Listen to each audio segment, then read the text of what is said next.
Welcome everybody to the Limited Level Ups Aetherdrift sort of set review. We're changing things up a bit this time. We'll get to that in a second. But first, as always, we welcome back Mark. How's it going? Mark, excited to be back on a little bit of a mix-up this time? Yeah, I am super excited for this. We're trying, maybe I'll jump the gun. You're probably about to say this, but we're trying something new this time. Mm-hmm. Maybe worth explaining why we're doing that. Yeah, you up for that? Should I go into the Absolutely. why? Okay, so basically, last year we had this period where it seemed like, 5 weeks into every set, we were starting a preview season for the next one. These 8 hour plus set reviews were kind of really a grind. And especially for the Foundations one, which is the last one we did in 2024, I found like with Foundations not being that deep of a set and the cards being kind of simple, we really just spent hours and hours reading text on the cards and not delivering a lot of useful information. Mm-hmm. So I basically said at that point to myself, it literally would have been more useful for the people if I had streamed my preparation process for the calls, because I always do a lot of prep for these set reviews, Yeah. and kind of ran a tentative idea by you about changing things up for 2025, and that's where we got to today. Yeah, so I'll break a little bit down what's happening, and as I lay things out, Mark, you can tell me if I missed anything. But the biggest change in how we're presenting today's preset content is it's not going to be a full set card by card review. And I know that's a big change. I know that's scary. But we'll still be talking about the majority of the cards in the set at some point today.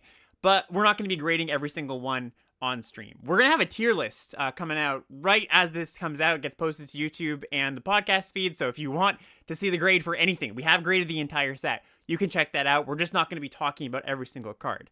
Like Mark said, the past two set reviews, we've really kind of felt like there's a lot of time and energy that could be put somewhere else, not just for us in that it's a slog to get through 8 hours of talking about cards, but also for you, right? Like we know not everybody has 8 hours, and that's just something we want to be sensitive about.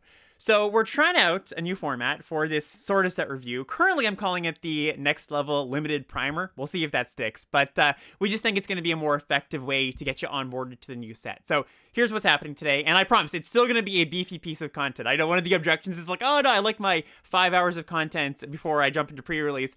We're still going to have a lot of content. It's just going to be more relevant stuff.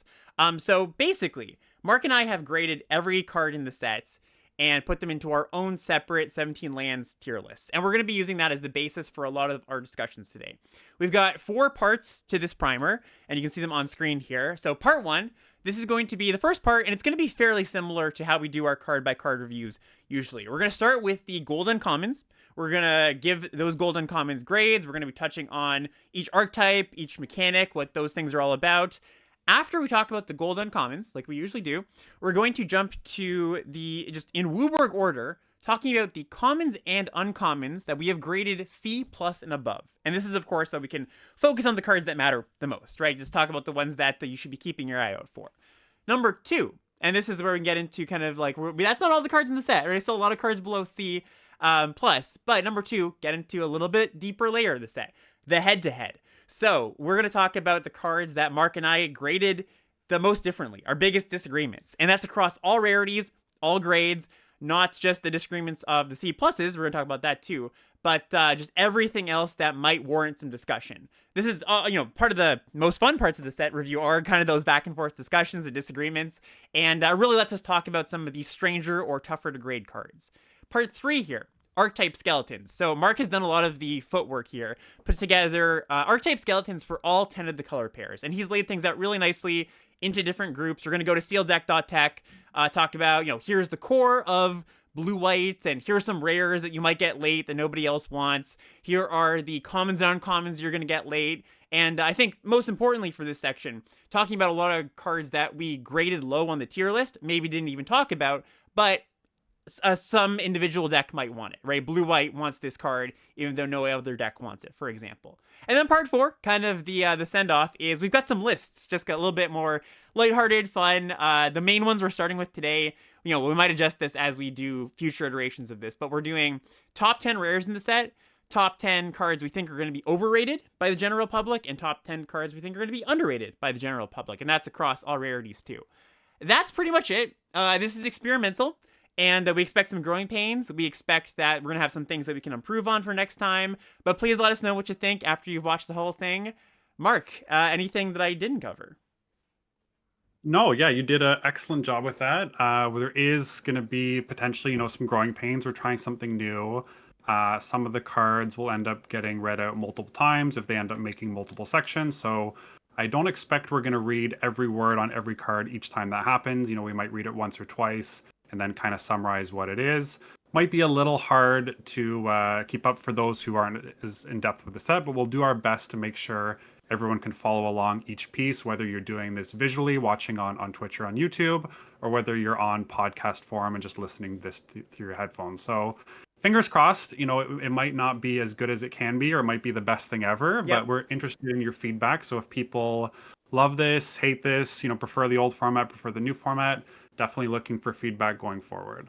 For sure. And like I mentioned, I want to reiterate that we are going to be posting both of our tier lists after this. So you can find that in the description of this video and the podcast feed. It'll be in the Limited Level Ups Discord, of course. So if there is a card that we somehow didn't mention today and you feel, hey, that one seems like a card they should have mentioned, why didn't they? You can always go check that out. And one more thing, some people are asking about rares. I covered this a little bit, but just to be clear, what we're doing with the rares, we're not doing a full, card by card rare review either.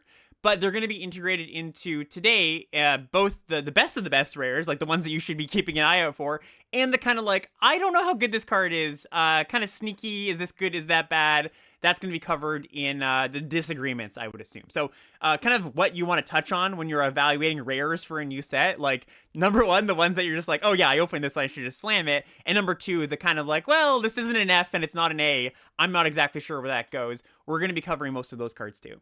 We are going to start with these golden commons, and just like we usually do, talk about just each of them. There's two for each color pair this time around. We're starting with blue-white, and we're starting with Guide Light Pathmaker as our first card here. So Guide Light Pathmaker is a 4 blue-white 6/5 vehicle with vigilance, and it's got crew too. When this vehicle enters, you may search your library for an artifact card and reveal it. Put it onto the battlefield if its mana value is 2 or less. Otherwise, put it into your hand, then shuffle. And just a little bit of, how we're going to do this on reading the cards for vehicles, because there's a lot of vehicles in the set. I'm going to try my best to do it as in like mana cost, and then power and toughness, and then crew cost, before I read out any other effect, because that's kind of like, the vanilla stat line for a vehicle. But so we've got a 6 mana, crew 2, 6/5 vigilance vehicle that comes in, tutors. Not going to be the best artifact in your deck, but I mean, it could be. It just won't put it on the battlefield. But you get to look for something pretty good, and if you need that board presence right away, you can get that too. But overall, what do we think of maybe some thoughts on blue-white, some thoughts on this card? Yeah, so each color pair has a vehicle as one of its signposts, I think worth mentioning. So we're going to see 2 signposts for each color pair. Blue-white does seem to be an artifact-based theme. Of course, all the vehicles are artifacts, so this is nothing special for that. But it does encourage you to put more artifacts in your deck because it's going to search up one. I actually think... we've already graded the card, so why don't, after talking about what the card does, we'll give the grades and then talk a little bit about why we did that. For sure. For Guide Light Pathmaker, I was at a B- and you were at a C+. Yeah, so pretty close. By the way, when we get to our disagreements, that's things that are 2 gradations apart. So this isn't a disagreement, just kind of like, okay, we're in the right ballpark. Where do we think it's going to land? So yeah, what are you looking to get off this, do you think? Like, is it going to be a thing you put on the battlefield more often than not? Is it going to be something that's just like, hey, I have a sicko artifact in my deck? What can you see the common play patterns for this? Yeah, this one I actually think I'm higher than most. I haven't had as much time to digest the set as usual. I actually just got back from a vacation yesterday morning, and I've kind of been jamming stuff in the meantime. But I'm reasonably confident this card might be underrated by some more experienced players. Doesn't look that special, but the options for this, like if you're behind on the board, you can just get a 2-drop artifact, threaten to crew this, and then you have either like having different sized blockers right away already threatens to make combat messy. Because if your opponent has a 4/4, they can't attack into the vehicle. If they have something small with death touch, you can just trade off with whatever you got. So if you're behind, this is like 2 bodies into play. There's 4, I believe 4 or 5 common artifacts with mana value 2 or less that crew this thing. So it should be pretty easy to get a couple into your deck that you can just put in and immediately impact the board. And then if you're at parity or if you're ahead, you can search up another guide like Pathmaker with this. You can just Yeah. keep chaining them and put value. You can search up the best rare in your deck if it's a vehicle and just like put that into your hand and have Mm-hmm. that just be the game winner next turn. So I think this thing's pretty good. Yeah, and you even kind of think like, okay, if I'm getting something small that, I need the tempo, I can't go get the best artifact in my deck, I'm getting a cheap thing. Well, you also might just have some of the better cheap artifacts in the set. Like, don't always assume, okay, well, if I'm getting a cheap thing, it's not going to be that good. Sometimes you have like really, really good cheap rares that we're of course going to talk about at some point today, I'm sure. So I still stand by my C plus as a general rating because sometimes you're not gonna have a deck that is great for this card.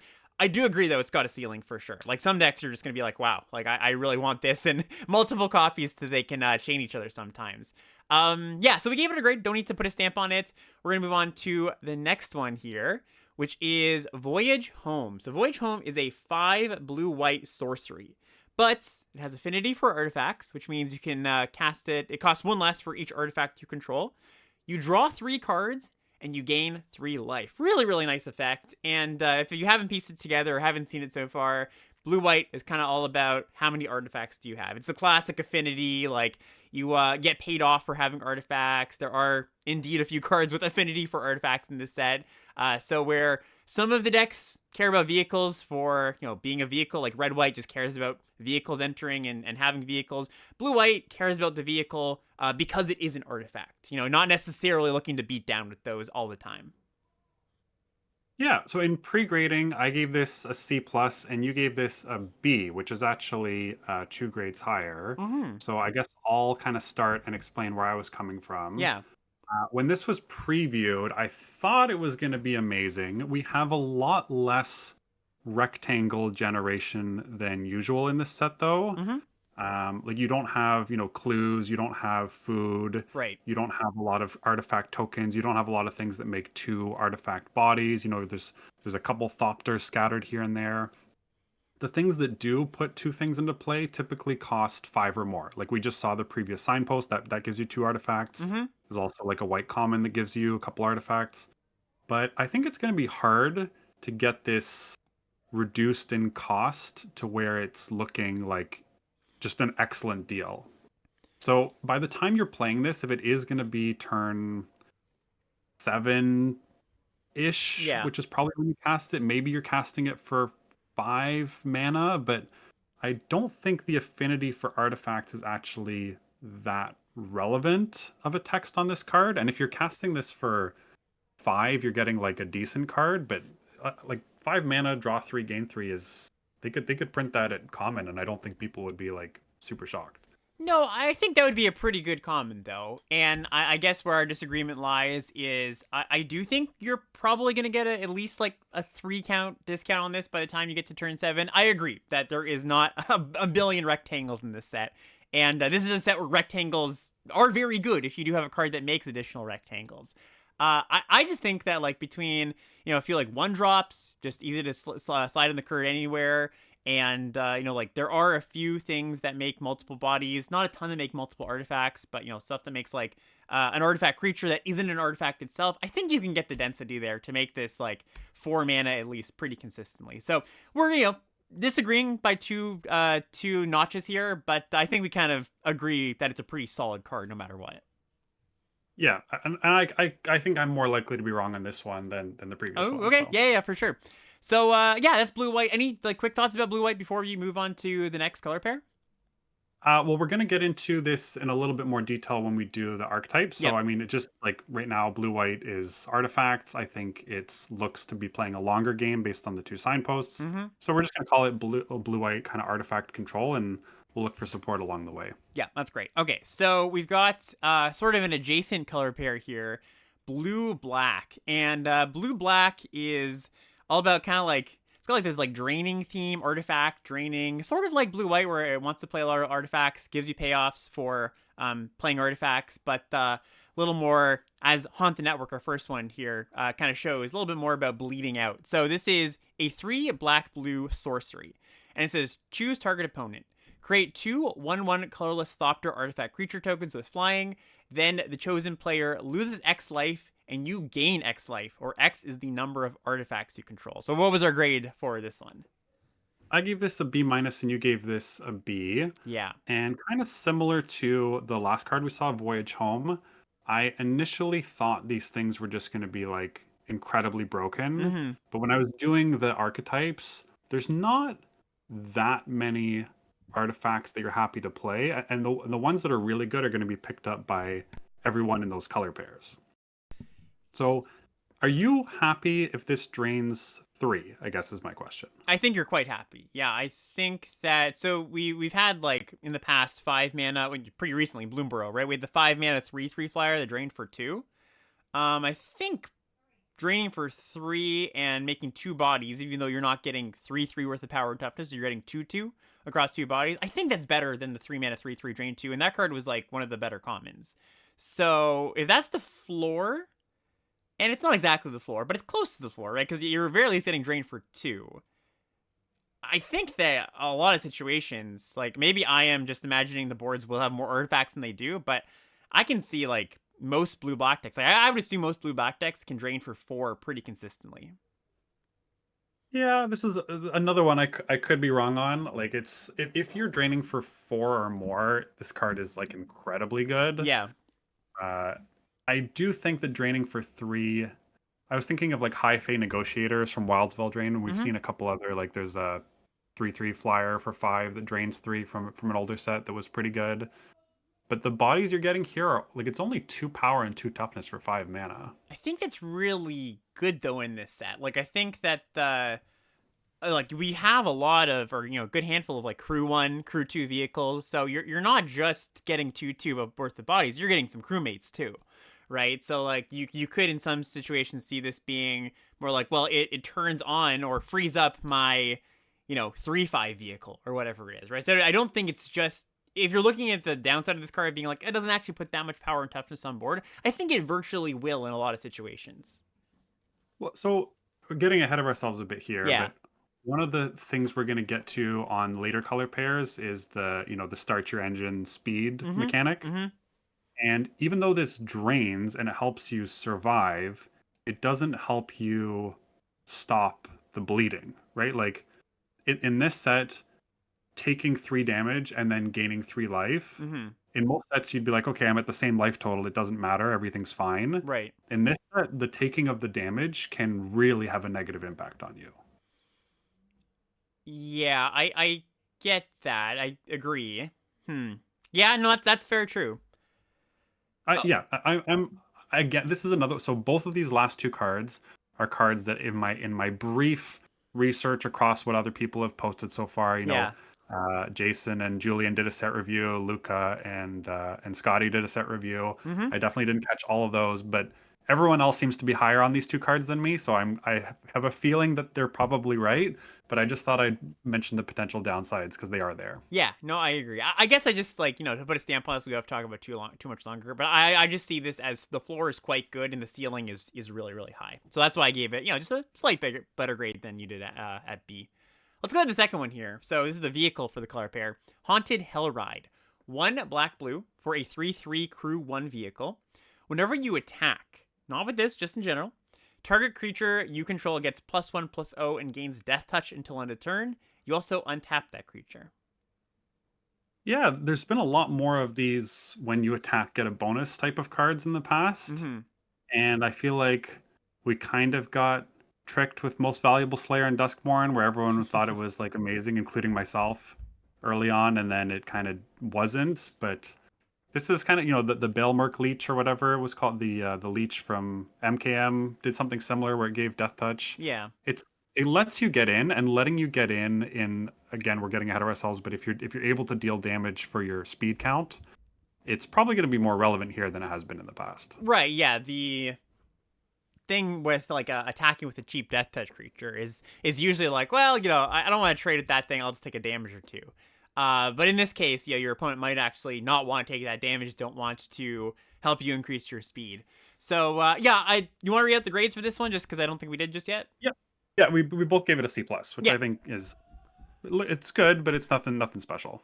yeah, and one thing that you might get a sense of as we talk about these vehicles, but it's sort of the like vehicle vanilla test. I actually plan to make some sort of content as the set starts to kind of talk about what you should expect for your mana, power and toughness, crew cost wise. But one thing that you can kind of view across the board is there's pretty big gaps between crew 1, crew 2, and crew 3. And then, crew 4, crew 5, of course, way bigger. But crew 1, that's just great. You feel like it almost feels like it's free, right? It's just like, okay, like anything can crew this. Crew 2 is usually like doable, but it comes with a cost of some sort.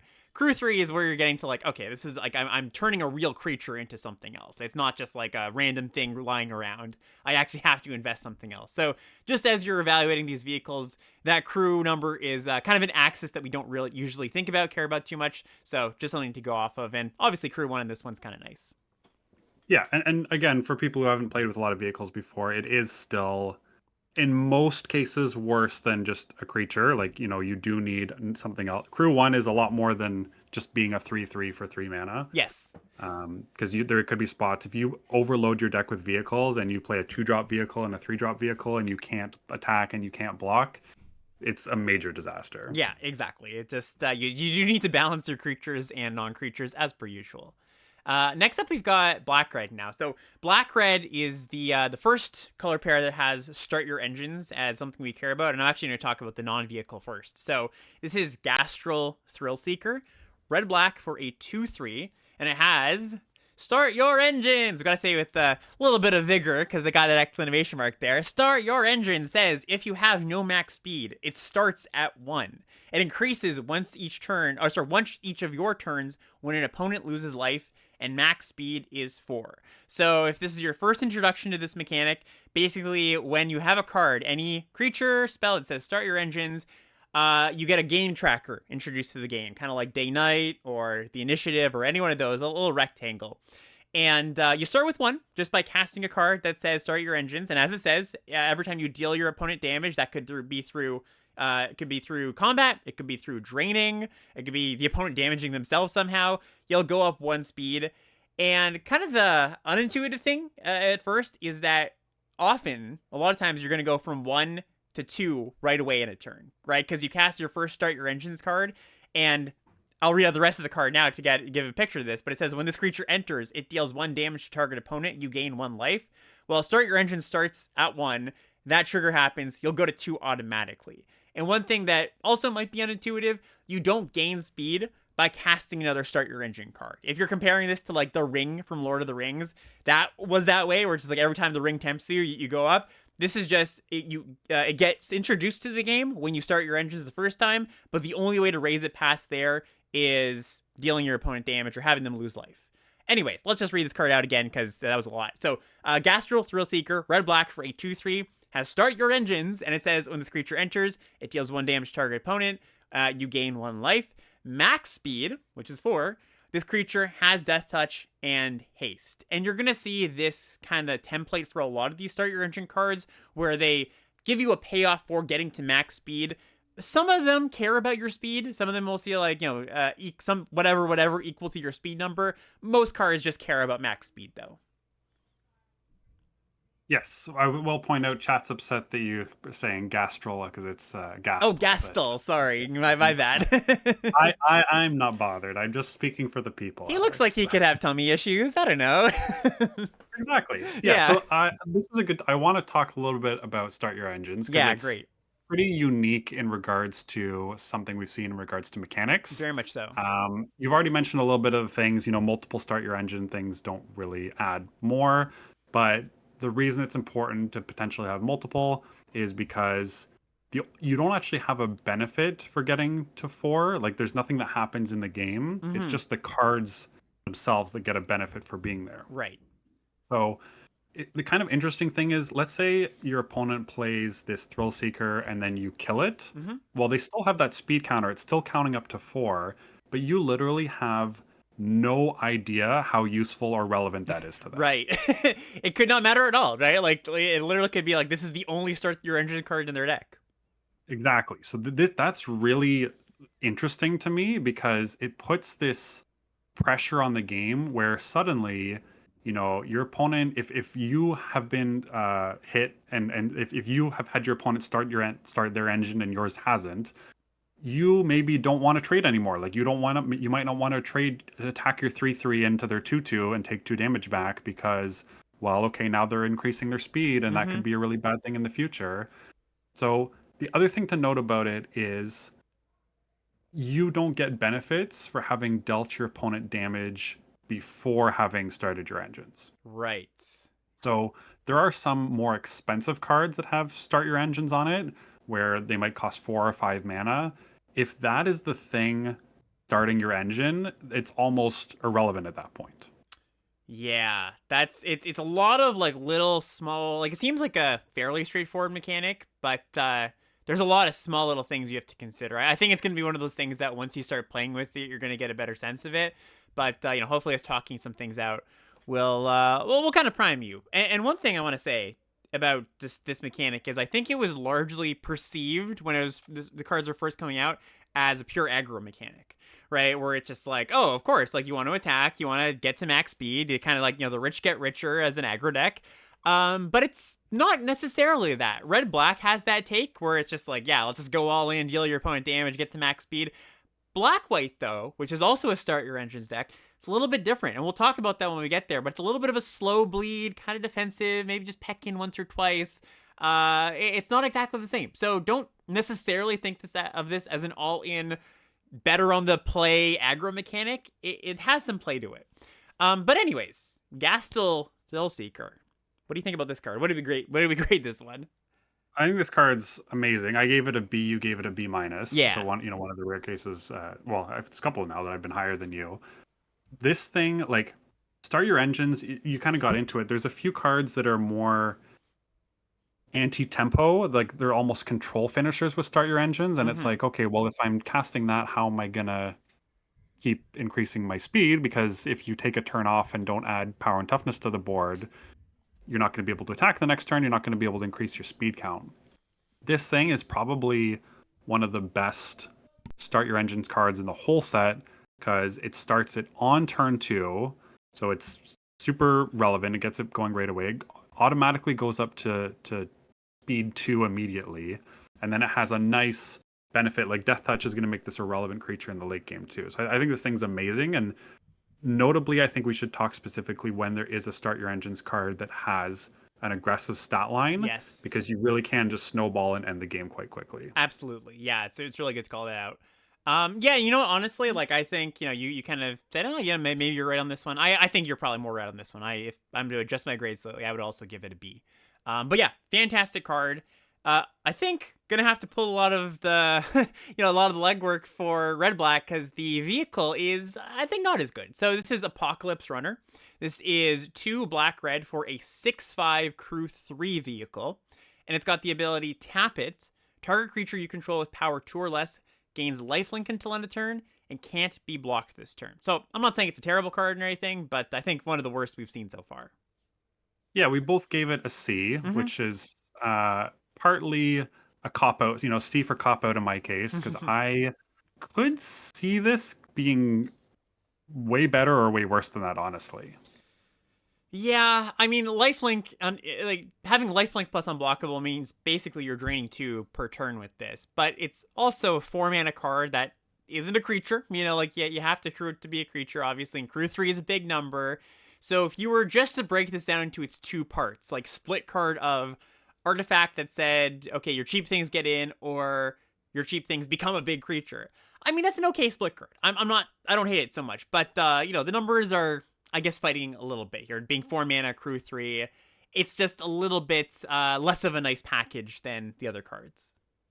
Well, so notably, like, this does the downsides are there. Let's talk about the downsides Yeah. first, right? The downsides is not a creature. It's got a high crew cost. It asks you to have 3 power creatures to crew it, but then 2 power or less creatures to be able to use the ability. Right. So there's a lot of awkwardness there. Like, this card could end up being terrible. Mm-hmm. The upside on this, though, if you play this, activate it, like you can use it right away. You can activate it, give your 2-drop unblockable. You're attacking them. Potentially, that's increasing your speed count because you've dealt damage to them. So that's one of the main benefits here. And you've gained life to make sure that you're winning the race. Yep. Okay, so that's step one. Now, it passed to your opponent's turn. They untap. They think, okay, my opponent, they're tapped out. They've tapped their vehicle. They've tapped their creature to attack. They can't do anything. Clearly, they want a race because they're unblockable, damaging me and gaining life every turn. So they're winning the race. So I'm going to alpha and attack them with everything. Right? Yep. If that's what your opponent's next turn is, then all of a sudden you untap, play a 3-power creature, crew this, and hit them for 8. You bash them. Yeah. Yeah, one thing that I think is going to be true about this set is a lot of the game states are going to be about racing. Like, not that it's going to be a ships in the night, I'm attacking you, you're attacking me kind of racing situation, but a racing situation where both players are roughly trying to attack each other to end the game. And it's going to be a dance to figure out, okay, like, what's my clock? What's their clock? Where can I get big swings in? Where can I gain a little bit of life? And if that's the case, then this card is actually pretty good. Like, I think this card is strong in a racing situation. So I could see us being too low on this. I definitely think that's true, but I'm going to stick with my C for now. Yeah, so same here. Also, one final thing to note is, even though this is an extremely aggressive ability, you can give a blocker lifelink with this. That's true. Yeah, I didn't notice that. Yeah. But you can't do it and block with this the turn it comes down, right? Because if you play it and then they attack and then you crew this, it then becomes summoning sick. So you won't be able to do it that turn, but then on future turns, you could potentially block with your 6/5, block with one of your 2-power creatures, and then tap the vehicle to give your 2-power thing lifelink as well. Yeah, I'm just going to spell that out because that's a little bit unintuitive to folks who haven't maybe played with a ton of vehicles. Your artifact vehicle, not crewed, just an artifact, it can tap the turn it comes in, just like any artifact can. But if you crew it, it will then become a creature, and if it just came in, it will be summoning sick, and you cannot tap it. So just be careful about that.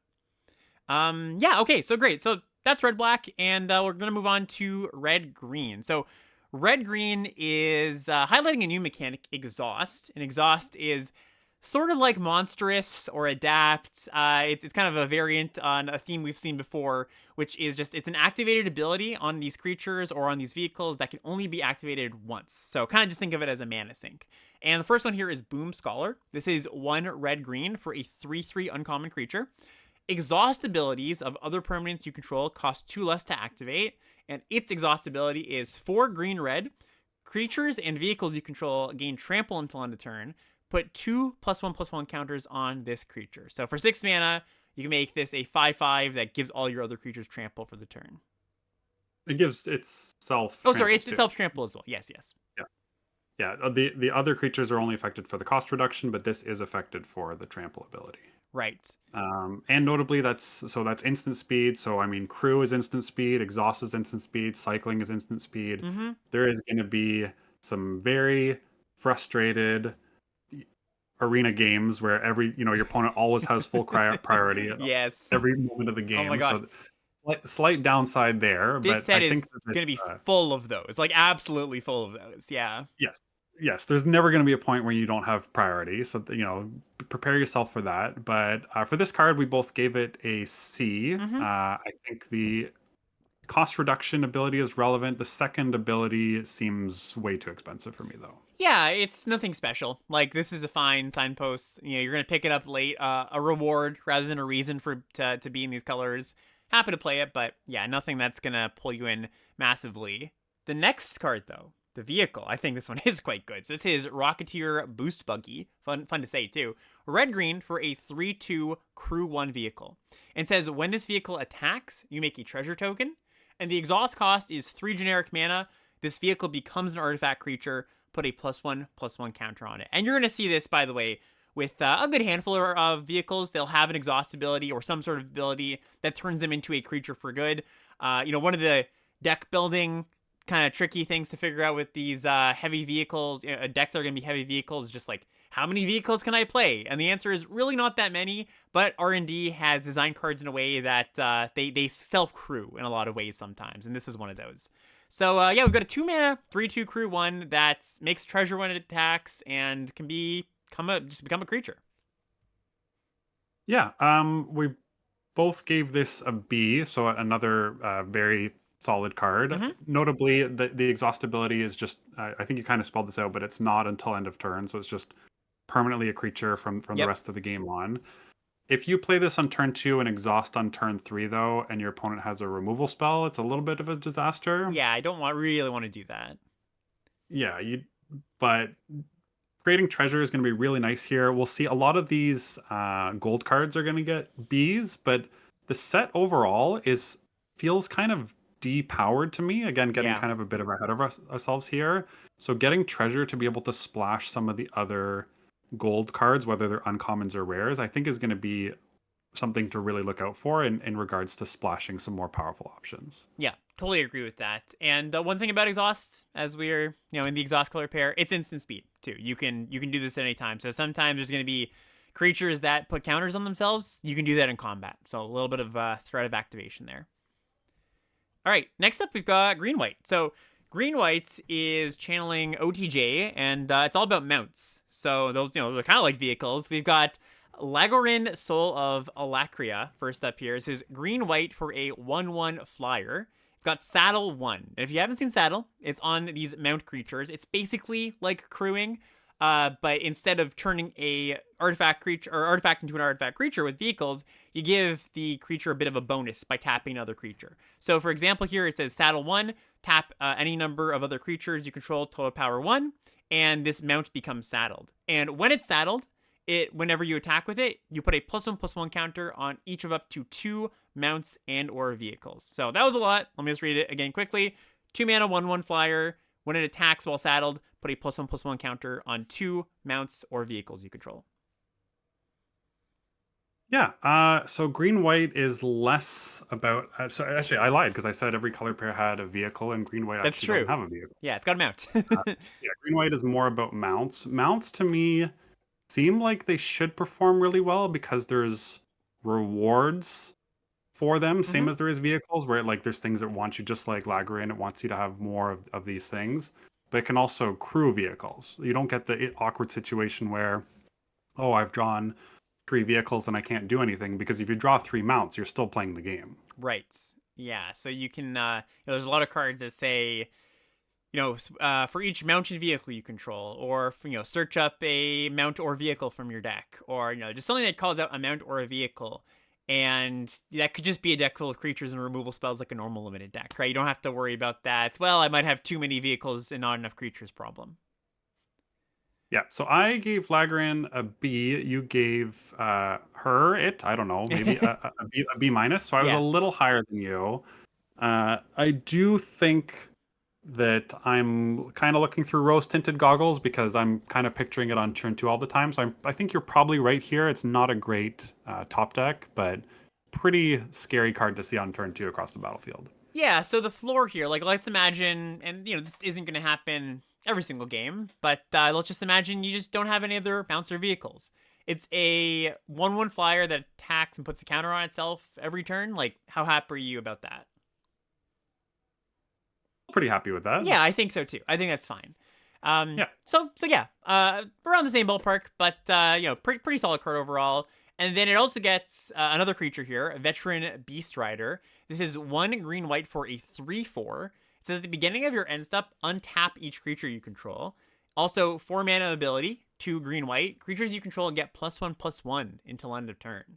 So you've got a 3 mana 3/4 that has that 4 mana pump ability, and we've seen this time and time again. That's always kind of underrated ability, just to have on a creature, just making combat really, really difficult for the opponent. And yeah, that untap, pretty nice once in a while.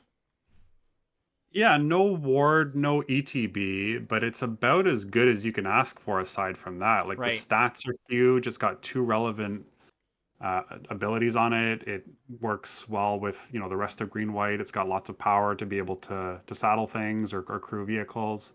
One thing I will mention, because I haven't had a good opportunity for this. So these activated abilities, like this one and the exhaust abilities, there is some tension in the set, because I think in general there's going to be a lot of tapping out pre-combat. Mm. Yeah. this is something I mentioned before. I kind of like to point these out when we're doing these set reviews in regards to kind of the pacing of the game. Yep. But vehicles heavily incentivize casting creatures pre-combat so you can crew them. So if you tap out to play your creature, crew your vehicle, and go into combat, not only can you no longer threaten your exhaust ability or your activated abilities, but your opponent can also freely cast their, their combat tricks, their removal spells, knowing that the shields are down on your side. And the same thing happens slightly to a lesser extent with Start Your Engines cards, right? Mm-hmm. Like if you are casting your first Start Your Engine card, you want to do that before you get into combat. So if your Start Your Engine card is like a 4-drop, then you're going to cast that and then attack with your 3-drop to try and get your speed up. Yeah. And you'll also be tapped out going into combat. Yeah, no, that's great. I think very, very important to keep in mind. Like, it's just like one of those things that if you haven't thought a lot about the set beforehand, you might just jump into the games and not realize that. And yeah, it changes your evaluation for a lot of the cards. So, what do we give this one? What's our grade We for this? both gave Veteran Beast Rider a B, Yep, a super solid super solid. card. Yeah, these two cards together make green white maybe the best look. Like there's some pretty good looking aggro decks, red black, red white, green white, I would say. But I think green white will be right up there with the best of them. Yeah, I think so too, and I think partially because the thing we called out, where it just gets to care about the card type this set cares about in mounts and or vehicles without any awkwardness. So yeah, great card. That's gonna bring us to black white. So black white has it's generally playing like a slow, grindy game, bleed them out. It does care about start your engines, like we mentioned, but unlike black red, it's a little bit more drainy, a little more like nickel and dime. Get in with my cheap flyer once, but then maybe hold that back to block. So just a little bit of a different approach. The vehicle is Dune Drifter. So this is X black white for a 3/3 vehicle, crew 2. When this vehicle enters, return target artifact or creature card with mana value X or less from your graveyard to the battlefield. So, reanimation spell that comes with the vehicle is kind of the way to look at this. Yeah, you gave this one a B minus. Mm-hmm. I went down to C minus for this, and I'm actually more confident on this one. Yeah, I went back and this is one that I spent a few hours grading the set and I went back and forth on this one a lot. Both just like thinking about how it's going to play out, but also looking at other people's opinions. So one place where I'm coming from on this is that I think one kind of truism or just a guideline to help you evaluate vehicles is self-crewing vehicles or vehicles that come with a friend that can help crew generally are pretty good. And now a 3/3 is not the most impressive vehicle in the world, but like you kind of have your whatever you reanimate comes with a little bit of something, right? This 3/3 vehicle. That's gonna matter. I also think that there's like this like Obzon-y space in black, green, white that's all about reanimation, about filling its grave. So one of the hurdles to get over with reanimation spells is just like making sure you have targets, because you don't want to draw your reanimation spell and be like, uh-oh, I have nothing good in my graveyard. So I think your graveyard will be pretty stocked in a deck that can use this card well. And I think those are kind of two hurdles to get over with this card, right? Like, can it crew itself reasonably well, and will you have targets in the grave? So maybe you're paying a little more than you would like for what you get back, but the thing is, like, I think there's a lot of really good cheap things to get back, right? I don't think you're like, wow, I need to pay 7 mana to get something back that's good. There's a lot of cheap utility cards in black and white that I think you're going to be happy to get back. And, sorry, not to interject just quickly, but those utility cards that wouldn't attack or block usually, now can, because you have this 3/3. It's kind of a disaster if you cast this for 2 mana, right? Like, Oh it yeah, don't sucks. do that. Don't do Okay, that. so already you're not casting it on 2. Yeah. There's not going to be a ton of 1-drops that you want to get back, and even the ones that do aren't likely to crew this in black white. So really, like, the sweet spot for this is getting back somewhere between a 2-drop to a 4-drop, right? Yeah, I would say so. And if you're doing that, it's pretty good, but the extra benefit of getting this vehicle, like, I don't think it's that relevant. Like, if you're gonna do reanimation late game stuff, I just think there's better cards you can do for like 5-6 mana than this like finicky stuff. So I'm kind of low on this thing. I'm gonna be more confident in my disagreement on this than some of the other ones, but I could be wrong. Yeah, I think, I don't see this as, we have Duskmourn's Black-White Reanimator deck, where you're reanimating these giant monsters that would just end the game. I see this a little more like it's, point 1.5 for ones across the board. Like you're just nickel and diming the opponent on value every single time. I think that's more how Black White's going to play in this set. I think the big thing looking at this card is what you're getting back, right? If you do have those utility creatures, and we're going to get to the creature we're going to get to in a second, it's a really good one to reanimate. It's going to get better, and that's true for every reanimation spell, right? The better things you're getting back, the better they are. So, yeah, I agree. I could be a little bit too high, but I still think I'm a little higher on it than you. Okay. Next up, oh man, this is a real nice one. I graded this one pretty highly. So this is Embalmed Ascendant. This is 1 black-white for a 1/2 zombie, which is minorly relevant. It has Start Your Engines, and it says when it enters, you make a 2/2 black zombie creature token. So you're getting 3 mana for a 1/2 and a 2/2 that starts your engines, and at max speed, whenever a creature you control dies, each opponent loses 1 life and you gain 1 life. Woof. Yeah, you Yeah. gave this an A minus. I did. And I am not that much lower. I gave it a B plus. Like Yeah. this thing is absolute house. You're getting 3/4 worth of stats for 3 mana across 2 bodies, and that start your engines, and that max speed ability is an effect that kind of varies from set to set how good it is. Like sometimes when there's a lot of tokens, it's very good. Sometimes it's just like not that great. Like there's the one in Foundations, for example, that ended up not being as good as that effect is in some sets. I think in this one, with just a lot of cheap creatures in the battlefield, vehicles that are bound to trade off, I think it's going to be a pretty good version of this effect. Yeah, this is like I could see splashing for this card. Yeah, It's that totally. good. Okay, so yeah, I mean, we don't have to talk about it too much longer. Just that it's an awesome card, but yeah, and this is actually very emblematic of I think what Black White wants to do. So just that slightly different approach on Start Your Engines. Okay, let's move on to Blue Red now. Blue Red's also a really interesting deck. So Blue Red's theme is it cares about discarding cards or also drawing your second card for turn. So it cares about looting and rummaging basically. The vehicle is Boosted Sloop, 1 blue red for a 3/3 menace, crew 1. Whenever you attack, draw a card, then discard a card. And again, that's just whenever you attack with anything, you get to loot. Yeah, very powerful ability. Like looting is what made Dreadwing Scavenger, the best uncommon in Foundations. Like the ability to, even without the benefits of discarding cards and drawing your second cards, just smoothing out your hand, making sure you never run out of gas. It's pretty nice. The question is, how often are you going to be the one attacking in blue red? Because this would be a lot better if it was in another color pair. Sure. Well, interesting. Then maybe we disagree there a little bit. Like, you think that blue red is going to be not interested in attacking? Like, you're seeing it as a slower deck? Blue red, I actually think blue red is probably going to be misbuilt a lot. As it tends to be. As it often is. Yeah, Nothing new there. Yeah. But we don't actually have a cycling card that we're reviewing yet. But I do think cycling is a bit of a trap. Interesting. So okay. That, dropping a bomb there, especially to any old school Magic players who are playing. Cycling used to be, oh, this is amazing. I've got a buyout for my card. I've got an alternate here. In a set, play booster set, first of all, very snowbally, very much about playing to the board. You cannot afford to take a turn off to just basically do nothing, like discard a card, draw a card. Having a buyout is not a play booster thing anymore, especially in best of one on Arena. Right.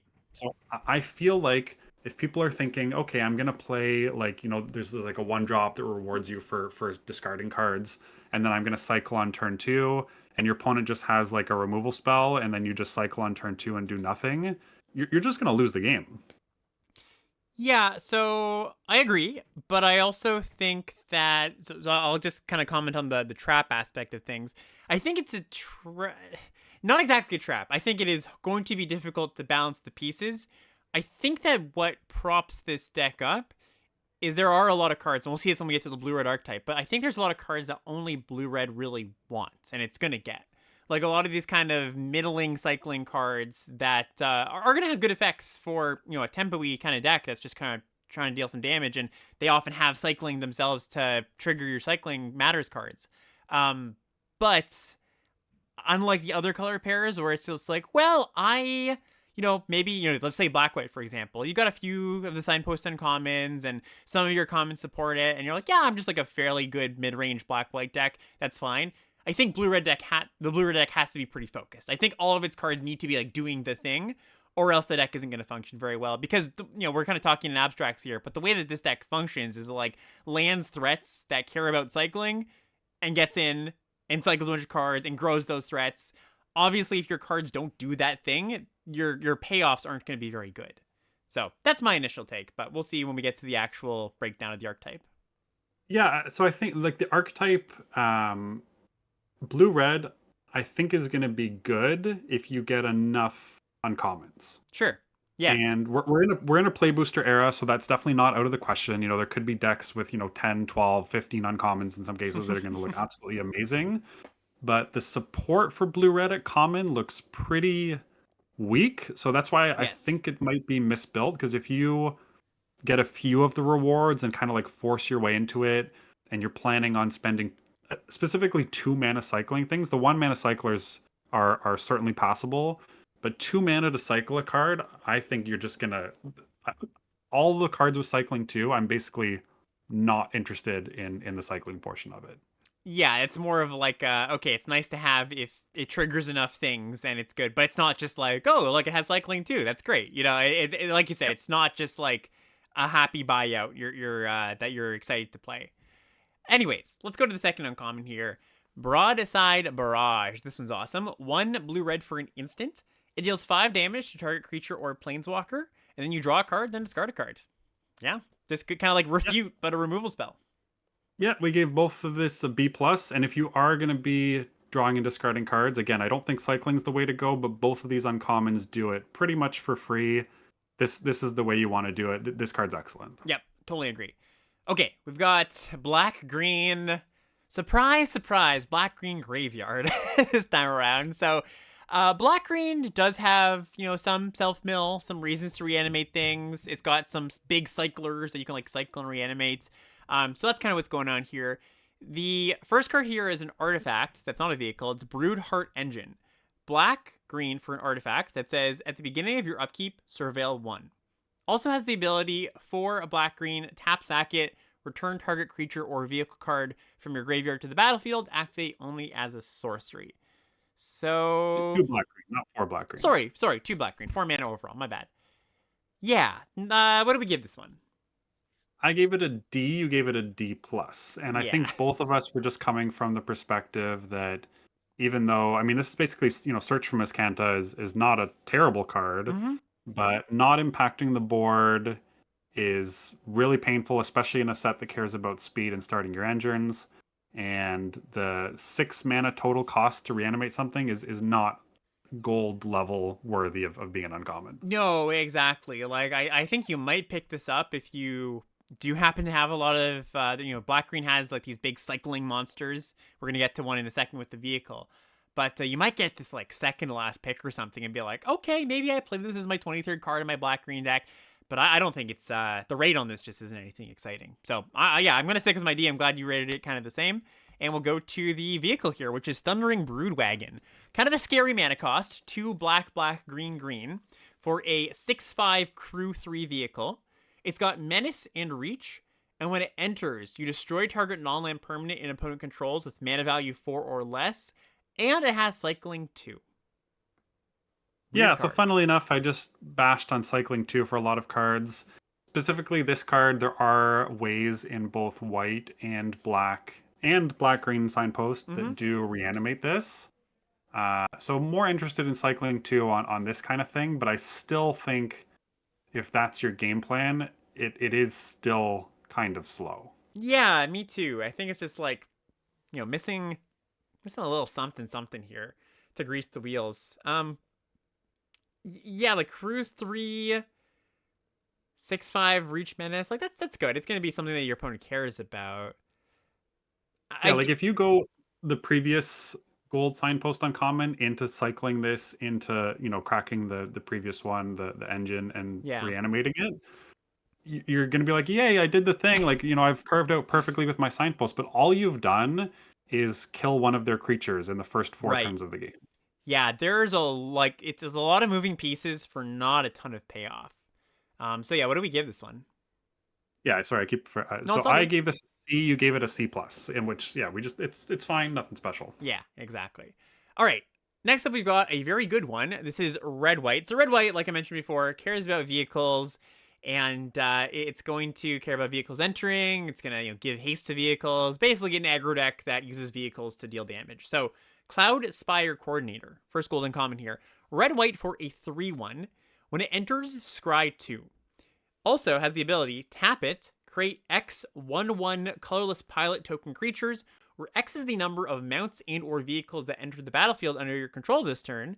Those tokens have this token saddles, mounts, and cruise vehicles as though its power were 2 greater. And that's the kind of token you'll see scattered across the set. The pilot tokens, they're 1/1s that can crew 3 or crew 2, basically. But yeah, this card's a house. Like 2 mana 3/1 come in scry 2. That's already pretty solid. And then just like, every other turn, it's gonna be able to make a token. Yeah, I think this might be playable if you tacked an extra mana onto it, which is Yeah. ridiculous. It's crazy. Yeah, it's crazy to think of that. But just the curve of going this into any vehicle is just you already feel like you've gotten so much value. And if you never do, if it's just 2 mana 3/1 scry 2 and it just dies or trades, like that's also not the worst. Yeah, you gave this another A minus. I gave this another B plus. So Yep. we're one of the best cards in the set. Literally, like there's not a ton of A's as we'll get into, but this card's just ridiculous. Yep, just really really good. The vehicle, a little bit less good. Cloudspire Sky Cycle is 2 red white for a 2/3 flyer with crew 1, and says when it enters, distribute 2 +1/+1 counters on among 1 or 2 other target vehicles and or creatures you control. Yeah, you gave this a C plus. Mm-hmm. I went up to a B for this. So we did have a disagreement here. And the key thing that I liked about this is the fact that you could stack both counters on one creature, because Mm-hmm. so many of these types of cards are you distribute 2 counters among 2 creatures, Yeah. but stacking 2 on 1, I think makes this able to push a lot of damage the turn it comes down, and then the next turn the flying is just going to be the icing on the cake in my opinion. Yeah, right. That's kind of like, you're caring about it mostly as a vehicle that'll trigger your other uncommon we just talked about, or whatever other card you care about. Put some counter on things. Then, just kind of, you got a crew 1/2/3 flyer sticking around. I agree, actually. I think I'm probably a little bit too low. I think I would probably revise my grade to a B minus. Just, Yeah, come up so pretty close, but and I yeah, might be there. That might make more sense. totally. I could probably join you in the middle. Okay, let's move on to blue green now. So blue green is another exhaust color pair here. Just cares about you exhausting things, and the vehicle here kind of points that direction. Ranger's Aether Hive. So this is 1 blue green for a 3/5 crew 1 vigilance vehicle. Whenever you activate an exhaust ability, create a 1/1 colorless Thopter flying artifact token. Pretty nice. Pretty nice. Huge for its cost. You Yeah. gave this a B. I gave it a B minus. So it was a very similar. The vigilance on this is pretty big.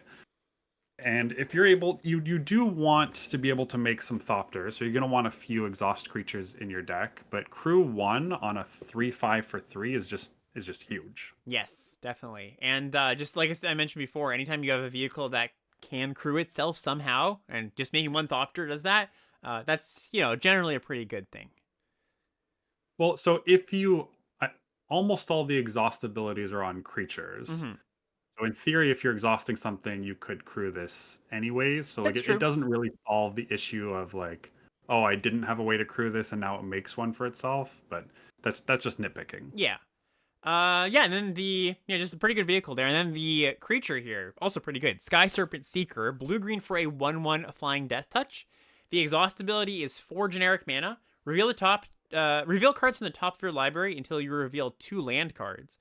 Put those land cards onto the battlefield tapped, the rest on the bottom of your library in a random order, and then put a +1/+1 counter on this creature. So it's like 2 mana 1/1 flyer. At some point, pay for to double rampant growth and make this a 2/2 flyer. Yeah, it won't actually thin your deck because the other cards go to the bottom. Yep. but this is actually you gave a couple of other A minuses, and you might be right. This was my initial pick for the best gold signpost card, and Simic is back. Yeah, yeah. I mean, they know how to push the Simic Uncommons these days. This one is really good. Yeah. Not too much to say. Just like a pretty good card. Like it's just what you see is what you get, but what you get is pretty good. Yeah, like exhaust is basically it's a draw too, right? Like it Right. might just be lands, but tacking that on for free onto a creature that already dissuades them from attacking Mm-hmm. is perfect. I love this card. Yeah. No, me too. That's gonna bring us to the end of the signposts. Anything to talk about before we get to the C pluses and above in Ruberg order? No, we'll get more into the archetypes, but I do think we've seen in the past when a color pair has two good signposts uncommon, that pair is usually one of the top performers. Yep. And when one of them kind of doesn't deliver, it's a little bit of an underperformer. So I do like that almost all of these seem pushed and great. There's only a couple we gave C and one D to. So I really like, as a whole, getting ahead of ourselves. The balance on this set I think is going to be a lot of fun to play. I really like the gradations of power levels between commons, uncommons, rares, and mythics here. Yeah, me too. Just a little thing for pre-release. Like I was in some coaching sessions this week, and we were going through some sealed pools. And as the person I was with was kind of parsing the pool and figuring out what cards to bring into like the main deck area, cards they want to play, I kind of just said like, you can just bring in all the gold cards. Like these are cards you're gonna want to play. There's an exception or two maybe, but like just say like, yeah, these are reasons to play these decks, and they're good cards. All right, so that is going to bring us to the other good cards in this set. So we're going through commons and uncommons now. C pluses and above. We're going to go in Wooburg order, starting with the best of the color, going down to C plus. And yeah, we're going to cover most of the important relevant cards to keep an eye out for when you're opening your sealed pool or starting your first drafts. And we're going to start with white. So first white card here. We're giving, it's the only A minus. I personally give this an A minus. If Mark has a disagreement, he'll kind of chime in and say like, oh, here's what I gave my grade. But the first one is Glory Heath Lynx. So this is 1 in a white for a 2/3 lifelink saddle 2 creature. It's a mount. Whenever this creature attacks while saddled, search your library for a basic plains card, reveal it, put it into your hand, then shuffle. Yeah, this thing is quite a monster. This thing is just like, what you're getting for your 2 mana is wild. Yeah, it didn't even need that. Like, just being a 2/3 lifelink for 2 is already good. Mm-hmm. Just being a mount is already good. And then having the ability to potentially also generate card advantage. Like, this card is incredibly good. Yeah, I mean, not too much to say other than it's just great, and you're gonna be happy with it in literally every single deck you have. I didn't have any B pluses. Did you, Mark? My B plus was the Lynx. So Right. yeah, close enough. I didn't talk about the difference because I basically agree with you. It could be an A minus, but yeah. Totally. I've got the next card here, Nesting Bot, as my first B. So Nesting Bot is a single mana 1/1 artifact creature at uncommon, and it says start your engines. When this creature dies, you make a 1/1 colorless serval creature artifact creature token. And at max speed, ready for this bonus, everybody? Ready for this sicko bonus? This creature gets +1/+0. Hot damn! Oh my god! Yeah. So that's, obviously that's not the important part of the card. The important part of the card is it's a 1 mana 1/1 that dies into a 1/1 artifact creatures both times, and is a very very cheap thing to start your engines. Like a lot of the time, you're gonna play this on the play, and you're gonna get in that free hit, and you're gonna go to 2, and just like that early getting that engine started. And, your opponent might have a 1-drop of their own, but then they're like, well, I don't really want to trade because then they get a 1/1. I think this card's just exactly what you want in, your artifact, blue-white decks, any of your black-white, slower sacrifice grindy decks. Like, black-white uses this well because it can sacrifice the 2 bodies. I just, like, you want to make a comparison maybe to Crawling Chorus from Phyrexia Albi one. I think that's the first thing that I thought of when I saw this card. Yeah, I just think it's going to be really good. Yeah, I think that one thing that might separate the good from the great players is figuring out how much to adjust their gameplay based on that speed count with Start Your Engines. Like, Yes. the best example I can give was March of the Machines, which is actually currently playable as a premier format on Arena. Was people were sending too many creatures at the battles, right? Like Mm-hmm. battle was a new type, it was this way of providing value, and people were just sending everything at the battle to flip it to make sure they got the value, Yep. kind of not really realizing that you didn't have to change your pace of play quite as much as people were doing. Same thing with start your engines. The benefits for being at max speed at the common and uncommon level are not that scary overall. Right. They're kind of just like this cohesive package where it's just like, well, if you have a lot of them in your deck, ways to get it started, ways to, deal small increments of damage or bigger increments of damage, but any way to peck in, all of your cards get a little bit better eventually. It's not just like, okay, wow, I'm going to win the game because of this. It's just minor upgrades. Yeah, so I do think you are supposed to change how you play a little bit, but I wouldn't go into full defense mode if someone starts their speed count Right. right away, just because you still need to win the game. You can't let this impact you, and it doesn't change a card from being just medium into like a game-winning bomb. Like Mm-hmm. most of the things are still within the realm of reason, even if they have max speed enabled. Yeah, totally agree. You joining me on that B here? Yeah, I was with you. Awesome. I don't have any B minuses, but maybe some will pop up when we talk about Mark's grades. Is there? Yeah, I had so what the next one. I guess we can do this one next because you're Yeah. going to go to C plus anyways. My B minus was actually Sundial Dawn Tyrant. So this is just we have a full cycle of straight vanilla creatures. I'll read this one for a change. This is 1 and a white for a 3/3 legendary artifact creature, and that's it. Yeah. But that's pretty good. Like, you're pretty happy with that. It's 3/3 for 2 mana is huge, Mm-hmm. Mm-hmm. And and it's got types. yeah, artifact creature. There's also some cards that care about vanilla creatures in this set. Like there's, for example, a green uncommon that's sort of like Micromancer almost. It's like a 4-mana creature that goes and fetches a vanilla creature, goes and draws it from your graveyard too if you want. But being a vanilla creature in this set, not only is there cards that care, let's call them out, but just having power and toughness, more power, specifically power, more power than you normally would for this mana is of course relevant for crewing, right? Because you can crew a pretty big thing if this becomes irrelevant at some point, if you can't get in. And no, it's just going to attack and block really well in the early game. Yeah, like the difference between a 2/2 and a 2/3 for 2 mana is massive.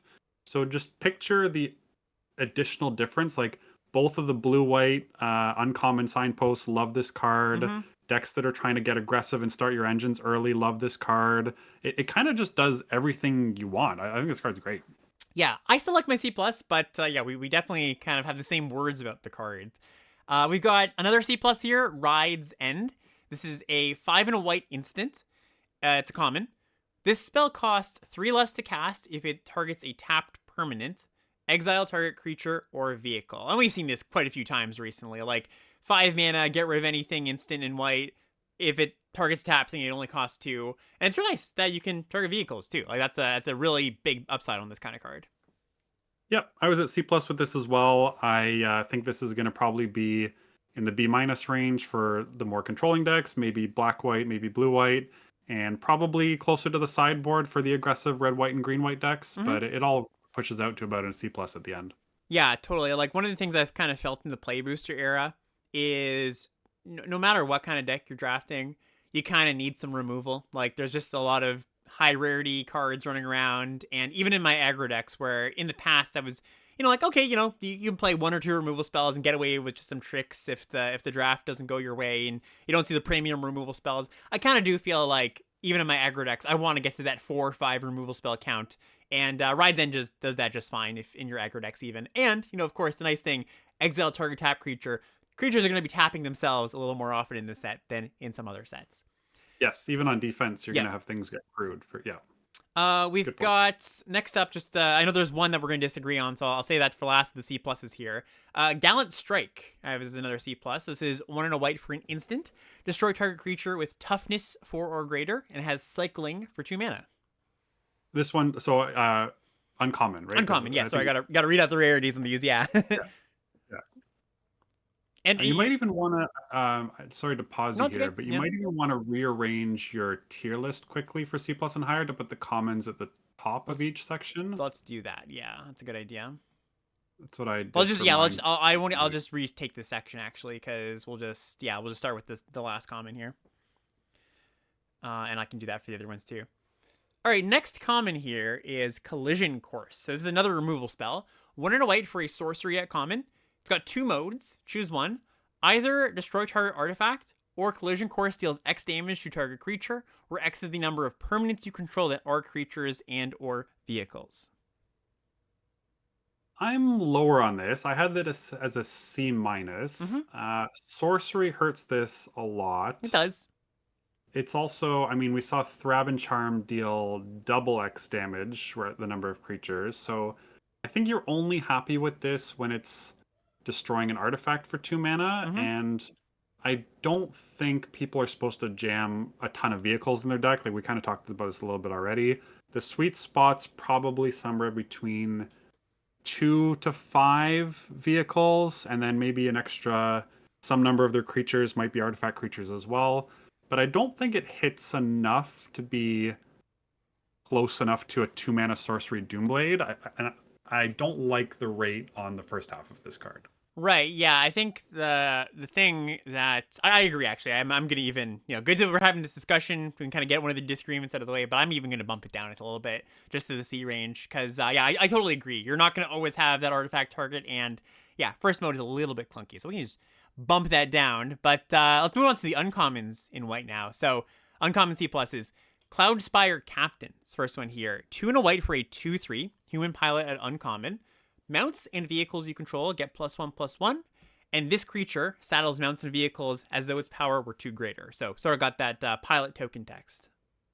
Yeah, this one would have gotten whatever the synergy grade, I guess, Mm-hmm. because you do need mounts and vehicles in order for it to be good. As we said, the number of vehicles in your deck's probably going to be somewhere to 2 to 5. So you do again want mounts for this. Like Right.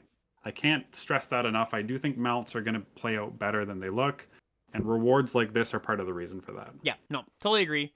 Next up, we've got Detention Chariot. It's a 6 mana, 6/6 vehicle, 4 white for a 6/6, crew 3, and also has cycling for a single white mana. And it says when it enters, exile target artifact or creature an opponent controls until this vehicle leaves the battlefield. And it is an uncommon, by the way. Didn't say that. But yeah, 6 mana, 6/6 crew 3 vehicle. Okay, it's a little bit clunky. Comes in exile something that's good. Cycling one really saves this card from being kind of super clunky, right? Because like, Yeah. if this thing is just stuck in your hand, you're on 5, you're crying.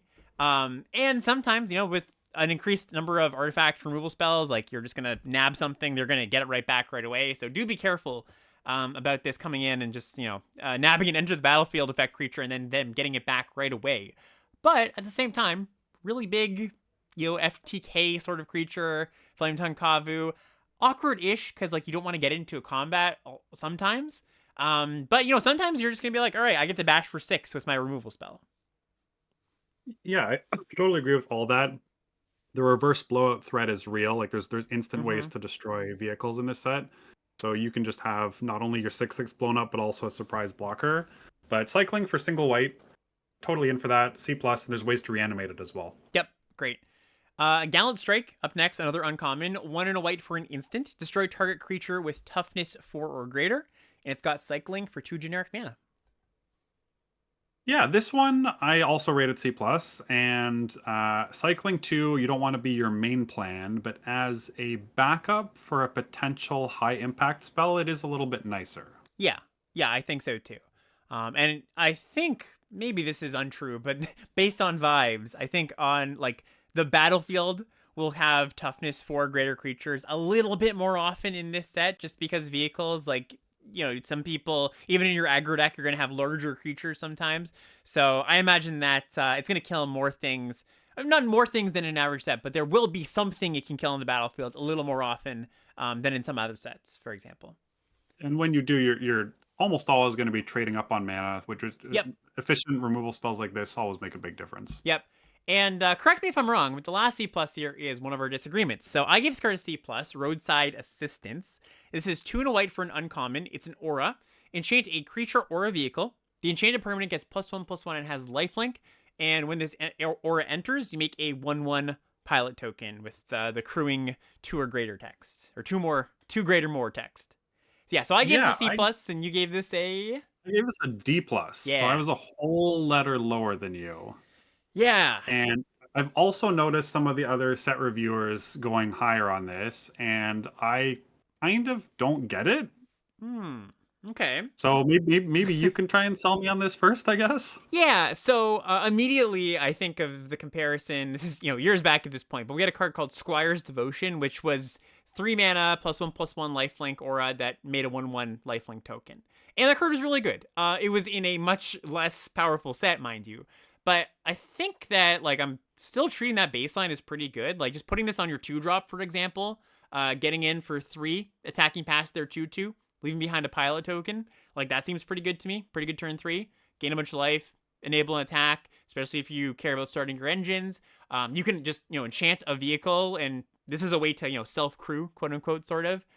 Big vehicles, giving that lifelink, like, that seems pretty strong to me.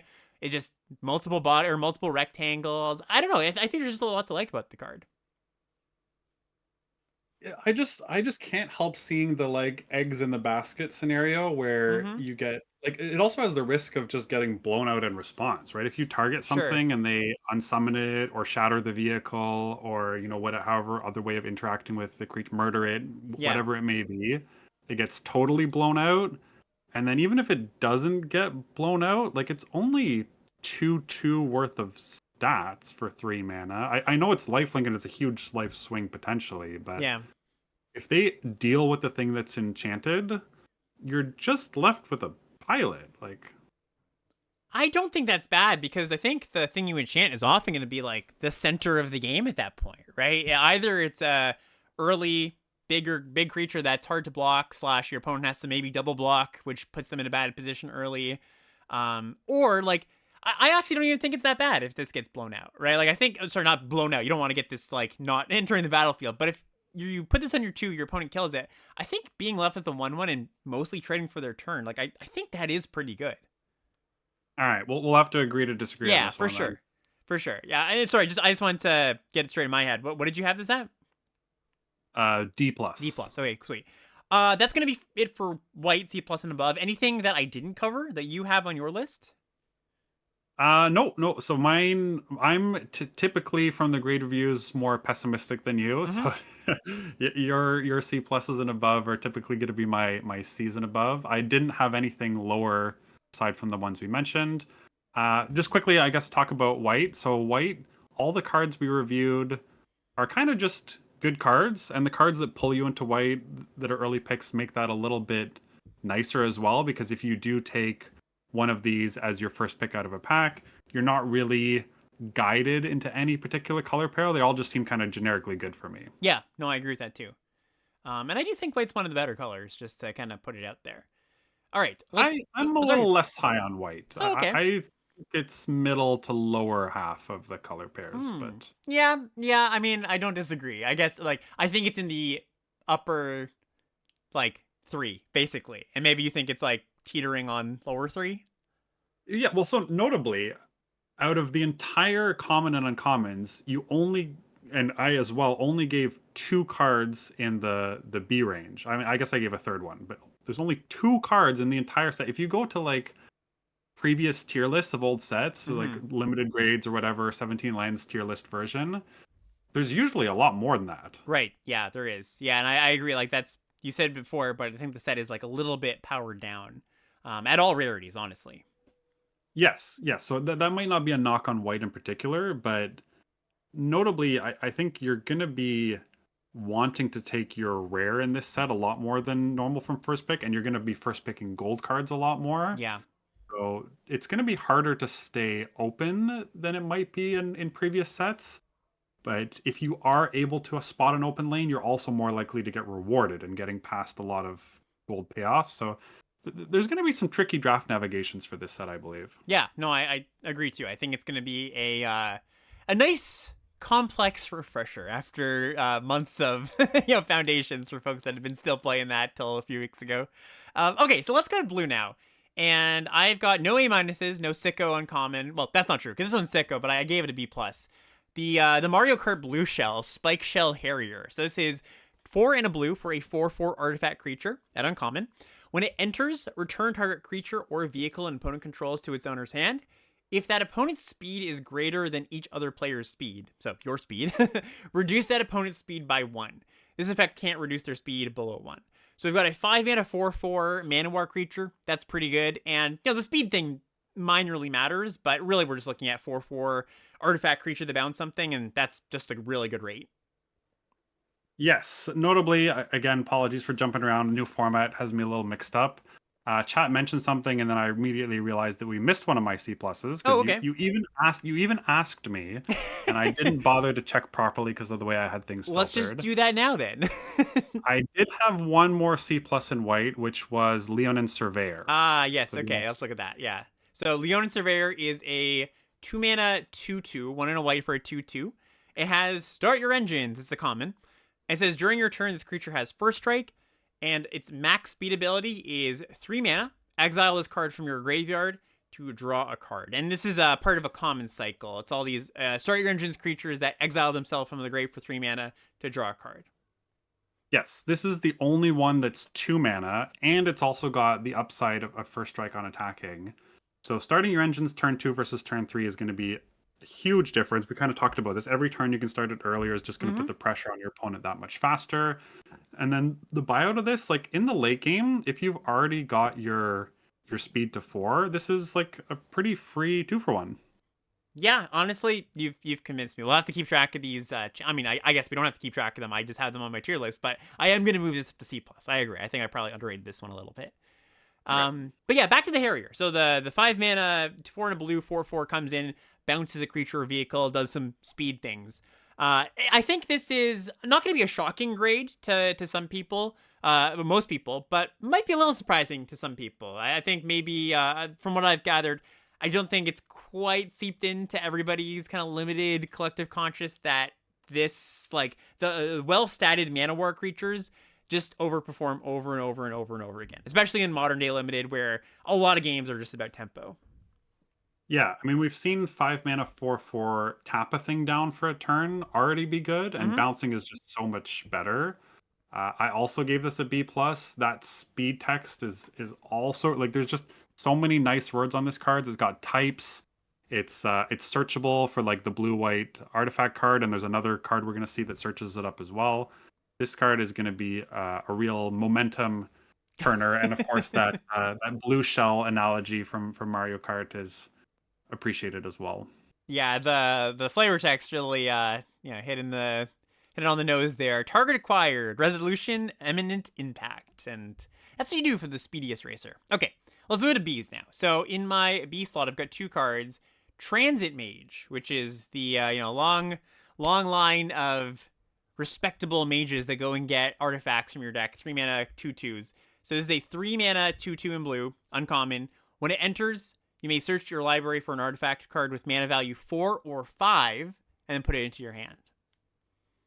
Yeah, so this, you do want a few targets for this, but this can basically guarantee you curve out, right? Like having a 3-drop get a 4-drop is so nice because you can just immediately make sure that you catch up on tempo. You're going to be ahead on card advantage because you've already drawn a card, and there's some really nice targets to get with this thing as well.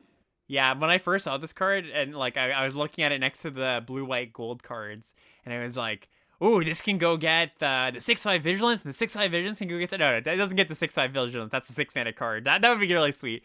But in any case, like, yeah, just part of this is going to be you're going to go get a vehicle that this will just crew on its own, right? Some of the time, right? Just a pretty expensive vehicle, maybe not on its own, but it does a lot of the heavy lifting, being a 2/2. So yeah, I think this card's just great. It's going to search as some of your better cards, and yeah, it's in the B range. Next is I gave this one a build around grade, or maybe a synergy grade. Scrounging Skyray. So this is 2 mana, 1 in blue, for a 1/2 flyer. It's a fish pirate at uncommon. It's got cycling 2. And it says whenever you discard 1 or more cards, put that many +1/+1 counters on this creature. So very powerful, obviously, right? 2 mana, 1/2 flyer that can grow and grow and grow and grow. That's a really good threat. And this is the, we were talking about blue-red, and we were talking about, okay, like you need to pick up the uncommons for this deck. This is one of the really good uncommons for the deck. Yeah. I also gave this a B. I think this card is great. I will say, do not overload on trying to make this card broken. Like Right. there's a blue version and there's a red version. You do not want your plan to just be draw one of these two cards and then assume it's just going to win the game for you automatically. This is kind of what I was talking about with cycling before. There's lots of effective ways to be discarding cards and still adding to the board and making an impact. Mm-hmm. You do not need to immediately make this like a 3-4 or a 4-5 on the next turn. You just need this to be well statted. If you get one counter on this, it's still really good. Yep. So you don't need to plan much more than that. Yep. No, totally agree. It's going to bring us to the B minuses here. So we've got Nimble Thopterist. This is a common. Is a 3 and a blue, 3/2. When it enters, you create a 1/1 colorless Thopter artifact creature token with flying. So, what did you give this one? Because I don't know if you gave this a B minus. Yeah, our first whatever 6 blue cards, we all gave the exact same grades Okay, to. great, yeah, and yeah, just your classic thing that comes with a body. The body is pretty good. Just the 1/1 flyer is nice. This, the Thopterist trades off. You've got this 1/1 flyer to pack in. Maybe it trades. Maybe this crews something and the other half trades off. So just a lot of flexibility, a lot of versatility with this card. Stabilizes you. Not much to dislike about it.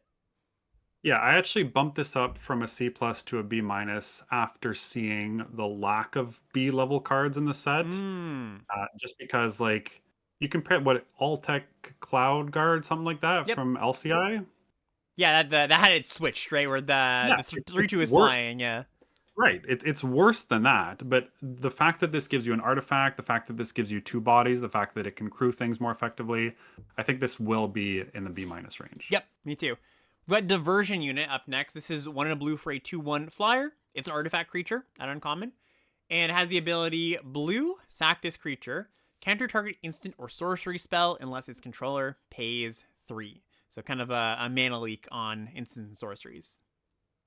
Yeah, another super solid card, a cheap way to increase your speed. Mm-hmm. Got types, it's got flying, it can potentially mess up their spells with the instant sorcery text. Yeah, I was with you on B minus. Yeah, and worth noting, there's I think slightly fewer instants and sorceries in this set than in other sets, but your opponents are still gonna have a pile of removal spells in their deck. You're still gonna get good use out of this card. Next up is Roadside Blowout. So this is 2 and a blue for a sorcery at uncommon. It says this spell costs 2 less to cast if it targets a permanent with mana value 1. And it's just one of the classic bounce a thing, draw a card. So it's a return target creature or a vehicle an opponent controls to its owner's hand. You draw a card. Yeah, that 2 or less, I think that's kind of a nod to the fact that there are so many, especially at rare, there's a lot of good 1-drops and they were a bit of a problem. So they needed to kind of find more ways to keep up with that. I think that text will be relevant. It's not 1 or less, so you can't hit tokens for 1 mana. Ooh, that'd be nice. But even if you hit their 3-drop and draw a card, you're going to be pretty happy with this. Yeah, no, I totally agree.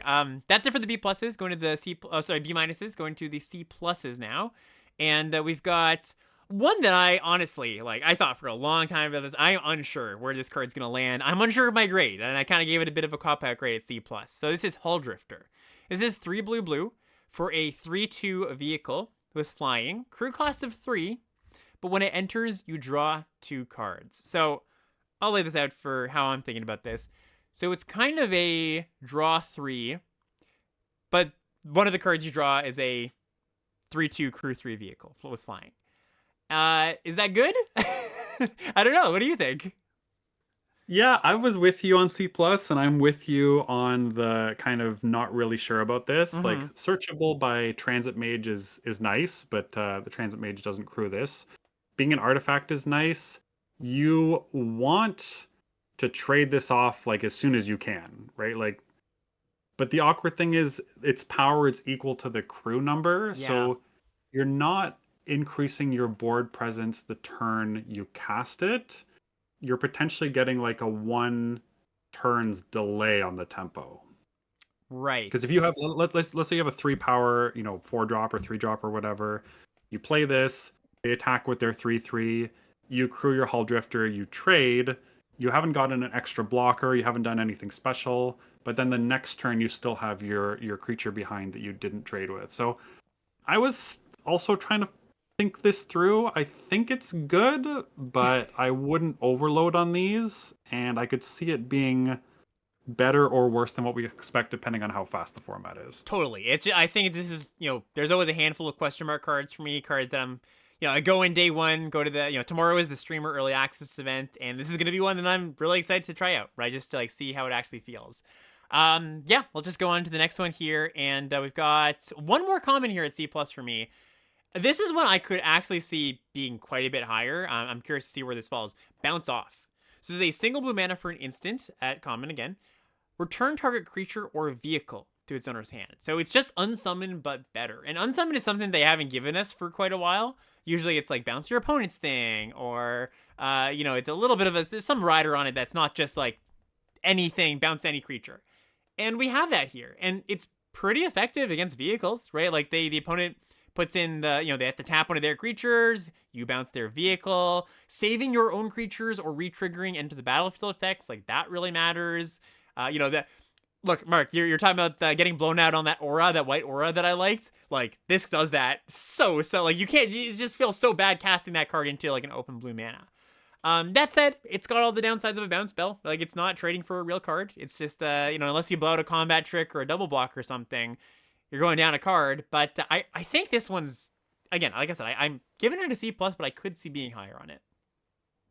Yeah, I gave this a C. I Mm-hmm. agree it could be higher. I think that this card's going to be interesting in that it'll be both underrated and overrated. And what I mean by that is I think you'll be able to pick these up pretty much for free on Arena. Like I could see getting these, 13th, 14th, 12th pick type of stuff. Right. And you don't want to overload your deck with them, Yes. right? Like you shouldn't be playing these without a plan. And I could see less experienced players just dragging the numbers on this card down because just bouncing something for no reason isn't actually getting you anywhere. Yes, it's the classic blue card that demands you to have a good understanding about like the cadence of the game and tempo and everything. And I think just the average drafter on Arena that has that even just has 17 land users, honestly, just that's something that they struggle with. So yeah, it's gonna be interesting. And like the numbers aren't gonna tell all in this one. Another one, just like neck and neck with Aetherdrift of like, yeah, I want to put this in my deck and see how it really feels. Yeah, I mean that's the downside. The upside on it is if you are doing what most experienced limited players want to do, trying to accrue value, trying to draw lots of cards, trying to make sure you're pulling ahead. This is the way to make sure you just don't die. Yep, totally. Like, it catches you up on tempo. If they're trying to start your engines, like it just sets them back to ground zero. They're all of a sudden they don't have attacks anymore. As you said, you can save your own stuff. There's a lockdown aura on blue, so this blows out the lockdown aura. You can just buy back your creature and play it again. Yeah. There's a ton of upside for this thing. Yeah. Really excited to play with it. Then we've got a few uncommons here, still at C+. So Memory Guardian is basically not strictly blue-white gold card, but sort of a blue-white gold card. It's a 5-mana 3/4 flyer, 4 to blue. And it has affinity for artifacts. Also an artifact creature itself. So if you're paying 4 mana for this, you're reducing this by 1. It's passable. You wouldn't want to put this card in your deck if it was cost 5. Like, that's just not good. If you reduce it by 1, it's a 3/4 artifact creature, flyer. Okay. Really, the sweet spot is getting to 3 and below. If you can get there, it gets very good.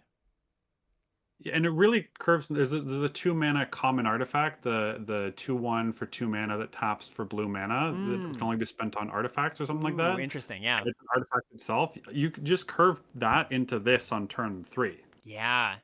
Yeah, no, I didn't even think about that. There's also the there's a 2/4 for 3 in white that makes your artifacts cheaper, so it kind of adds 2 for this. Yeah, no, I think the card's gonna be really solid. Like, it's gonna range from, obviously, if you put this in your deck and it's not very good for your deck, it's not gonna be good.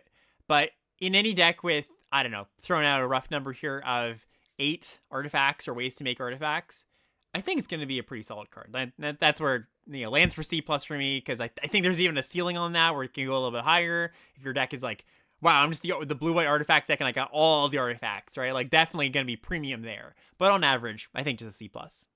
Yep, I'm with you on C+. Ranger's Refueler is the last one. I think this is one that we might have had a disagreement on too. So this is 1 and a blue for a 3/3 vehicle at uncommon. Crew 2. And it says whenever you activate an exhaust ability, draw a card. And it has an exhaust ability for generic mana. This vehicle becomes an artifact creature. Put a +1/+1 counter on it. So I gave it a C+. You gave it a... I was the same. I think this Oh, card's really sorry. good. Okay, maybe there was another tier list or something I was looking at. Yeah, I've been doing a lot of talking. Want to talk this one up a little bit? Yeah, we probably just taking a time check. We probably need to do less talking, honestly. Oh But yeah, sure. we had no idea how long this was going to take, and it's certainly early parts still dragging on quite a bit. But I just think this card's super efficient. Like you get one activation out of this, and it's already got its ability back. There's cheap exhaust cards for other types of ways to activate this, Yep. and then having the buyout to be able to do it on itself. Like it's not the best if you just look at it by itself, but one or two more exhaust cards, and you're really doing it here. Yeah, no, totally agree with that. Okay, let's, in the interest of what you just talked about, jump all the way to the next color, to black. And I don't have anything in the A range. I don't have anything in the B+B range. My first black card starts at Grim Bauble, which is a 1-mana artifact at common. When it enters, target creature an opponent controls gets -2/-2 until end of turn. You can pay 2 and a black to tap it, sack it, surveil 2. Yeah, not a lot of ways to sacrifice this or like use the piece of cardboard by itself. So it's mostly just there for being types because there are cards that just want you to our artifacts. And then the -2/-2 as a one time. So kind of sorcery speed stab, maybe you might want to call it. It'll kill most 2-drops. It kills a few 3-drops. Notably, it doesn't hit vehicles. So if your opponent leads on a turn 2 vehicle and your plan was to do this to kill their 2-drop, you might have some awkwardness there. That's the only thing holding me back a little bit. I was hesitating between C+ and B- for this, and I ended up giving it a B-. Yeah, and I think probably the best deck for it is probably gonna be blue-black, where it cares about just being on the battlefield. We got the blue-black gold card where it drains for each artifact you control. Like this just sitting there is kind of nice for that. Obviously, more of a control-minded card, but yeah, just a good card in general. Second one here is Back on Track as another B-. So this is 4 and a black for an uncommon, and it's a sorcery. It says return target creature or vehicle card from your graveyard to the battlefield. Create a 1/1 pilot token.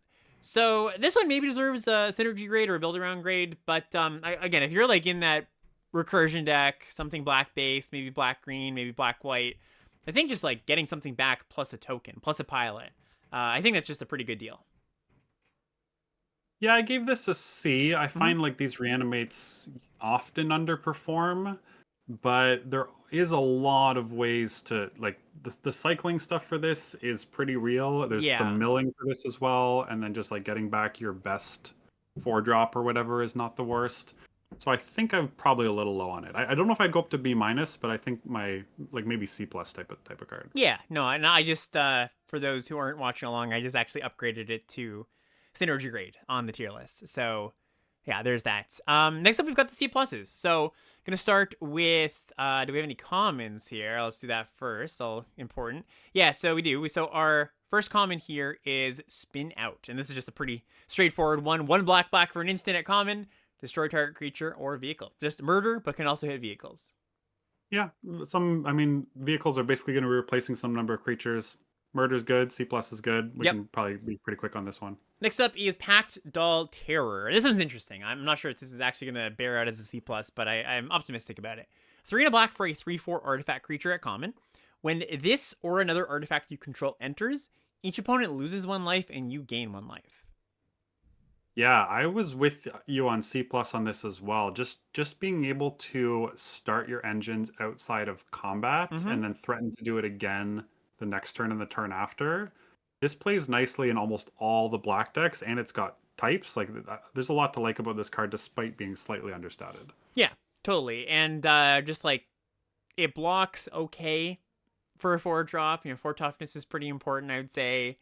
And if you get 2 drains out of this, you're pretty happy with it. Kind of like a big vampire spawn. If you get the one and they kill it, well, I mean, sure, that's fine too. You're not too sad about it. So I can see this being like, you can't just play infinite of them. And they stack very, very well together, but you can't just play like, 9 of them. But I think just like, if you had 3 of these in your 4-drop slot of your blue-black deck with a good amount of artifacts, like I think you'd be pretty happy about those.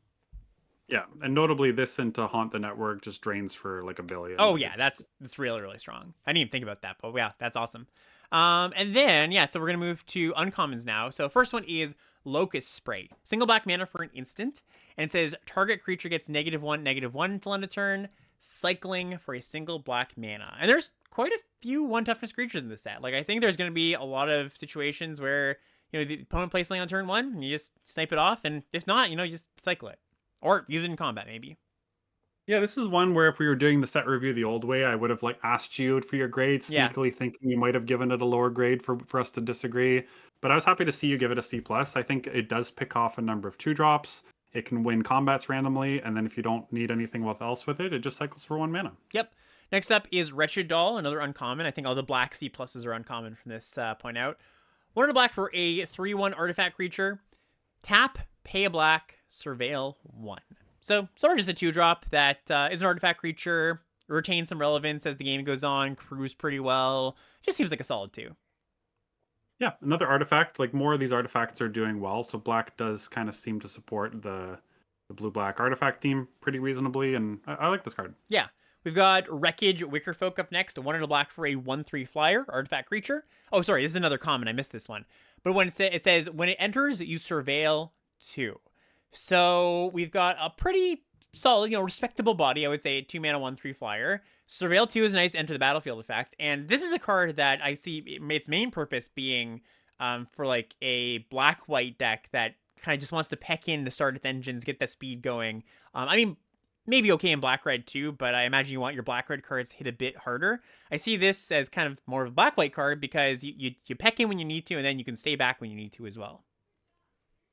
See, I went up to B minus for this card. Ooh, I didn't know that. Okay, yeah, talk me up. But you like, I mean, is there anything that I missed, or is it just like the magnitude of how much you like the things I talked about is a little bit higher? Well, so black white is like kind of start your engine speed, so Yeah, it's doing great things there.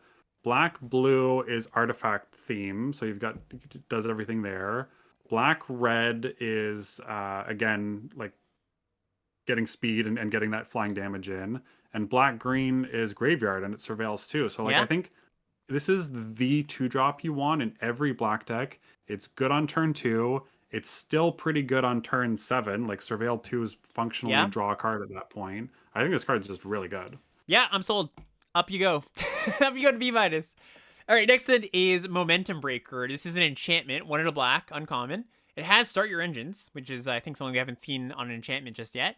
When it enters, each opponent sacrifices a creature or vehicle of their choice. Each opponent who can't discards a card. You can pay 2 and sack this enchantment to gain life equal to your speed. Yeah, I went down to C on this. There Yeah. are pilot tokens, Thopter tokens. There are, like it doesn't say that we've seen non-token sacrifice in the past, and that's been pretty good. Mm-hmm. Um, there will be spots potentially if you play a 1 drop and they don't play anything, you might just play this to get them to discard a card to get your speed up to 2. Uh, but I just think the sacrifice is a little too unpredictable to go up to C plus for this. Yeah, I kind of saw this as like all parts together. It is really what's holding together the C plus, because I agree the main thing here of like sacrifice, like it's pretty underwhelming. But that little bit of life gain, that's gonna be pretty nice. Maybe even a lot of life gain. Like if it's gain 4 at some point. Like that swings braces by a whole turn in a lot of spots. The cheap Yep. start your engines. Mind you, it's not self-serving. It's start your engine. It's a start your engines card that can't attack. It can't actually keep the speed going up, so that's notable. But yeah, I think I just like my C plus, but I agree. I could see coming down on it. We've got Shefet Archfiend up next. This is a 5 black 5/5 flyer, and it says when it enters, all other creatures get -2/-2 until end of turn, cycling for 2 mana. So expensive, but really impactful, and can be reanimated. Just cycling plus reanimator kind of combo. I gave this a D plus. Yeah, I get the feeling actually I'm a little bit high on this one, higher than I should be.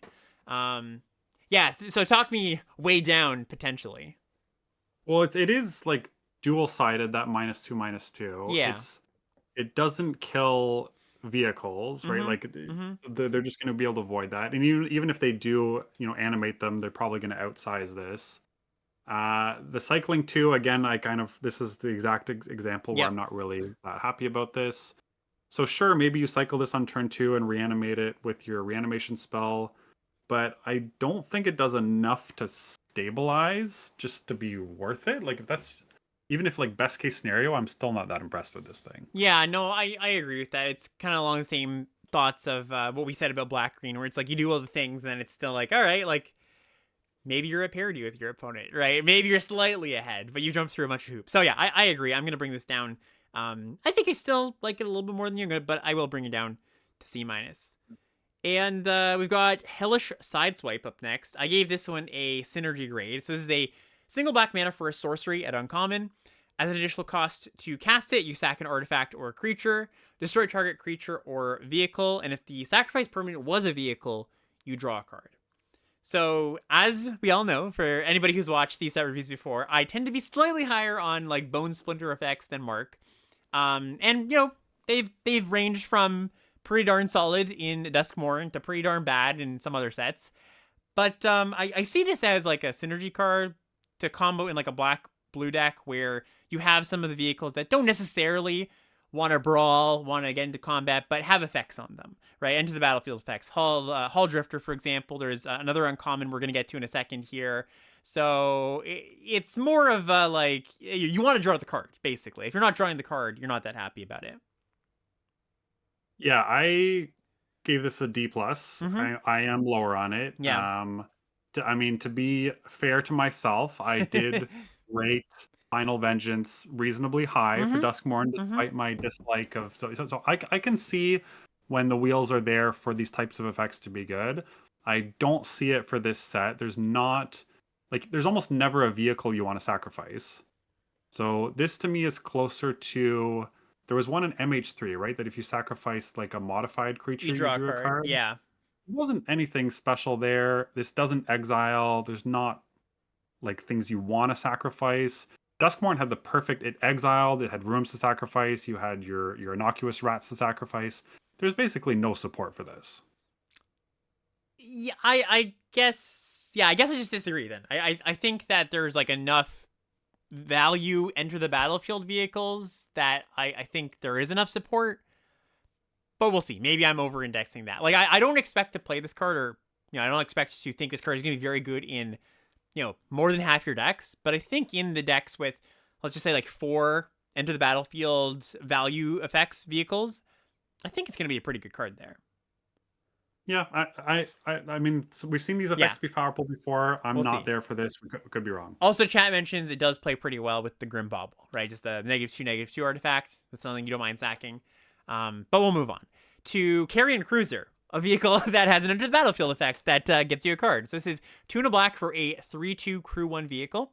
When it enters, you mill 2 cards and you return a creature or vehicle card from your graveyard to your hand. Yeah, I like this. Provides value. Yep. I'm with you on C plus. I like this is not. It's maybe better in Golgari, but it's definitely not a Golgari secret gold card. You'll just play this in any black deck. And then last C plus here is Intimidation Tactics. Single black mana for a sorcery. Target opponent reveals their hand. You choose an artifact or creature from it. Exile that card. Cycling for 3 mana. This is another one I actually don't know your grade on. What did you give this one? I give this a C, so I'm Okay. pretty close to you. Yeah, pretty close. It's gonna hit enough of the time that you'll be like information is key, seeing their hand is key, and then the buyout of cycling if you draw this on turn 8 or whatever is that's when the cost of cycling 3 doesn't hurt as much. Totally. Any cards that we didn't mention? Cards that you have C or below, or C plus or high that I have is C and below. Nope, none. Great. All right, let's move on to red. So red starting out with no A range cards. We got a B plus in Road Rage. So Road Rage is a single red mana. Oh, let me shift our faces over. Single red mana for a instant at uncommon. And it says it deals X damage to target creature or planeswalker, where X is 2 plus the number of mounts and vehicles you control. All right, yeah, Road Rage, even as just creature shock would be playable, and the ability to hit for 3, 4, maybe even 5 damage for 1 mana is incredibly efficient. I am with you on B plus. This card is great. Yep. Lightning Strike, going to the B range. Just classic card here. 2 mana, 1 in a red for an instant, deals 3 to any target. Yeah, similar. It's just very effective. This can also be your final way to get speed, although going face with this is usually not going to be recommended unless it's going to win you the game. I was on B minus for Lightning Strike, but one of the top commons in the set. Next up is the blue counter, or the red counterpart to the blue cycling payoff card. This is Marauding Mako. Single red mana for a 1/1 at uncommon. It's got cycling too, and same text. Whenever you discard one or more cards, put that many 1/1 counters on this creature. Yeah, so I give this a B minus. I am like costing one is great, but I think this is not Flourishing Fox or whatever, Right, right? Like yeah, this, yeah. I don't think Wrong this is set. gonna outpace the creature sizing up the scale. Like it's not gonna be big enough to get Mm-hmm. in the mid game. So I could see this thing underperforming. Yeah, I actually immediately agree with that. I did give this a synergy grade, by the way. Same with the Sky Yes, I Ray. did too. Yeah. Yeah, no, I think so too. Because the thing with the Sky Ray, I like the B grade for the Sky Ray because you draw that at any point, cycle one or two cards, you're pretty happy. You draw the Mako, you're kind of like, should I just cycle this? Like I don't have anything in it. Like I should probably just cycle this, which is fine. Like that's like not. It's nice that it has that buyout, but I do agree. Just put it down to the B minus range, and that brings us to B minuses. So we've got Grease Wrench Goblin as my first B minus here. This is a single red mana for a 2/1 uncommon. It's got an exhaust ability for 2 and a red. Discard up to 2 cards, then draw that many cards. Put a +1/+1 counter on this creature. Yeah, perfect example of a card that's good early, good late. It Mm-hmm. crews well at pretty much all points of the game. It's just very effective card. I'm happy with B minus for this as well. Totally. We've got Outpace Oblivion up next. This is a 2 and a red enchantment and uncommon. Start your engines. And it also says when this enchantment enters, it deals 5 damage to up to 1 target creature or planeswalker. Also says to sack this enchantment, it deals 2 damage to each player who doesn't have max speed. So 5 mana, deal 3 sorcery speed. That's good. Start your engines. That's good. Sack this enchantment. You can start your engines or help you get up your speed by sacking this enchantment, or it's just the final few points of burn. Notably, if your opponent's faster than you and has got up to max speed, this will Mm, not get you the finals. Like it's not the person who doesn't have max speed gets it, it's the right. person who has max speed doesn't get it. So That's a good point. Yeah, totally. Although, yeah, a lot of times that's still going to advantage you because you've got a removal spell in this card. But yeah, no, that's a good point. yeah, Next still up, very good. I was still on B minus with you. The same drawbacks of sorcery speed removal, like especially in this set. In most sets, sorcery speed removal in aggressive decks is still fine because they play a blocker, you kill the blocker, and you attack. mm-hmm, There is a lot of awkwardness in this set where if your opponent has a creature and a vehicle, if you hit the creature, they just crew their vehicle and they can still block. And if you want to wait for them to crew their vehicle, then you got to get into combat first. So some awkwardness with sorcery speed removal, but 5 damage for 3 mana is just a good enough rate that you'll play it anyways. yep. Next up is Spire Mech Cycle. This is another one I kind of went back and forth on. This is 4 and a red for a 5/4 hasty vehicle at uncommon, crew 2. It has an exhaust ability. Tap another untapped mount or vehicle you control. This vehicle becomes an artifact creature. Put a +1/+1 counter on it for each mount and or vehicle you control other than this vehicle. Okay, so big hasty thing is a vehicle. Yeah, crew 2. It's like turns your 2 drop into this basically on the turn you cast it, or you can just tap another vehicle. Yeah, what do you make of this card?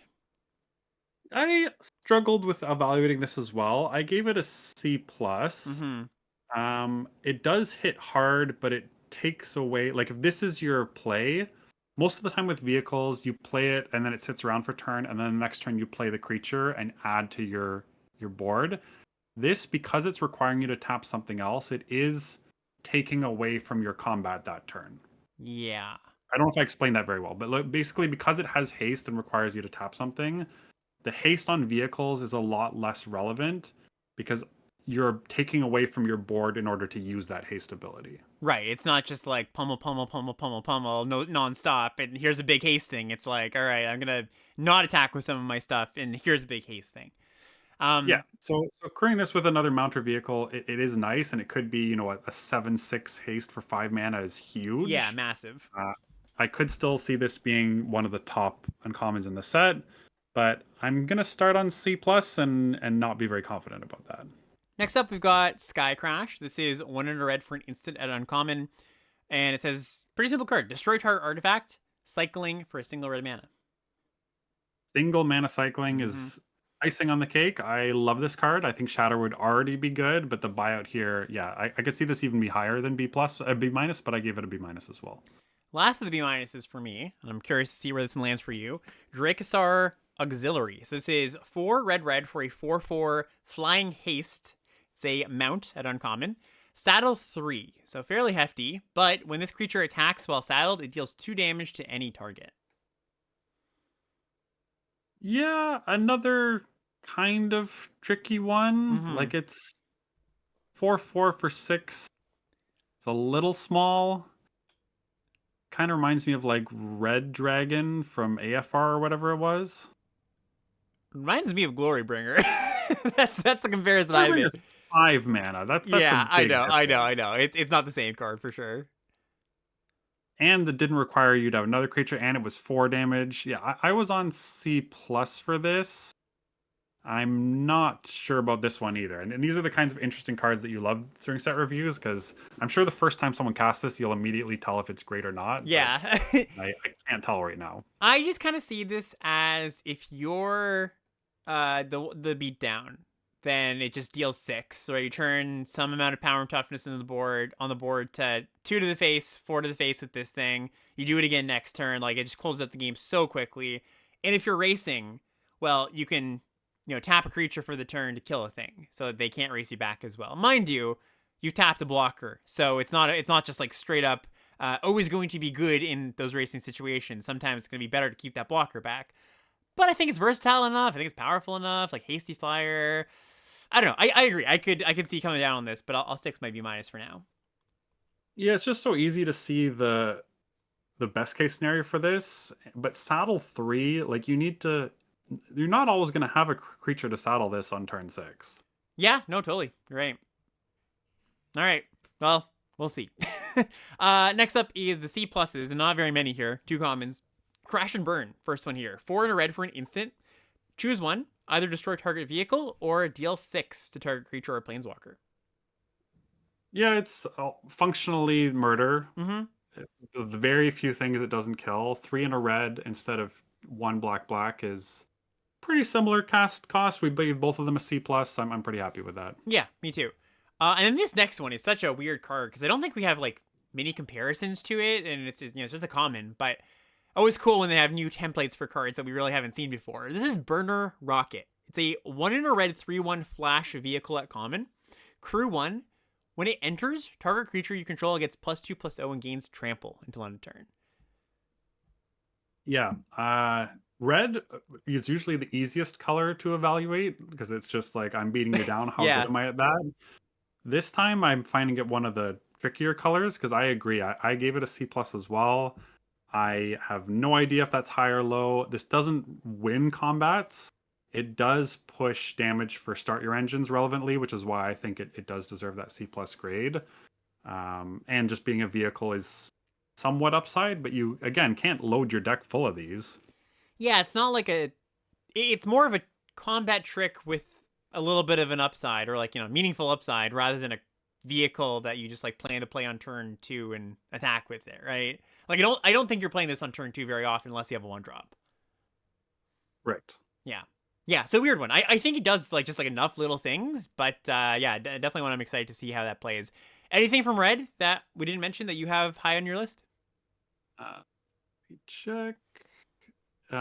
Yes, I do have one uncommon that I rated a C plus, which Cool. is Adrenaline Jockey. So this Okay. is actually one we had in a disagreement, which we were going to do later, but we'll do it now instead. So this is 2 in a red for a 3/3 uncommon.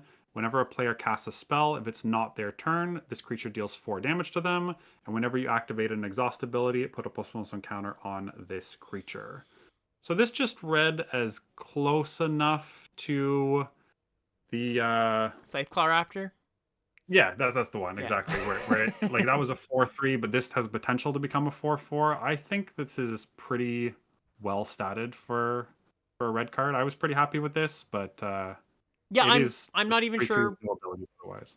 I'm not even sure why I gave it C minus, to be honest. Like, I think just like on a regrid, I'd bump it up to C. I think I'm still probably a little bit lower than you, but I think I would also go yeah, to C. So yeah, we'll agree to go there as well. cool. On to green now. No A's, starting at B for green. So B has Green Belt Guardian is the only card for me. 1 in a green for a 2/2 at uncommon. It's got an ability green. Target creature gains trample until end of turn, and also an exhaust ability. 3 in a green. Put 3+1/+1 counters on this creature. So for 4 mana, you can turn your 2/2 into a 5/5. I gave this a B minus, but the nice thing about this is that exhaust will also potentially trigger other things like blue green with the vehicle. There's a really nice curve of playing this on 2, playing the vehicle on 3, and then exhausting it on turn 4. But so just being an exhaust thing that you're not unhappy to spend your mana on, I think is Yeah. going to be pretty good here. Yeah, totally agree. Plow through is our first B minus here. This is an uncommon. Single green mana for a sorcery. Either destroy target vehicle or fight target creature you control fights target creature and opponent controls. I gave this a C plus. I don't quite see it as being a pull into green. Mm-hmm. Like again, if you assume most opponents' decks are only going to have 3 or 4 vehicles, that second line's not going to be that common to use. And then like 1 mana fight, it's not a bite, it's a fight. Yeah. So I'm a little lower. This is kind of similar to the white common we saw that's either destroy an artifact or deal the damage thing. I see it as similar, just slightly more efficient because it's 1 mana. Yeah, I kind of I think the thing that bumped me up to a B minus with this one is just the times you do kill like a 3 or 4 mana, heaven forbid 6 mana vehicle with this for 1 mana. Like that's pretty good. Mind you, some of the more expensive vehicles have enter the battlefield effects, so it's not like you're just like, great, get to trade 1 for 5 and I'm just completely up on that exchange. Yeah, I could see going down to C plus. I'm gonna keep it my B minus for now, but yeah, I think we're roughly in the same ballpark. This one's cool. So this is the card I mentioned earlier. This is Fang Druid Summoner, the second B minus here, and the last one.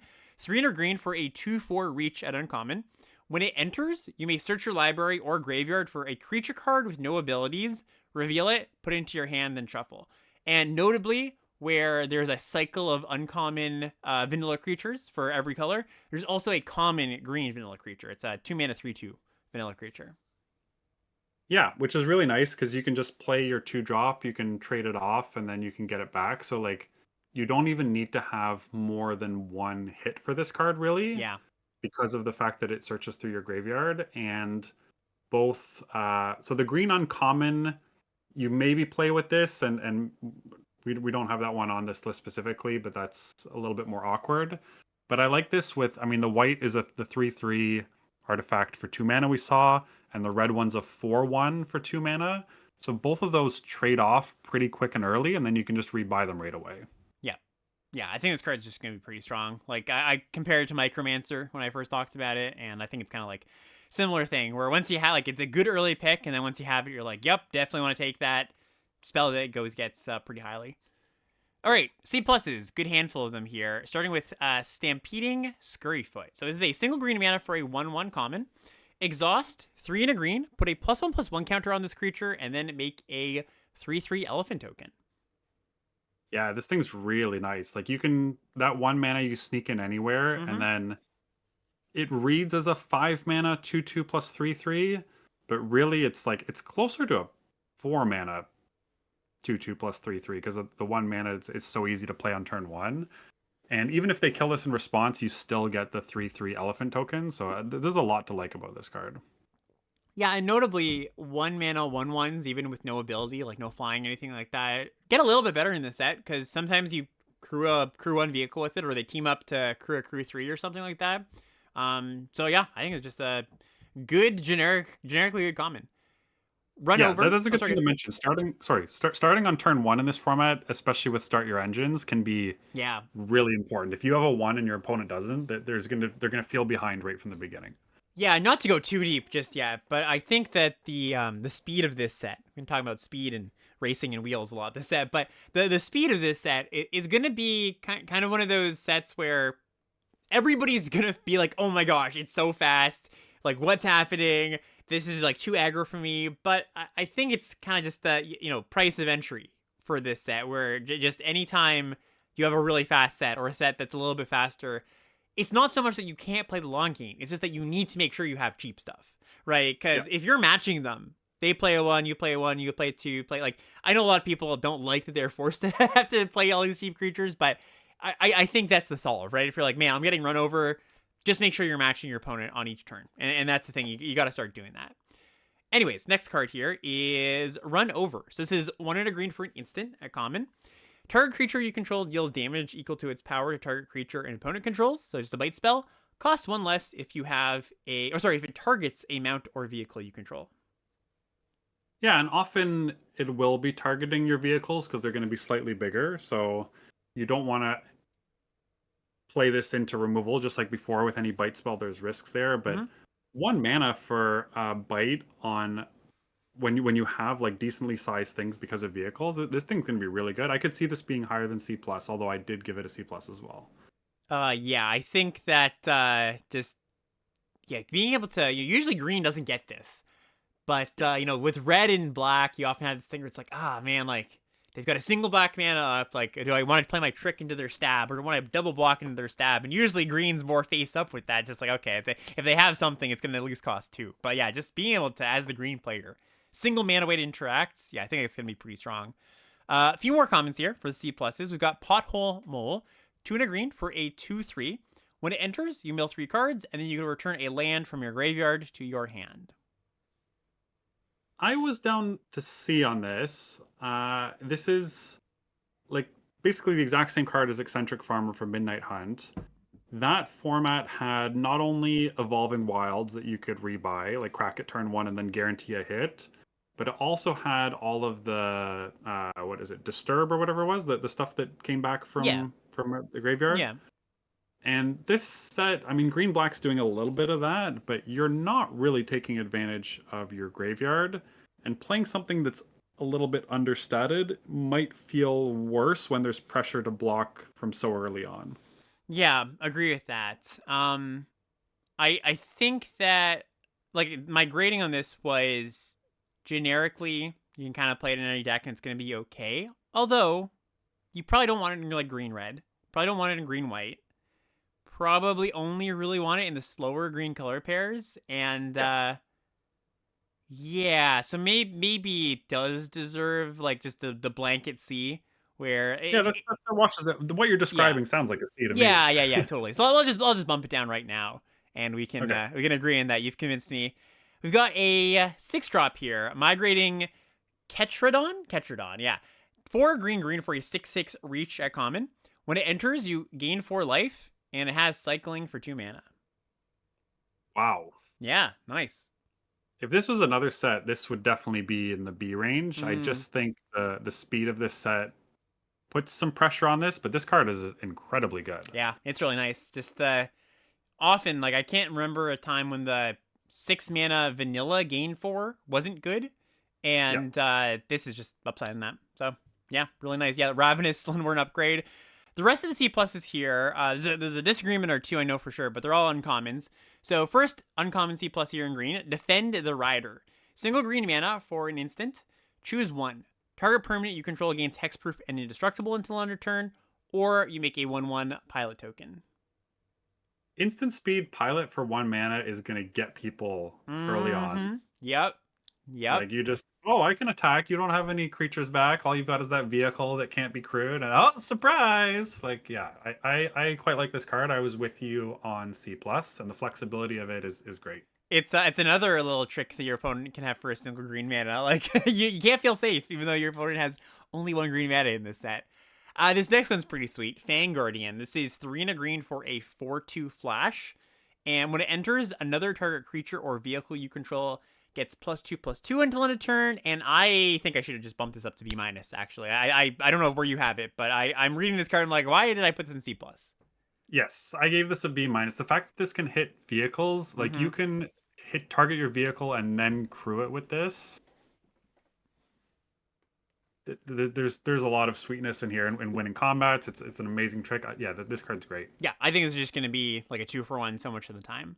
Yep. Next up, we've got Rise from the Wreck. So this is a build around, uncommon. Build around C plus is what I gave it. It's a 2 and a green sorcery.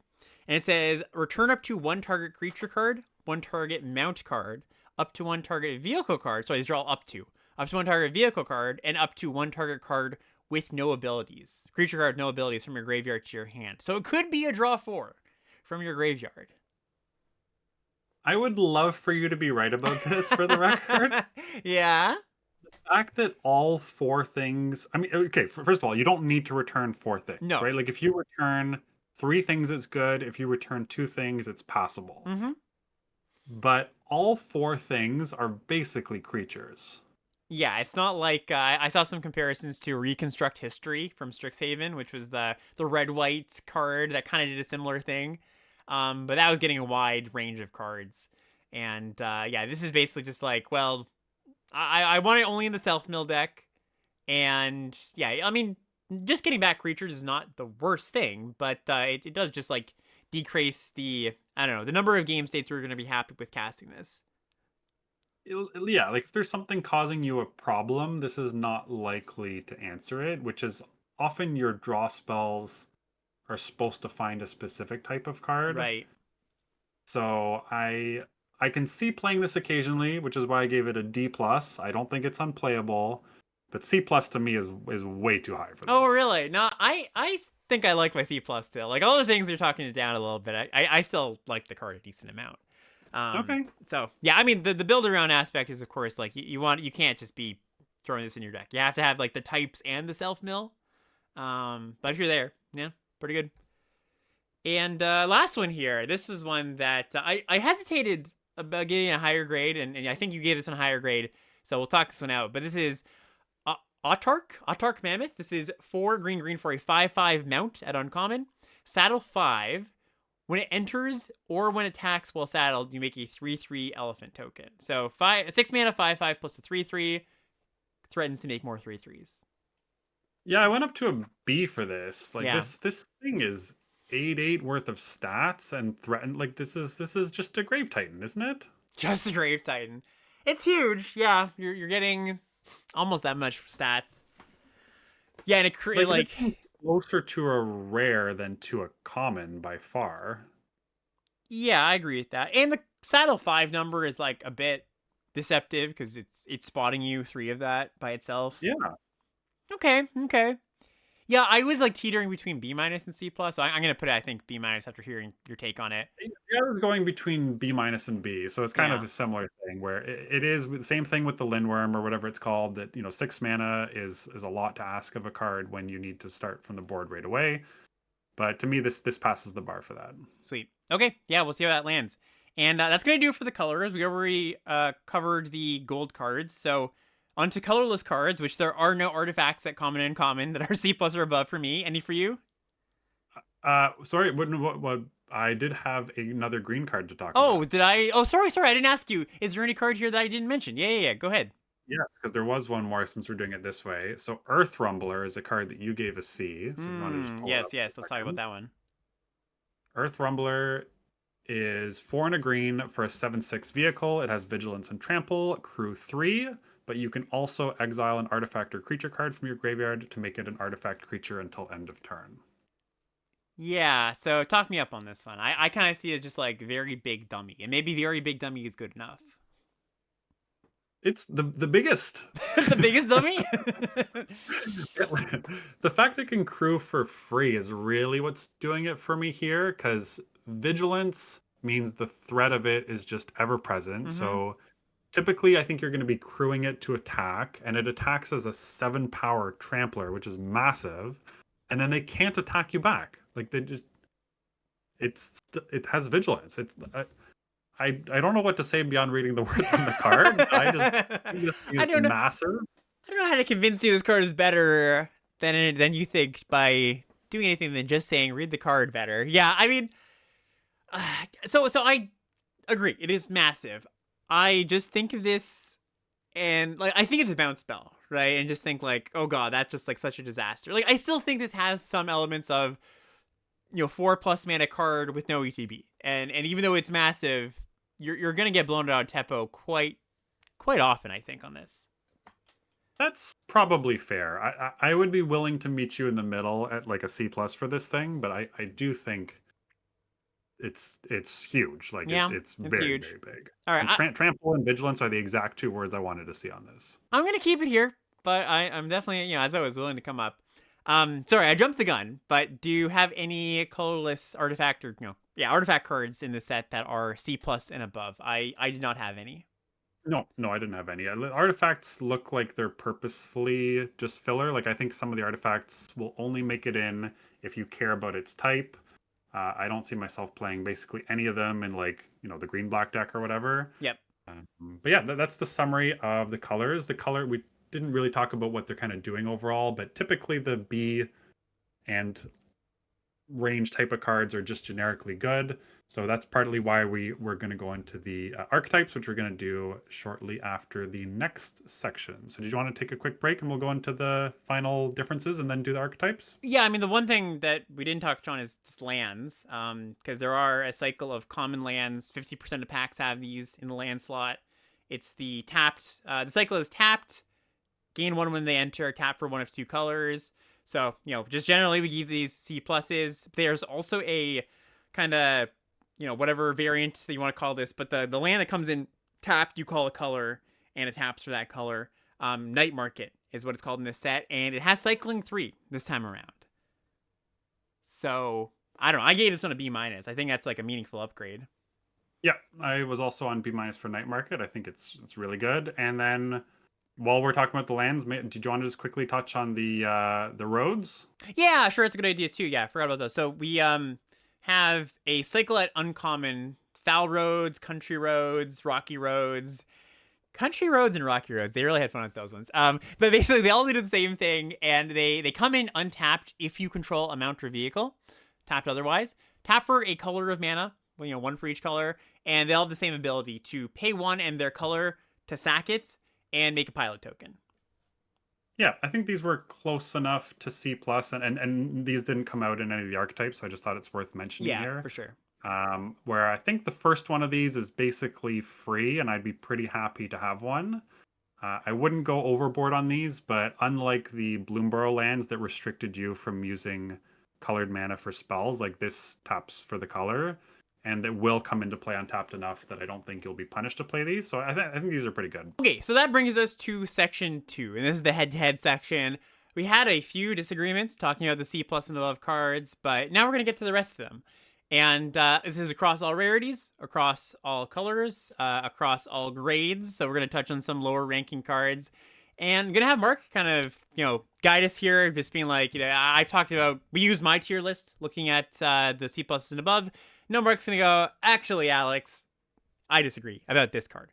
So we've got, 50, 60 cards to cover for this section. And Mark, what's our first one? Yeah, so in total, I guess normally when we do these set reviews, we talk with each other and we kind of talk one of us up or down, and that'll affect the grade before we give it. Because this time we gave the grades in advance, there's a lot more disagreements than usual. Mm-hmm. So normally for set review, we have about 10 to 15 disagreements. This time we had a nice number of 69. Nice. 10 of which have already been discussed in either the multicolor or the C plus and above section. So the remaining ones, we have 59 cards still to cover. Starting with white uncommons, we are looking at Pride of the Road. So I'll let you pull it up and read it out, and then I'll talk about the disagreement here. Yeah, for sure. So Pride of the Road is a 3 and a white 2/5 zombie cat warrior uncommon. It's got vigilance, it's got start your engines, and at max speed, at the beginning of combat on your turn, target creature or vehicle you control gains double strike until end of turn. So what did I give it? What did you give it? Yeah, so I gave this a D and you gave this a C minus. Mm-hmm. So I don't think this card's playable, so I'll let you talk me up on it. Just straight not playable. I see this as like a fine payoff for the slower black-white start your engine deck, where the body's good for blocking, it gives you inevitability long-term. It does fall into that camp of 4 mana, basically no ETB effect, no protection. Like, start your engines, I don't really think counts as an enter the battlefield effect for the purposes that we care about when we talk down the expensive cards. But Yeah, I guess I kind of just see it as an okay way to slow down the game and then turn into something that is relevant later. Like, it's not an amazing card. I gave it a C. But, C in those decks. So in like I agree that if there is anywhere you're going to play it, it's going to be white black. Mm-hmm. In that deck, this is not going to be the thing that's like again, if this is the thing that actually starts your engine and puts you on speed 1, Yeah. then it's not triggering that ability at earliest till turn what, 8? Right. Yeah. No, you don't want this to be the first thing that starts your engines. That's for sure. So I mean, if you have the 1 mana whatever the bot artifact that turns into another artifact, like I could see it in the spot like that maybe, Mm-hmm. but to me that you kind of need all of the stars to align for this to be playable, which is like I didn't give it an F, but a D.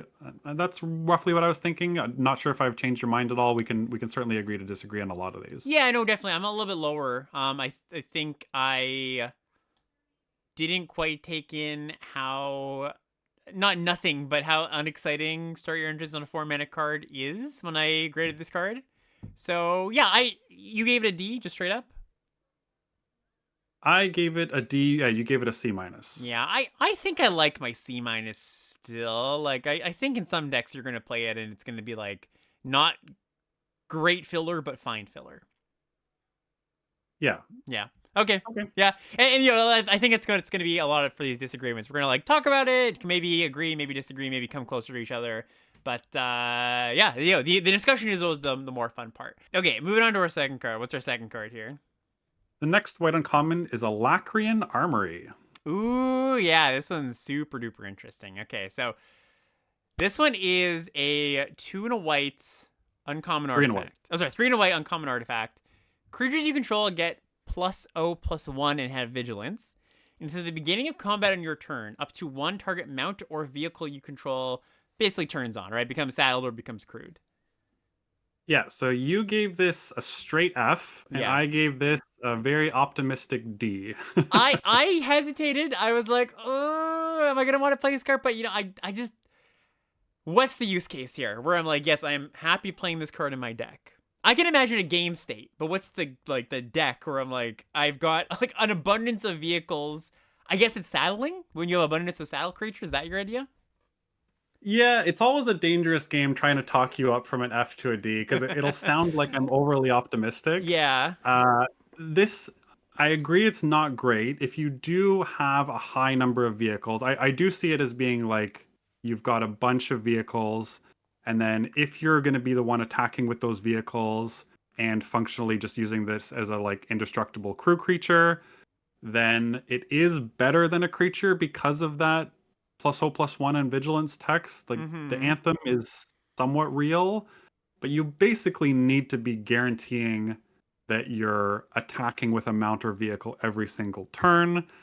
Not going to be easy. You're probably closer to right. I probably should have just given this an F, but we'll be optimistic and hope for the best. Yeah, I'll stick with my. It almost sounded like you were like trying to talk me down on it as you were explaining it. I'm like, okay. I'm listening. Am I really Very hearing you? Canadian of me. I'm so sorry for being optimistic on this. All right, what's our next disagreement? The next white uncommon is Tune Up. Oh, yeah, that's a pretty interesting one. So, Tune Up is a 3 and a white sorcery, that uncommon. Return target artifact card from your graveyard to the battlefield, and if it's a vehicle, it becomes an artifact creature. So, basically, auto cruise forever. Yeah, so you gave this a D C, and I gave this a D plus. Mm-hmm. Yeah, so I think this is one I knew we were gonna talk about because it's a pretty high grade for me to give it. Again, we haven't gone too deep in this, and we're not even going to get deep into this with the archetypes because it's kind of a 3-color overlap. But I do see some decks, and this might not be a week one thing. It might be like as the format matures a bit. I do see like Obzon recursion decks being a thing, and this is like a pretty good rate for your reanimation spell, and like reanimating a vehicle that, let's say you reanimate a 4-mana vehicle. Well, it's not going to be a 4/4 off, and it's going to be like 5 something worth of stats. You reanimate that green big chonker you were looking at, so it was a 7/6. So like you're getting some advantage there. that's my talking up of it. I don't think it's like you're just not going to play this in every deck, and I assume I gave it a build around or a synergy. Did I? I didn't check the Okay. minutia. You definitely could have, and we could be closer than we realize on this. Yeah. I was in like D plus territory for me is a something that you play in very few of your white decks. Mm-hmm. Like this is not an aggressive card. No. It does not hit creatures. So in a lot of cases, when you are returning the vehicle, it would be just better to play another 4 mana vehicle instead. Like that's kind of how I see these zombifies. So the real way you're taking advantage of this and making it really worth its spot is if you're doing like the whatever the 6 mana cycles for 1 white 6/6 Oblivion Ring thing. Right. So Okay. something like that, then you're really doing it. But a lot of the cycling monsters are creatures and not artifacts, so Mm-hmm. I don't think that's going to come up often enough to be like good, basically. It's really good with that card. There's also like a mythic that this plays very well with. It's a gigantic lifelink flyer that Okay, has sure. cycling. Yeah. Look, I gotta talk it up. Yeah. So I mean, like That's D plus though, isn't it? Like, oh, I've got it in this specific video. I'm gonna play it here. Like that's not a C. sorry, you cut out. My earphone came out for a second. Say it again. No, I said like that's the definition of a D plus. Like you play it in very specific spots and it does its thing, but other than that, it's not like Yeah, it's not that's fair. Yeah. slotting into your white decks. Yeah, I mean, I guess I think we're pretty much in agreement. I get like the synergy grade for me is like when it's in that deck, how good is it in that deck, right? And I Sure. think it's about a C there. So I think we're Okay. this is where the conversation is good because like talking to that kind of stuff. Okay, what's our next one here? Next disagreement. Next, we go to the white rares. We start with Perilous Snare. Ah, okay. So perilous snare. Yeah, this was another really tricky one for me. Oh, I. Okay, so I'm gonna read it out, but I somehow read this as an additional mana than it actually was. I thought this was 4 mana. So this is 2 and a white for an artifact at rare. It has start your engines. When it enters, exile target non-land permanent and opponent controls until this artifact leaves. Max speed. Tap it to put a counter on a creature or vehicle you control. Activate that only as a sorcery. Okay, so immediately, sorry, read out the grades, and I think we'll talk from there. But Yeah, you gave this a B minus. I gave it a B plus. yeah, okay, so not that much different. But I thought this was a 4 mana card. That explains it. So Yeah, we can keep this one great. short then. So I Next guess you card. agree with me. This card's very good. The only reason I didn't move it into the A range is just because of the risk of having the mid combat artifact destruction, of which Mm-hmm. there's a bunch in this set. So, the surprise blocker factor holds it down a little bit, but this card's great. I'll be happy to first pick it. Yeah, for sure. All right, what's the next one? Next, right rare is Guardian Sunmare. Yeah, so this is a 3 white 5/5 rare, ward 2, saddle 4. It's a mount, of course. When it attacks while saddled, you search your library for a non-land permanent card with mana value 3 or less. Put that onto the battlefield, then shuffle. What do we give this? You gave this a B minus. I gave this a slightly reluctant, or regretful, I should say, A minus, because I don't Ah, think it is actually an A minus. Saddle okay. 4 is a lot. Yeah, that's the thing, right? And you're making that back up by putting a permanent onto the battlefield. It's not like you're leaving yourself completely defenseless.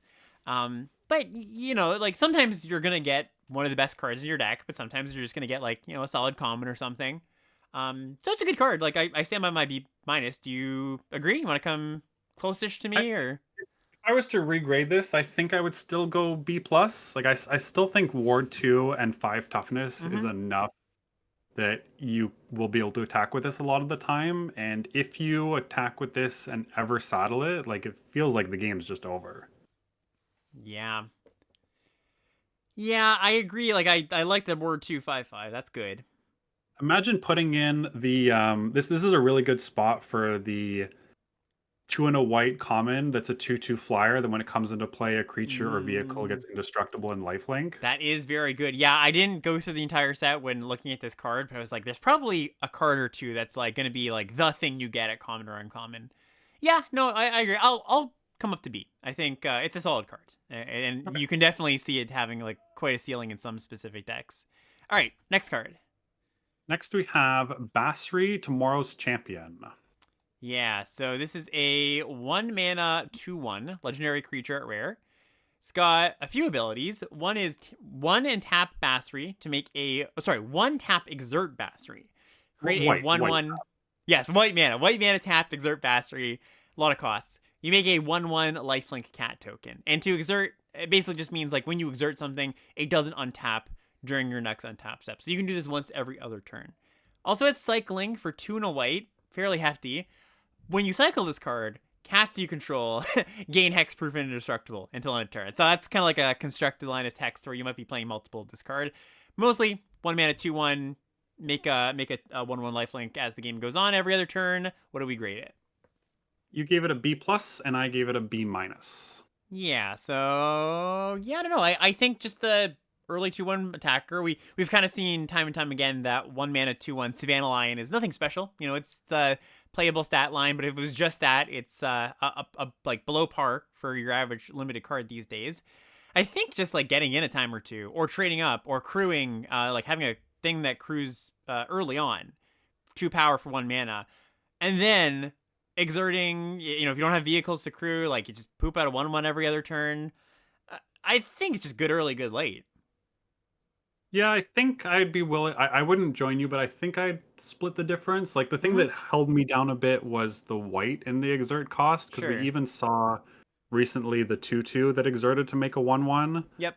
And it wasn't even amazing, and that was with 0 mana to do it. Like the token didn't have lifelink, so it was a little bit worse.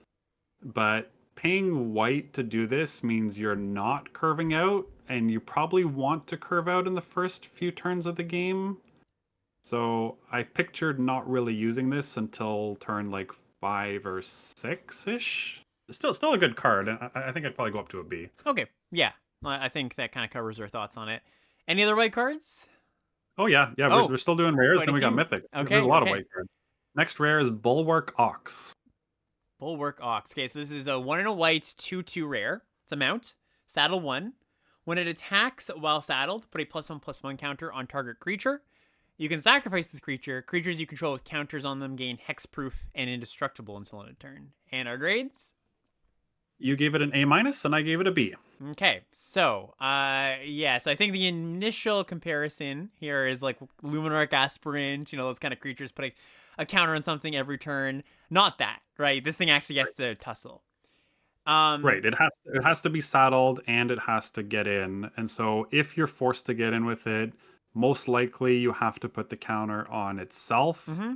And then at that point, like you're really losing a lot of the benefit of diversifying your threats, which is what the Luminarch Aspirate type of thing does. So Right. I'm pretty confident this isn't an A level card. Like the second ability there is not that relevant. I don't think there's a ton of things that make counters in the Yeah, set. I So you're agree. really just looking at and like on the draw, this card is potentially not even able to like get in safely right away. So Yeah, no, I agree, especially because those other cards, you draw them on turn 7. They're still pretty good, right? They just kind of sit there loading up your creatures. This one, you draw it later. Yeah, you're not going to be that happy. I agree. I'll join you at your grade. okay. Next up, what do we have? Next final rare is Voyager Glide Car. Excuse me. Yeah, this is a pretty interesting one too. This is a single white mana for a 2/3 crew 1 vehicle, a rare.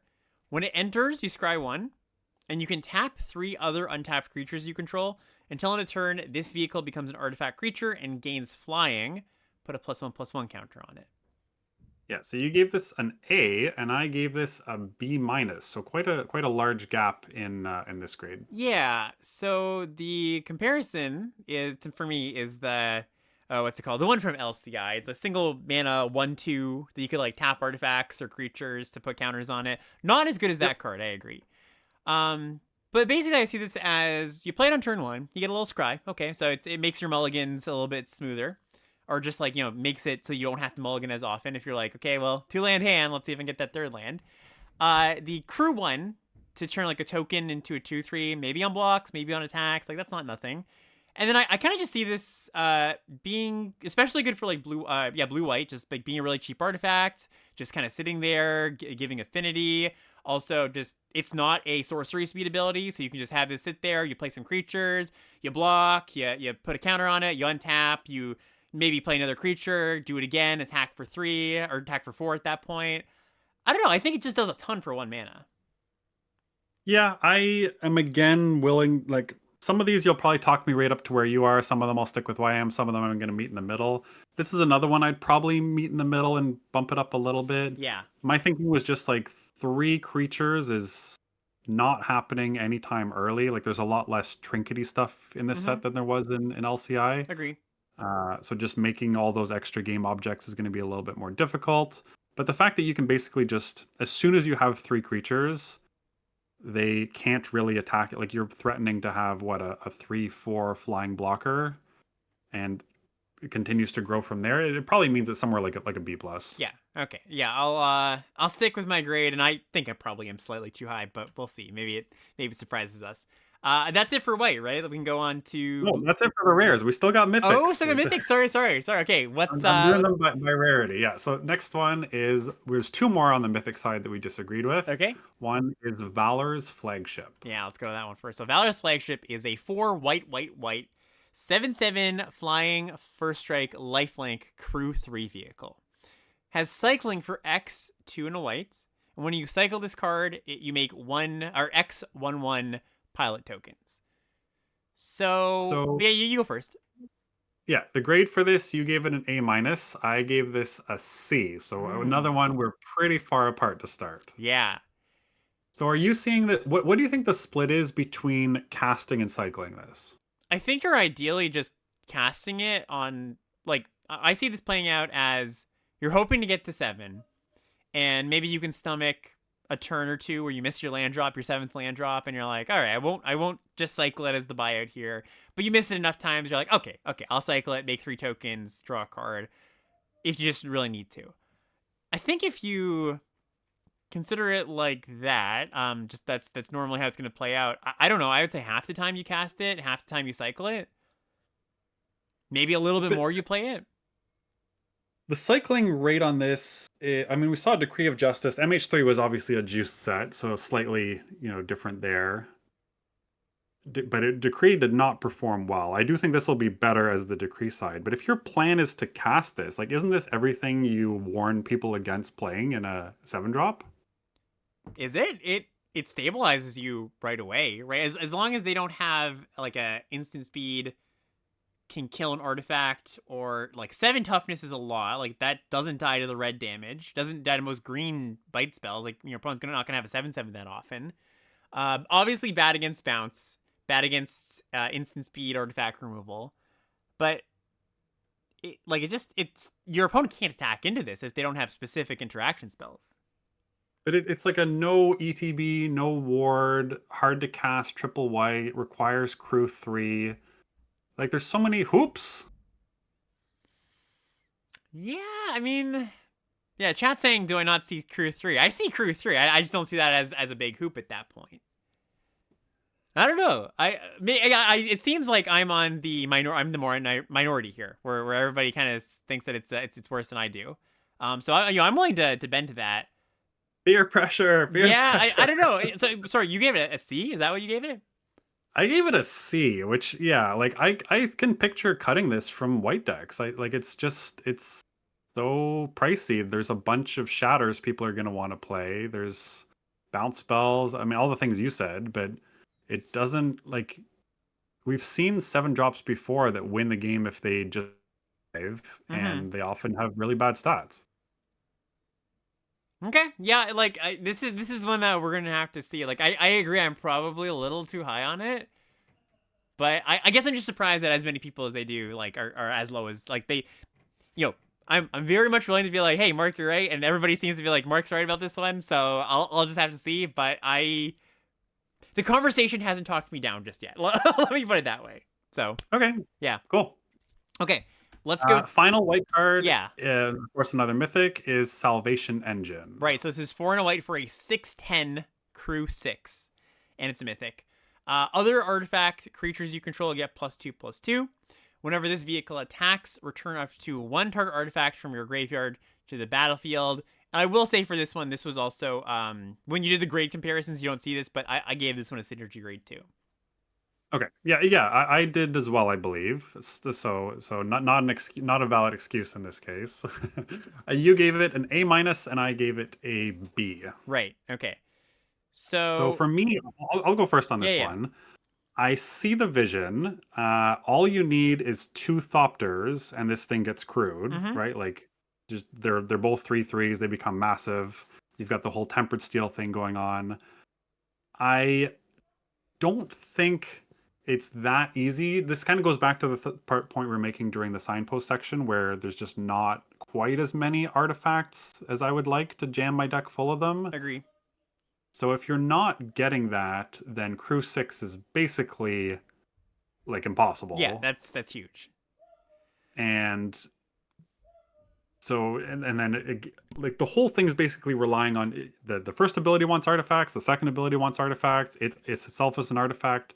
So I could see the deck where it all comes together, but to me an A level card should just like basically win the game, and I think that only does that if you have your whole deck as artifact creatures. Yep, no, I agree. I think just like thinking back to when I was grading this too, I kind of wasn't quite as in tune as you were just mentioned we kind of should be about how many creatures aren't artifact creatures in this set. I was kind of thinking, okay, for blue white, you can be mostly artifact creatures, and that's just not really true. I think even in blue white, you're gonna have your vehicles plus, maybe 8 or 9 things that will get pumped by this. So yeah, what did you give it again? I give it a B. Yeah. Yeah, like a build around B for how many artifact creatures do you think you need to be able to play this card? Probably like 10. And stuff that makes artifacts count. So like the blue 4 mana card that comes in with the Thopter. Like I would count that too. Yeah. There's I could be wrong on this. Yeah. This one I'm not as confident. This card is potentially just totally busted. But Yeah. Yeah. I don't know. I guess I agree. I think I'm probably too low on it. I'm going to come down to, or sorry, too high on it. I'm going to come to where you are. But I think this is just one of the things that it's really hard to figure out before you play. Like we're saying, there's fewer artifacts than it might seem in the set, or than you might imagine. But then once you actually draft your deck, you're like, oh, it's actually I have this card. It's actually not that hard to pick up the artifact creatures when I need them, right? It might be that kind of thing. yeah, like So when yeah. we did the C plus or better white section, Mm-hmm. was there a single artifact creature other than the 1 mana bot? No, yeah, it was just that. Well, this is the 3/3, right? The 3/3 uncommon that you talked me up on, the vanilla creature, like 2 mana 3/3. Yeah. Yeah. Okay, yeah. All right, yeah, okay. So I think we don't have to spend too much more time on this. We can finally. I've been trying to drag us to the next color. Now I can actually say, hey, let's go into blue. So what's going on with blue? Where are we going to first? Blue's list is a little shorter, so we'll start with the blue. There's a couple commons in this case that we disagree with that did not come up during this better section, starting with Gear Seekers.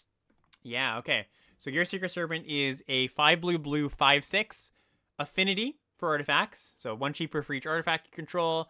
5 and a blue, can't be blocked this turn. And this is a reprint. We've seen this a couple times. What do we grade it? You gave it a C, I gave it a D plus. Yeah. So again, I think this is a build around grade for me, and I think I did definitely want to talk about this card because I think it will be overrated by people who have played it before.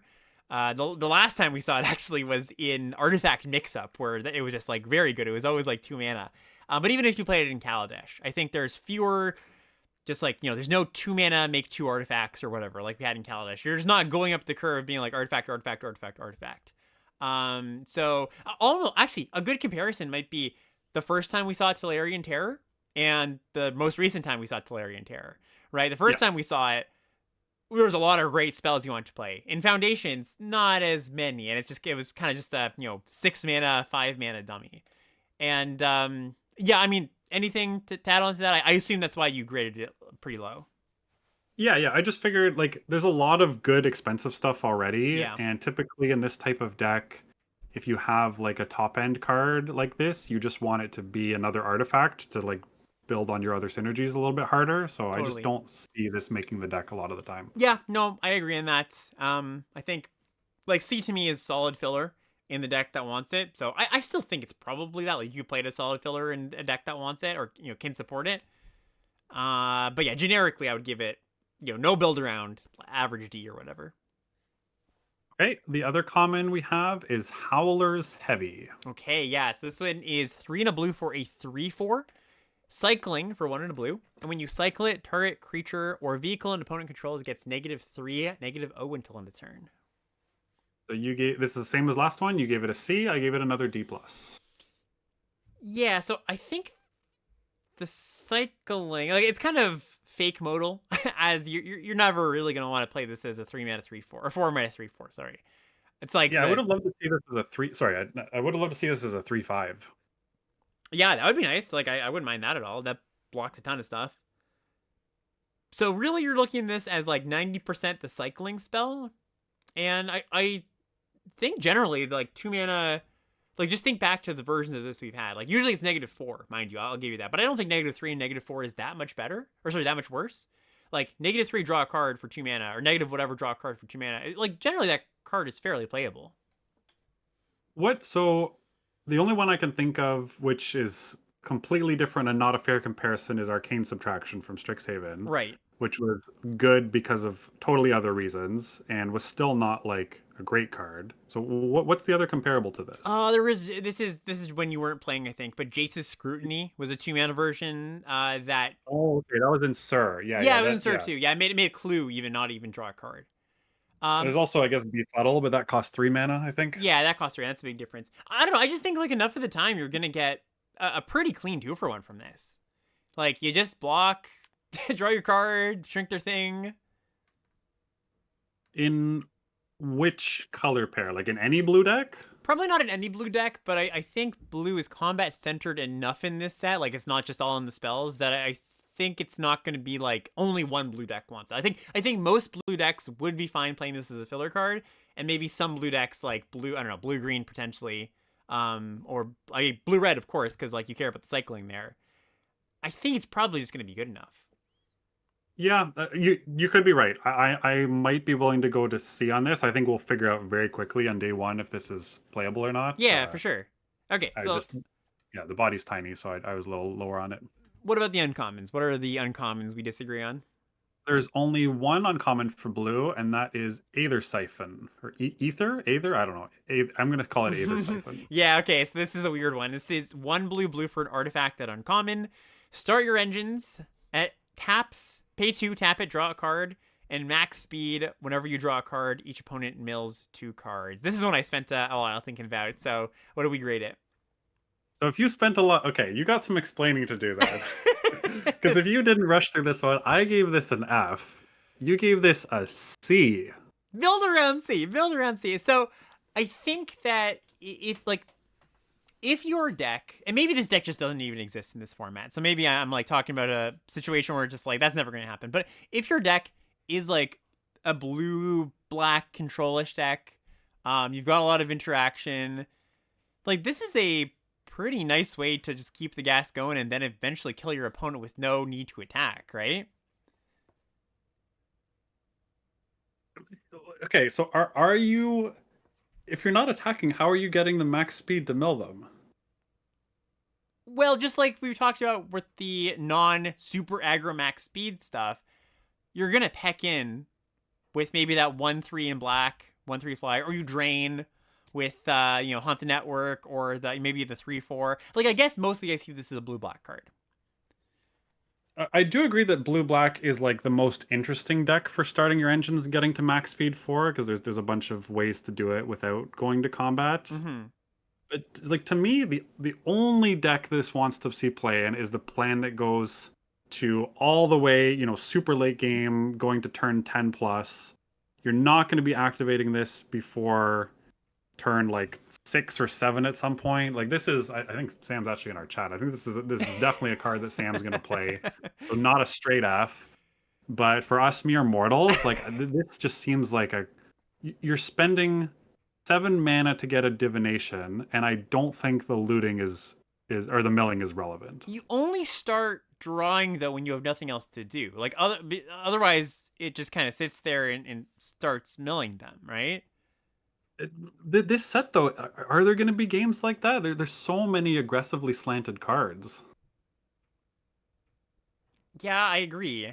I don't know. I just don't think it's a 0, right? I don't think it's a straight F. I think there will be decks. C is wild. What do you think the game in hand winner is going to be on Oh, this? terrible. Absolutely terrible. I think it's going to be like sub 50, most likely. Yeah. But Okay. that includes like a lot of people that are just going to play this card in decks that aren't good for it, right? So then it's like you're saying it's like a D then, right? I'm saying when you have a deck for it, it's going to be like a real plan. That's like I don't think I would call that a D. This is maybe where the letter grade system breaks down, but I see it in a deck where it's like, hey, I've got all the other pieces for this. It's going to be the thing you're gonna either try to find to close out the game, or you're pretty happy to have this as a way to keep the gas flowing. Okay, but isn't it like, yeah, we won't spend too Yeah, much longer yeah, on this. yeah. If you want that type of card, like you could just play a Gear Seeker Serpent, couldn't you? I mean, then you're just like you're just playing the game of I've controlled. Here's my threat. Your opponent's gonna have removal in their hand for your threat, right? Yeah, maybe. Okay, Yeah. C is wild. Maybe it's not an F, and I'd come up a little bit, but I was shocked when I saw Okay. that. Yeah. Yeah. We'll see. We'll see. I am happy to be wrong about this if it is. All right, What we have else? two rares for blue. The first one is Mindspring Merfolk. Mindspring mode. Oh yeah, this is one I want to talk about. So this is single blue mana for a 1/1 at rare. It's a merfolk, as you mentioned, and it has an exhaust ability, X blue blue, tap it, draw X cards. Put a 1/1 counter on each merfolk you control. Before you search, this is the only merfolk in the set. So it becomes a 2/2. Yeah, so most of these are we have a difference because you're lower than me. We've done a few where I'm high already, but Mm-hmm. this one I am actually higher than you. You gave it a C, and Mm-hmm. I gave it a B plus. Yeah, so talk me up on this one, because this one kind of just seems. I mean, I think I maybe can anticipate where you're going with it, but yeah, I'd like to hear your thoughts. Yeah, I mean, starting like one drops again, they're kind of I see them as kind of free to get down and get the game started. And Mm-hmm. if your opponent plays a 2/1 for one and you trade with it, so be it. The fact that this has the tap ability, I did initially miss that, so I would go a bit lower because I thought you could activate it right away.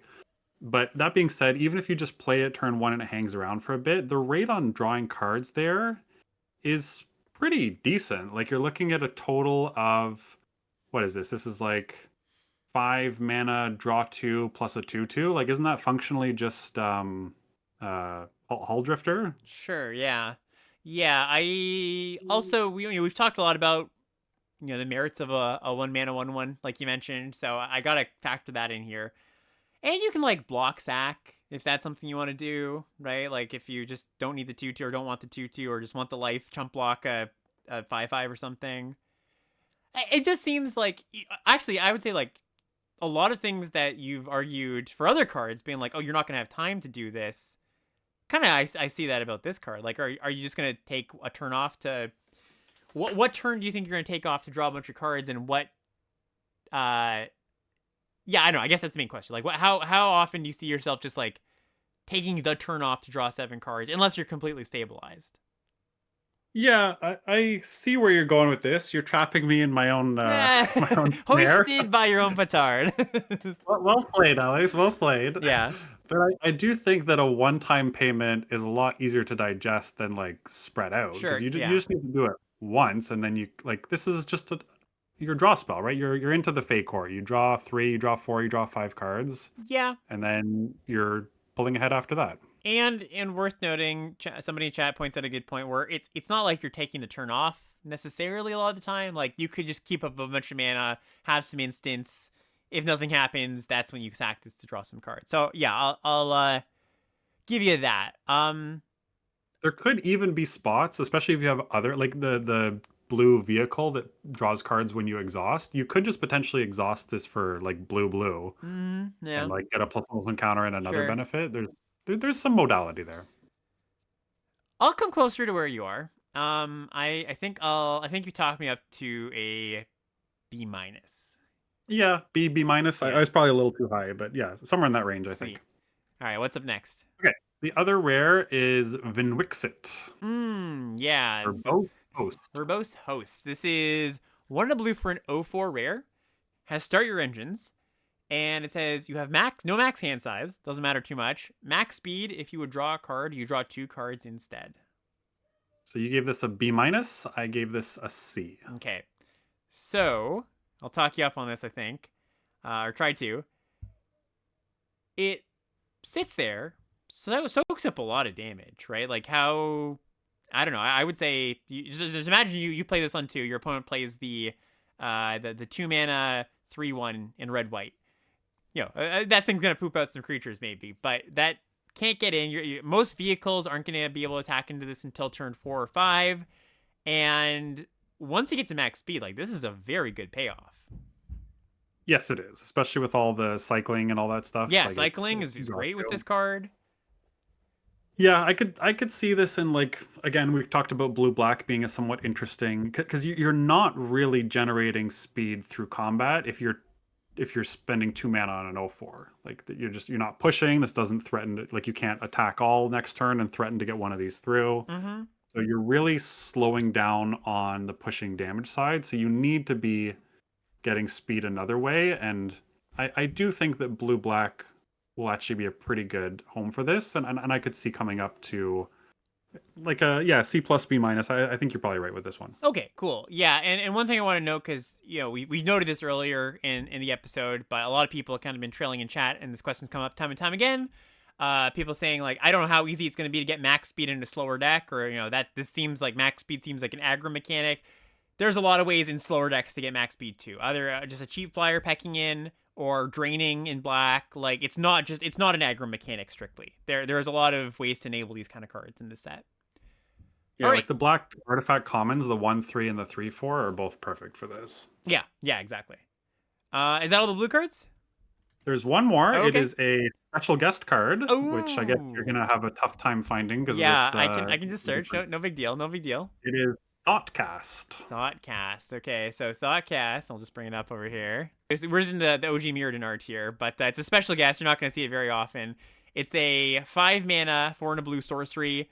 Draw 2 cards. Affinity for artifacts. So divination that could be cheaper, but generally it could also be more expensive. You gave this a C plus. Mm-hmm. I gave this a D. Yeah, probably a little high on my side. But I do think that some decks will be able to maximize on this. But you're right. I think I'm a little bit too high. Yeah, I'm pretty confident on my D. Like, I think if you want to draw cards, there's the strictly better divination, there's the hull drifter, there's other ways to do it. Like, this one is hoops to get something that you're not really taking advantage of. Like, you can't use this to generate more land drops. By the time you cast this, you'll just wish it was something else, I'm pretty sure. Okay. Yeah. No, I agree. I'll come down to where you are. Okay. All right. And that's going to bring us to the black cards. Yep. We have one common for black, and that is Streaking Oil Gorger.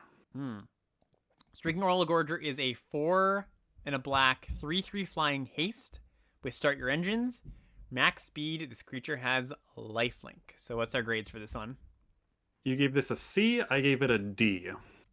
Yeah, this one is interesting because it's just got like it's a pretty big difference between max speed and not. 5 mana 3/3 flying haste is unexciting and probably just veering on. Well, actually, I was gonna say veering on bad. Is that true though? Like, we haven't seen too many cards that just have this stat line. Like, is 5 mana 3/3 flying haste that bad? I was under the opinion that it is. Like, it's dies to lightning strike. It's yeah. It gets embarrassed by bounce off or whatever. It's well, I guess not really because it has haste, but it just seems too small for me. Yeah, a little bit too underwhelming. So let me just to frame this. If this was always 5 mana 3/3 flying lifelink haste, what would you grade that card? I'd be much more interested in that. That would be like C plus maybe. Yeah, I think so too. So if it's gonna be that in, I don't know, I would assume you're gonna get that stat line like a little more than half the time, maybe in decks that are set up to start your engines. The turn. Whoa. Okay, so that means you're starting your engine on turn 2 probably, and then turns unless you're playing the red-black uncommon that immediately puts it to 2, Mm-hmm. you can't even get this lifelink the turn it comes down, right? Because you'll get turn 2, you'll go to 1, turn 3, you'll go to 2, turn 4, you'll go to 3, and then turn 5, this combat will bring you to 4. Right. So it's basically never coming in on turn 5 as the lifelink side of things. Yeah. Yeah. Yeah. Okay. Yeah. I guess I've kind of talked myself up on the baseline and talked myself down on the ceiling, which is kind of the opposite of what I expected to happen here. Like, I still think this card is reasonable filler, but lower tier filler than I imagine. So you gave it a D plus? I give it a D. D. I Okay. could see going to D plus though. I'll change my grade to a D plus. Yeah, I think D plus kind of is a good. I don't know. That all groups together everything we just talked about. Okay. Yeah. All right, let's go to uncommons now. No, none with all the uncommons Oh, we covered great. in the C plus and better section. So it is all the way to rares. Great. But All there right. are 5 rares we disagree on. Yeah, the black rows were kind of tricky to evaluate. So what's our first one? First one is Gaunty Knight Minister. Okay, so this is 2 black black for a 3/4 legendary creature at rare. Whenever a player casts a spell that they don't own, that player creates a treasure token. Whenever a creature deals combat damage to one of your opponents, its controller looks at the top card of that opponent's library and exiles it face down. They may play that card for as long as it remains exiled. Mana of any type can be spent to cast a spell this way, which is a very commanderification of just saying when a creature you control hits your opponent, you get to draw a card from their deck. Yes, and it's not one or more. It is each one, Each right? one, yes, each one counts Yeah, so this is one where the gap between the floor and the ceiling is astronomical for sure. because it is just a 3/4 Mm-hmm. for 2 black black, which Mm-hmm. is quite bad. It doesn't help you get in. You have to cast it pre-combat. You have to get in right away. So you really need to be connecting with damage the turn you cast this, and that means that you're not doing that by using a combat trick or casting a removal spell to get in. Right. Yeah. So the card we've mentioned like 3 or 4 times at this point, but 2 mana, 1/3 flyer in black plays nicely with this card. Which is part of why I wanted to give it a B minus. Like I think that card's just so good. Yeah. Yeah, I agree. And I actually don't think we read out the grades for this one. So what do we give each of us? Give this one? Sorry, you gave it a B. I gave it a C. So yeah, Right. full grade difference here. Yeah, you're totally right. Like the the ceiling and the floor, huge delta between them. I guess I graded more in the ceiling. You graded more on the floor. Yeah, again, no ETB really, no protection, understated. Like to me, this kind of just reads as whatever Eladamri or whatever. Like the upside's there, but it's just gonna die and Yeah. not gonna happen. Yeah, so like I definitely can see me looking at decks and going, cut Gonti from the deck. Like it's just one of your worst cards. But then also I can see decks where it's just like, oh, Gonti looks really good here.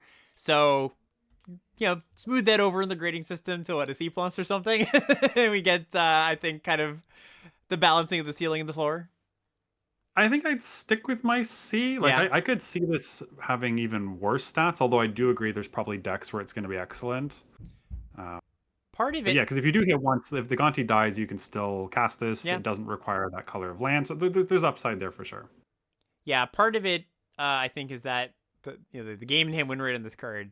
I think it looks like a very, very appealing effect. Like I'm sure this is gonna get drafted higher than it deserves to be. So yeah, part of that. But yeah, no, I agree. I'll come closer to where you are. And we'll go to our next rare. Great. Next one is hold up, is this is this a special guest? I think this is a special guest. I think I have to move this. Is Crypt Caller Chariot. Crypt Caller Chariot. No, this is just a normal card. No, yeah. Oh, a different one. moving Okay, it. sorry, I see. Crypt Caller Chariot is a vehicle. It's a 3 and a black, 5/5 menace rare vehicle, crew 2. Whenever you discard one or more cards, create that many tapped 2/2 black zombie creature tokens. Yeah. So you gave this a C plus, and I was higher on this one. I gave this a B. Yeah, so yeah, talk me up on it. I think I'm probably gonna come up a little bit, but what do you see with this card? I was willing to meet you in the middle on this one. I think I might have gone a little too high just because black doesn't cycle as well as the blue and red colors. So if you could play it in black red or black blue, but that's not really what this is about because you really do need to be making a 2/2 for you to be happy with this, because just a 5/5 Menace Crew 2 is pretty unexciting. I don't think that's that bad actually. Like I didn't even kind of vanilla test this vehicle, but that's like kind of chunky, right? It's good. It's Yeah. is it a B though? I No. don't know about that. No. So like let's just say you never make zombie off of this. It's like a C, like a D plus probably. Yeah, like a C minus, yeah, range type of card. Yeah, and then once you make your first zombie, it's quite good. Right. Yeah, yeah. And but I think the problem is that the black cyclers, like there's the uncommon -1/-1 that Yeah. cycles for black pretty good. But aside from that, there's the uncommon discard spell that cycles for 3. There's the 5/4 that costs less for cards in graveyard that cycles for 2. Neither of those cards are great. So I don't think there's a lot of self support for this. Not that I generally recommend splashing in your aggro decks, but I could see something with this being splashed in blue red. If you don't have Yeah. like, the super streamlined, have the 1, have the 2 drop uncommon payoffs, like I could see something going on there.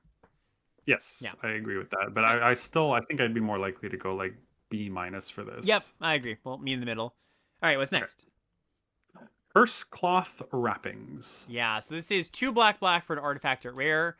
Zombies you control get +1/+1, and there's like I think like 10 zombies in the set or something, plus tokens of course. Has the ability tap it. Target creature in your graveyard gains Embalm until end of turn. The Embalm cost is equal to its mana cost, and Embalm is essentially flashback for creatures. You exile the card from your grave, pay its mana cost, you get a token of it. It's notably a zombie A zombie, token, yes, for sure. which is quite important here. Yeah. So you gave this a B. I gave this a C minus. Ooh, okay. So it's a slow card. It doesn't do anything when it comes in. But I see this is like the reason to be like a black green deck or just like any amount of self mill. Especially because there's ways of getting back your artifacts from the grave once you've milled them. I just think that this is like such a powerful engine card.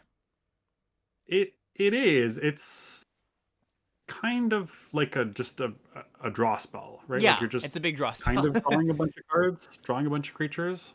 But you're drawing cards that you know for sure will help you attack, help you block, Yeah, drawing spells. this kind of reads similar to the like green card that you like, where you return a creature, a vehicle, a mount, Yeah, and a textless thing, agree. where it just gets you a bunch of creature fuel. And I see the vision, like it's not returning anything else though. Like it doesn't hit vehicles, it doesn't get spells, it doesn't do anything that turn it comes down.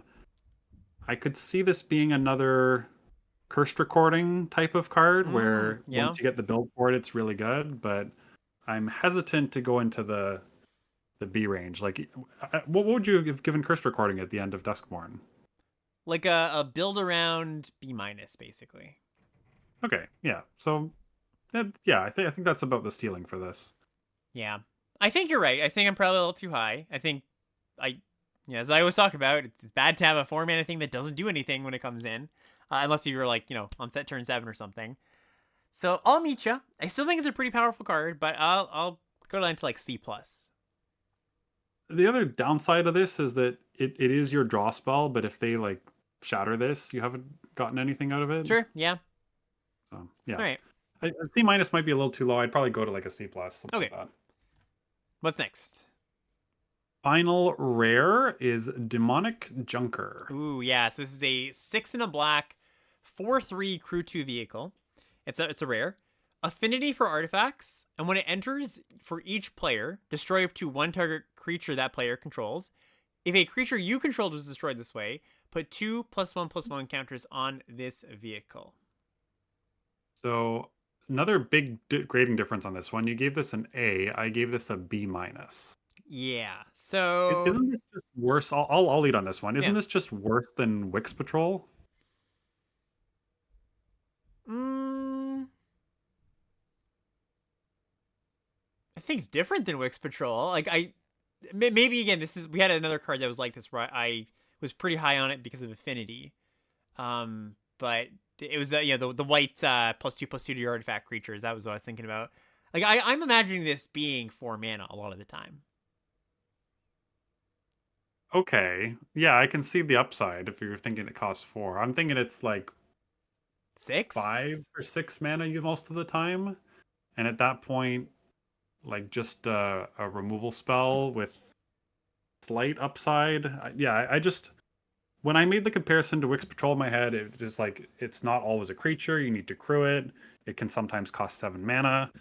I moved it down. I initially had it higher than this, and then I moved it down to a B minus. That Mm-hmm. might have been a little too low, but I don't think this is an A.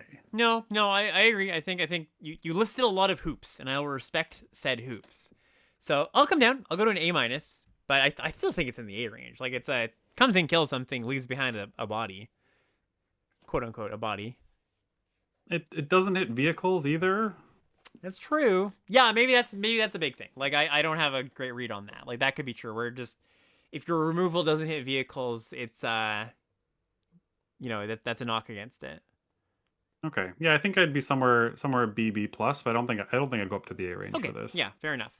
And mythics? Do we have any black mythics to talk about? We have a black mythic. We have the speed demon. Yeah, so this is 3 black black for a 5/5 legendary creature demon, flying trample, start your engines. And it says at the beginning of your end step, you draw X cards and lose X life, where X is your speed.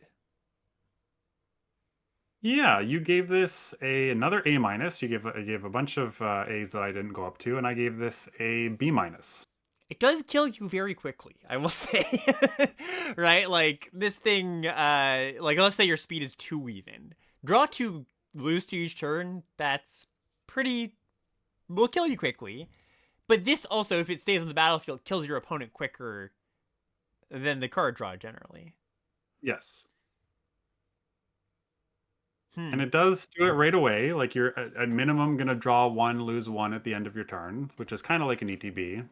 Yeah, it's almost better with like no other start your engines cards in your decks. Because if this is like lose 4, draw 4 when it comes in, Yeah. Yeah. that's not great. Yeah. You basically have to kill them the next turn, otherwise you've taken 8. Yeah, it's really asking your opponent just to like kill this or bounce it and then kill you, right? Like that's it's risky. I mean, it's a very black card, right? It's very risky. It's very like high upside. I think I could be a little high on it considering that yeah, there are some game states where it's uncastable. But like let's just say yeah, you know what? I'm even gonna talk myself down. I was gonna say let's just say this is start your engines 2. Well, I just said that's not very good. Without like a clear game plan to kill them. All right, I'll join you. You gave it a B minus, was it? B minus. Yeah. Yeah, I think I'm gonna stick with All my, right. my grade on that. Yeah, I'm cool with that too. And Okay. yeah, And then we have two special guests. I'm pretty sure this one's a special guest for sure. this card I'm remembering. Bone Miser. Oh yeah, so Bone Miser. I'll just get that one up here. So Bone Miser is a 5 mana, 4 and a black, 4/4 zombie wizard. 3 abilities that are all tied to discarding things. Whenever you discard a creature card, you make a 2/2 zombie. Whenever you discard a land, you make black black mana. Whenever you discard a non-creature non-land, you draw a card. Yeah, so when we sent each other our lists and I did the sort, like my ones I graded higher appeared at the top. Mm-hmm. And as soon as I saw this card, I was like, no, I'm wrong. I did the special guest at the end. I must have been tired. I gave this a C plus. You gave this a D plus. I will immediately join you, and we'll go to the next one. Okay, sweet. What's the next special guest here? The other one is Lord of the Undead. Okay, so this is a zombie lord. It's 1 black black for a 2/2 that says other zombies you control get +1/+1, and has the ability 1 black, tap it, return target zombie card from your graveyard to your hand. There's not a lot of zombies in this set. No, you kind of have to be in black white, I think, to get that density. Oh, because it does make there are the tokens. Yeah, there's Okay. tokens. Yeah, Yeah, because like the black white uncommon makes a zombie token, right? yeah, and it's also a zombie. I'm pretty sure. Okay. That helps us a little bit. That makes a little bit more sense because you gave this a C minus, I gave this a D minus, so I gave this near unplayable, just because I couldn't really think of the deck that it went into. Black white with the signpost uncommon, you really do need to draw them together though. Yeah, and some of those zombies, I'm sure, are not going to be the most exciting cards to play. Yeah, I just wanted to note this is like not unplayable, right? Like I think maybe your grade does a better job of that than mine. Yeah, I might go up to like D plus. I don't Okay. think I'd put it any higher than that. It's a special guest. You're never going to see it. This one really doesn't matter. All right, let's go to the red cards now. So what's our any commons to disagree on? We have one common, Magmakin Artillerist. Okay, so Magmakin Artillerist is a 1 in a red, 1/4. Two in a red. Oh, sorry, 2 in a red, 1/4. That says whenever you discard one or more cards, this creature deals that much damage to each opponent. It's got cycling for 1 in a red, and whenever you cycle this card, it deals 1 damage to each opponent. So I gave this a D. You gave this a C minus. Yeah, so this is a blue-red card, and we talked about how blue-red is very uncommon based, and I think this is going to be kind of just fine filler in your blue-red decks, right? Not anything exciting, but packs in a few points. You can cycle it if you need to. Nothing exciting, but That's interesting because when I saw the difference here, I actually thought you were going to try and talk me up on it for like black red. just like as a thing. I don't think so because I don't think there's enough, like you said before, not enough cycling really in black red to feel comfortable. Calling it like a I cycling thought you color. were seeing this as the cycling part of the card. I mean, oh, for like the black cards that care about that. Is that what you're saying?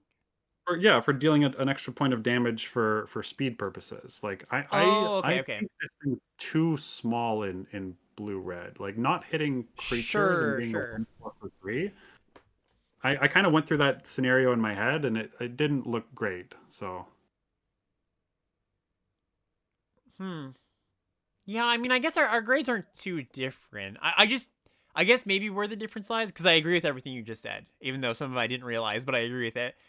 I I think it's gonna make its way into your deck maybe a little more often than you might think so. Like I see this as again, it's gonna be a filler card, but I think you're gonna play it like in blue red and black red, maybe 50% of the time.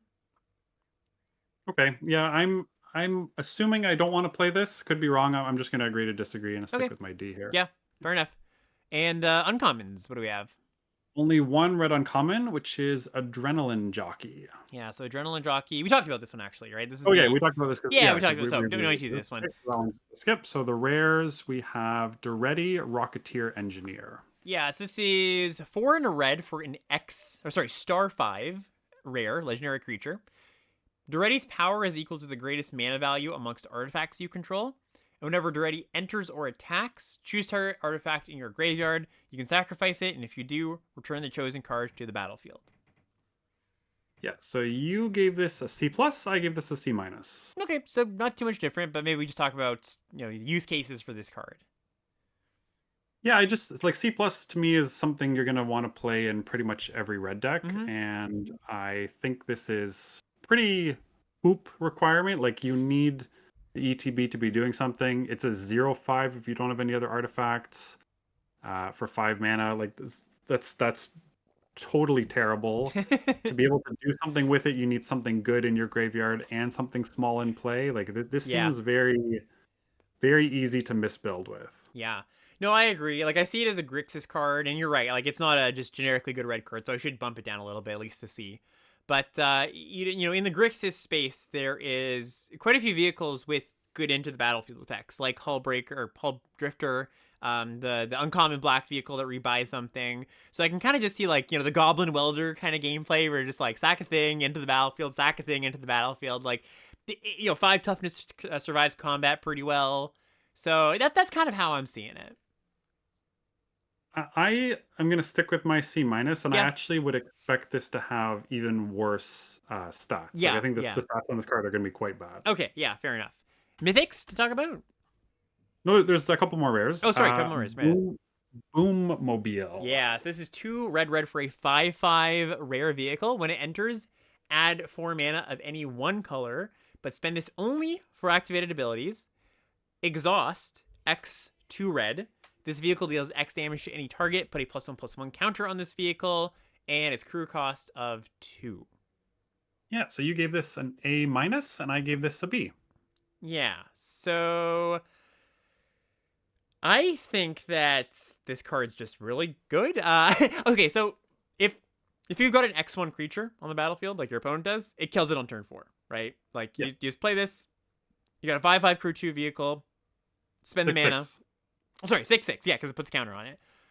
And that's like pretty good. But if you don't happen to have that, you wait till turn 5. You can kill an X2. Same thing. You wait till turn 6 to kill an X3. Like I just think that if you don't have an X1 on the battlefield to kill, you can often play something else. Or sometimes you just play this, and then you activate an exhaust ability. Like there's a 2 mana common 2/1 One that haste. exhaust Yeah. 4. Yeah, 2/1 haste, exhaust 4, put 2 counters on it. Like turning that into a 4/3 when you play this, and then just having a 2 crew 2 vehicle. And then the next turn you can untap and just pay 5 mana straight up, kill a X2. That all seems pretty good. Yeah. I mean, I gave it a B. A B is a good card. Yeah. I don't see it working enough to go into the A range. Yeah. Like it's 5/5/6/6 crew 2 is fine, but you really do want to ping off an X1 with this. Otherwise, it gets kind of awkward because the next turn, just spending your turn to deal with an X2 means you might not be able to crew it because Mhm. like they've done other things. So yeah, I'm just not totally sold on this. Yeah. I think it's a good card. I wouldn't go as high as A minus. Okay, yeah, and sometimes like it happens in combat where you attack in, they block with their big creature, you finish it off, right? Like that's something that could happen Yep. too. So yep, okay, yeah, I'll stick with my grade.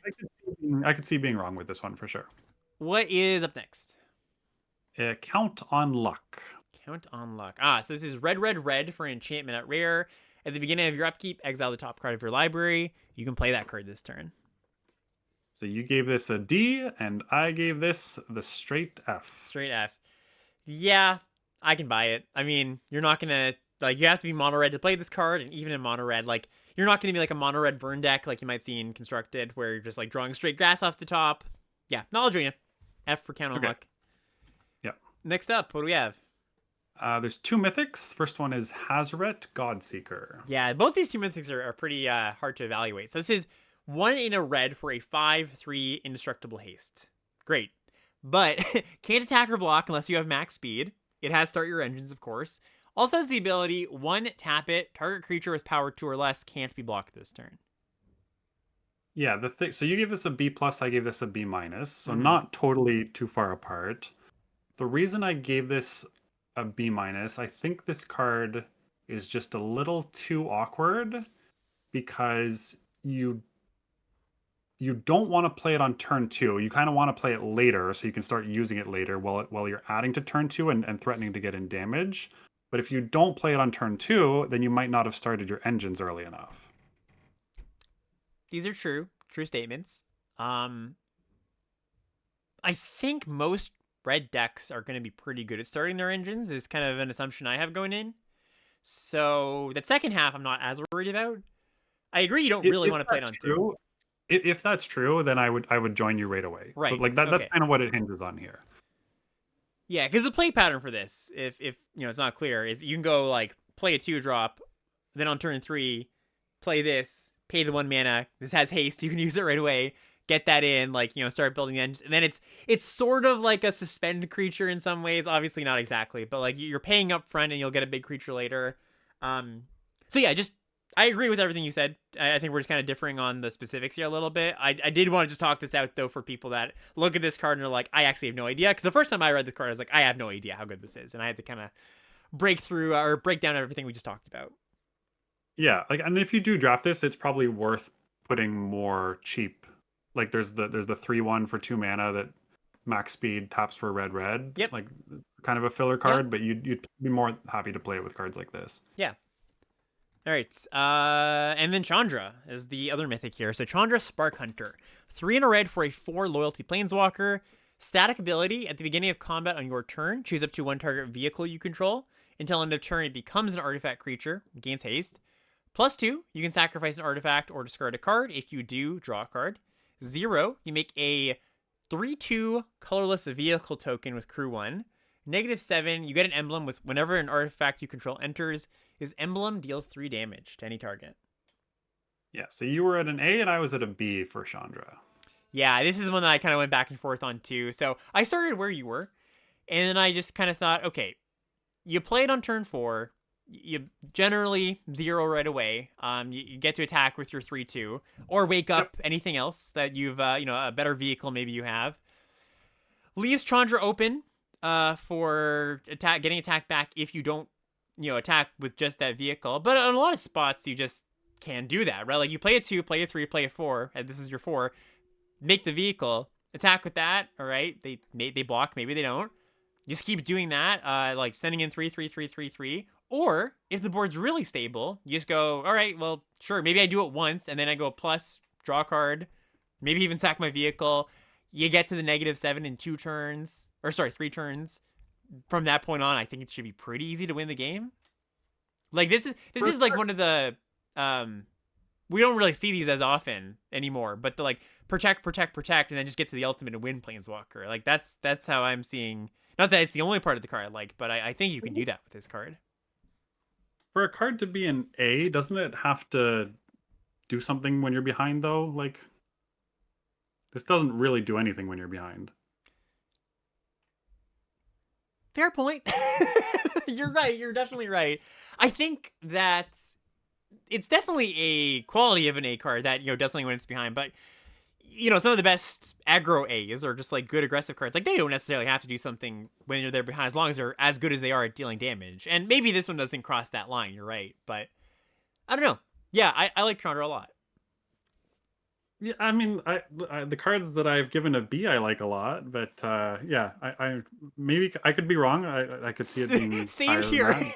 I feel like this is the one card we got to so far. I'm just like, I can see being wrong, and you're like, yeah, I can also see being wrong. So we'll leave it at that and say that let's just play it. Okay. All right. There are 2 special guest cards to quickly discuss for Okay. red. So what do we have? So we have Vanek Blast is a single red mana instant. It's a shock, deals 2 to any target. But if you have Metalcraft, which is you have 3 or more artifacts, it deals 4 to any target instead. So this kind of, again, I think people who have been watching this long, first of all, props to you if you have been, but can kind of guess where this is going. You gave it a B plus, I gave it a B minus. My reasoning was similar with a lot of the affinity stuff, that I just don't think it's going to be more than a shock that often. Yeah, and especially in red decks where they're not super duper artifact heavy, like some of like the Esper decks are. I agree with that. So I'll join you. Yeah, I'll come down on the Galvanic Blast. Very good if you do have a deck that supports it though, somehow, Yes. All right, what else? And the other one is Chandra's Ignition. Oh yeah, okay. This one is one of the. This was like one of the best cards in its set back in the day. This was Magic Origins, so it's sort of similar to Waltz of Rage from Duskmourn. 3 red for a sorcery at rare, or special guest rarity.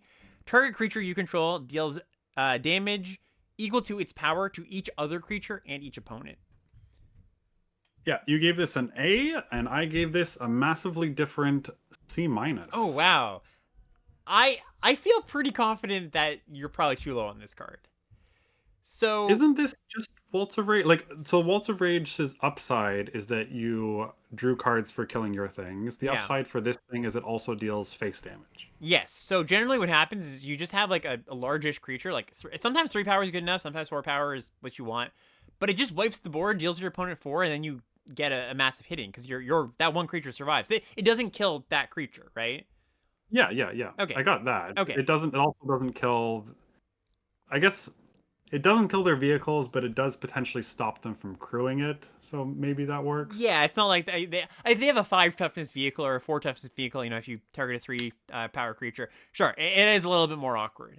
But so much of the time, I think this just ends the game. Waltz of Rage was another card that I tried to talk you down on during the set review, I'm pretty sure. And I think I ended up being closer to correct. Like I think the thoughts on it had it pretty medium, because there's that blowout potential makes it quite awkward. Yeah, I agree. Although I think this set people are going to be tapping out quite a bit, like you said, especially like on their main phase to start crewing things and start your engines, kind of incentivizes you to tap out. I could go up to like a C plus, but like A is I'm way off of there. Okay, yeah, I'm gonna hold strong. I'm gonna hold strong in this one. This is definitely the biggest disagreement so far. So well, we won't know until like 2 months from now. I know, unfortunately, yeah. That's okay though. That's okay. Okay. On to green. Yeah, on to green. So what's our first green card? Green common is Broken Wings.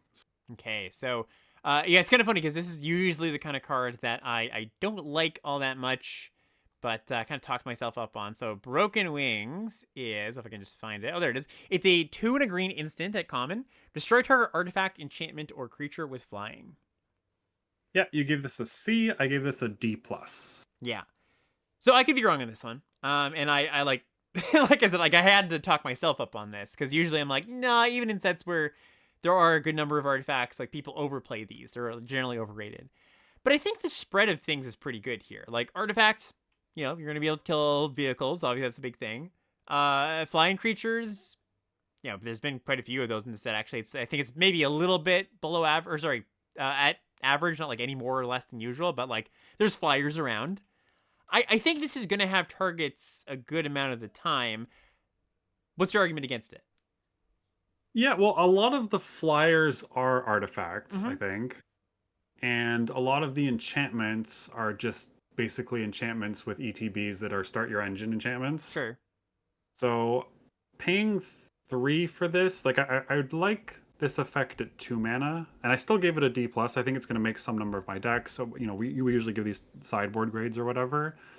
Uh, I just see it as being awkward enough that to get into the C range, I think I'd want to play it in more decks than I expect I will. Yeah, I guess I see playing this when you're just a little bit low on removal. It's just like not the best removal spell in the world, but it's efficient when it works, and I think it's going to be good enough. So that's where I landed on C minus. Like it's not a bread and butter removal spell you're just going to play. You Um, gave it a C. So are you going to C oh, did minus? I give it? Yeah. I'll give it a C minus. I for some reason I thought I was C minus, or just Yeah, yeah. I think I could probably join you at Okay, C minus, cool, honestly. cool. Yeah. All right, what's next? Okay. These ones we already discussed. So the next one is Ooze Patrol at uncommon. Ooze Patrol. All right, so Ooze Patrol is there it is. It's a 4 mana 2/2, 3 and a green for a 2/2 uncommon. When it enters, mill 2 cards, and then put a +1/+1 counter on this creature for each artifact and or creature card in your graveyard.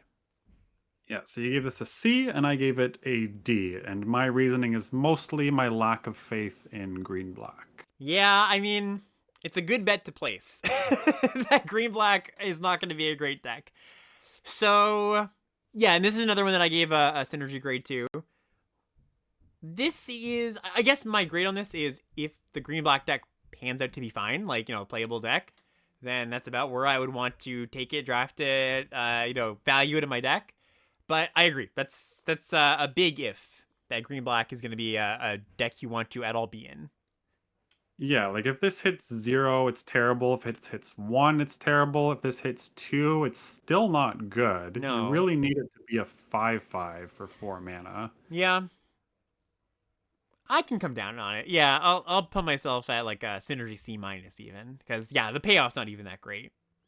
Because I think most of the time, like, because the allure of this is that it only costs 4 mana, but I think Mm-hmm. most of the time you'd be better off with another one of those like 6/6 Lindworms or whatever. Yep, I agree. All right, I'll join you. I'll go down to C minus. I was at a D, but that's fine. Yeah. All right. I mean, I'll go lower. What's Okay. next? We have one rare for green, which is District Mascot. District Mascot. So this is a 1 mana 0/0 that enters with a counter on it. Saddle 1. It's a mount. Pay 1 and a green to remove a +1/+1 counter from this creature. Destroy target artifact. When this creature attacks while it's saddled, put a +1/+1 counter on it. You gave this an A. I gave this a B. Okay. So, good card. We agree. I guess the magnitude is where we disagree. I just feel like when you play this on 1, you're gonna run away with the game, and then when you don't play it on 1, it's still like a naturalize. I am immediately willing to come up. Okay. I don't know if I'd go all the way to A, but I would go somewhere between B plus and A minus. I Okay. think I underrated this. Yep. Okay. Fair enough. Yeah, because like Yeah. just to spell it out here, you can attack with it, get that second counter, and even if you don't have a good attack, if they have a 3/3, you just sack it instant speed, of course. Yeah, and there are a few ways to put +1/+1 counters on this without attacking. Yeah. Any mythics to talk about? 2 mythics and a special guest. Yes. Okay.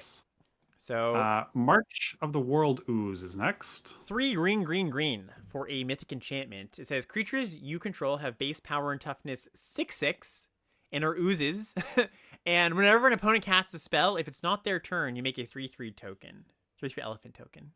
Yeah, so you gave this a B plus, and I was way lower than you on this. I gave this a C minus. Yeah, I definitely could see coming down on it. Like, I don't care, like, from a valuation standpoint, I don't care too much about the make a 3/3 token. Like, it's going to make the opponent's spells a little more awkward sometimes. Mostly I'm looking at this as like, okay, all my creatures are 6/6s now.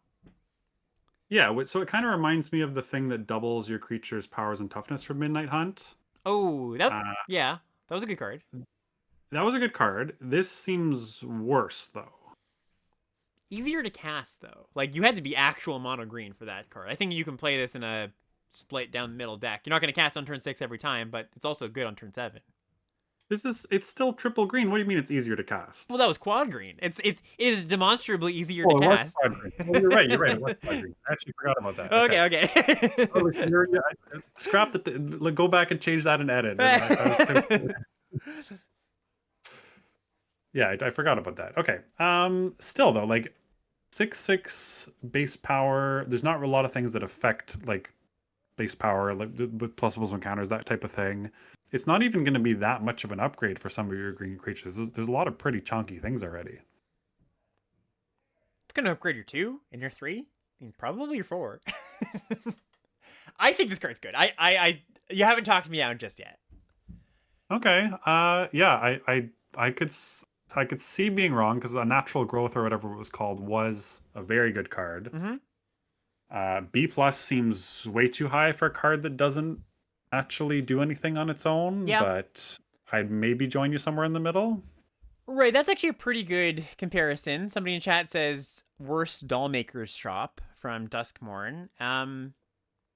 Yeah, it's a pretty apt comparison. Like, the enchantment side of making your creatures is a bit better here, but it doesn't have the token making aspect, which obviously is much worse. So, and that card was about an A minus, B plus, I would say. So, I could see being a little bit too high on it because, like you said, I do want to respect it doesn't do anything by itself, and sometimes that matters. But I still think it's going to be pretty good. Okay. Yeah. All right.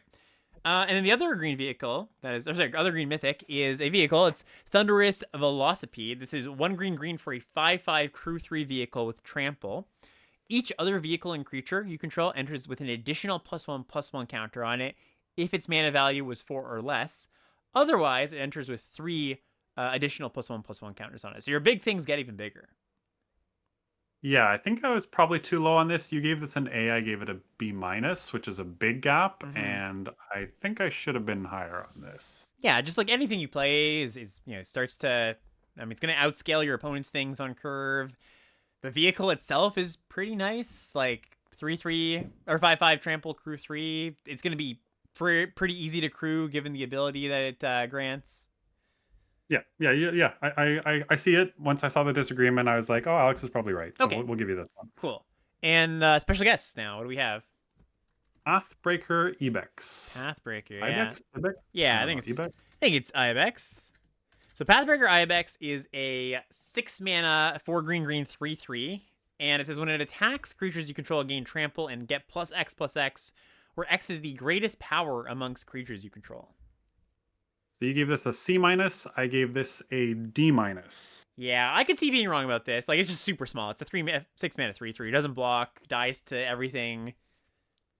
Yeah, this reads like those dragons that needed to attack to do something from Foundations that still weren't good, even when they were like 6/6 dragons. Yep, agree. And this is just a 3/3. I think this thing's just bad. Yeah, no, I'll join you. What's the other one? That's it. That's it for green. That's it. Sweet, okay. We are on to multicolor now. All right, let's do that. So, C equals M? Is that what I'm doing? Yep, that is what I'm doing here. Okay. Yep. So, let me just sort here.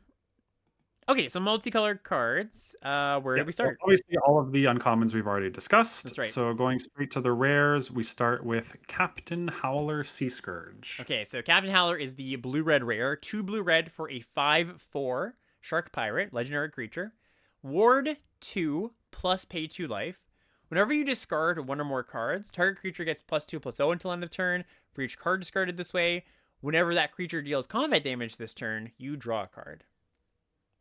So you gave this a B minus, and it's been a little while, but I was higher on this. I gave this a B plus. Okay, yeah. It's got a lot of good words on it, so maybe you don't have to talk me up on it, but it's just, you see, this is like, You open this card, and if there's not a good monocolored option, you'd be happy to first pick it, you think? I think, well, B plus means like I'm probably taking this over some of the Sure. good monocolored Yeah, fair options. Like point. Ward, 2 mana and 2 life is Hard to target. huge. It's got a good body, and then almost all, if not all, of the discard is instant speed. So all of a sudden, combat becomes a nightmare for your opponent, whether they're blocking or not. Like that sounds pretty nice to me. Yeah, and it's a pretty good vessel for just giving itself its own ability. Opponents can't cast a removal spell unless they've got a bunch of open mana on. Yeah, Okay, yeah. yeah, Like I'm pretty confident on my B plus okay. for this No, one. no, I buy it. I think I'll join you. I'll just join you. Okay. What's next? Next is Fearless Swashbuckler, the other blue-red rare. Okay, so this is 1 blue red for a 3/3 haste fish pirate.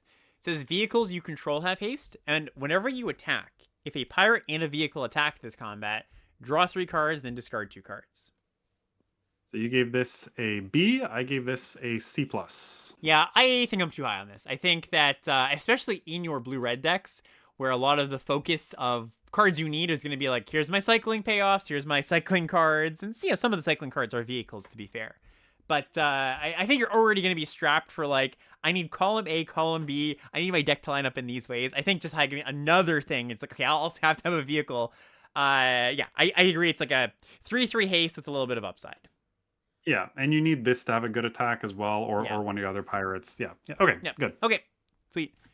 Next up. Next is Caradora, Heart of Alacria. So this is 2 green-white for a 4/2. A legendary creature. When it enters, you may search your library for a mount or vehicle, reveal it, put it into your hand, and then if one or more +1/+1 counters would be put on a creature or vehicle you control, you put that many +1 instead. You gave this an A minus, and I gave this a B minus, which I think was probably a little too low. I think you're probably closer here. Yeah, I just think like a 4/2 that draws you a pretty good card. I don't think the counter stuff matters that much, although it does play very nicely with the signpost uncommon, right? The mount, the 2 mana mount that when it attacks put counters and stuff. Yeah. So Or I mean, if you're splashing red, you can get the red one, the cycle that adds 2 counters to things. Like, oh that's sure, pretty nice. yeah, that's kind of sick. Okay, so yeah, Yeah, you I wanna think, I think you're probably just right on this. okay, cool. What's next? Explosive Gateway, the white-red rare, the Wrath, I believe. Yeah, so 3 white red for a sorcery at rare. Exile up to 1 target artifact or creature. Return to the battlefield under its owner's control at the beginning of the next end step. Explosive Getaway deals 4 damage to each creature. Oh, it is Getaway. I wrote it as Gateway. Whoops. Yes. You gave this an A. I gave this a B.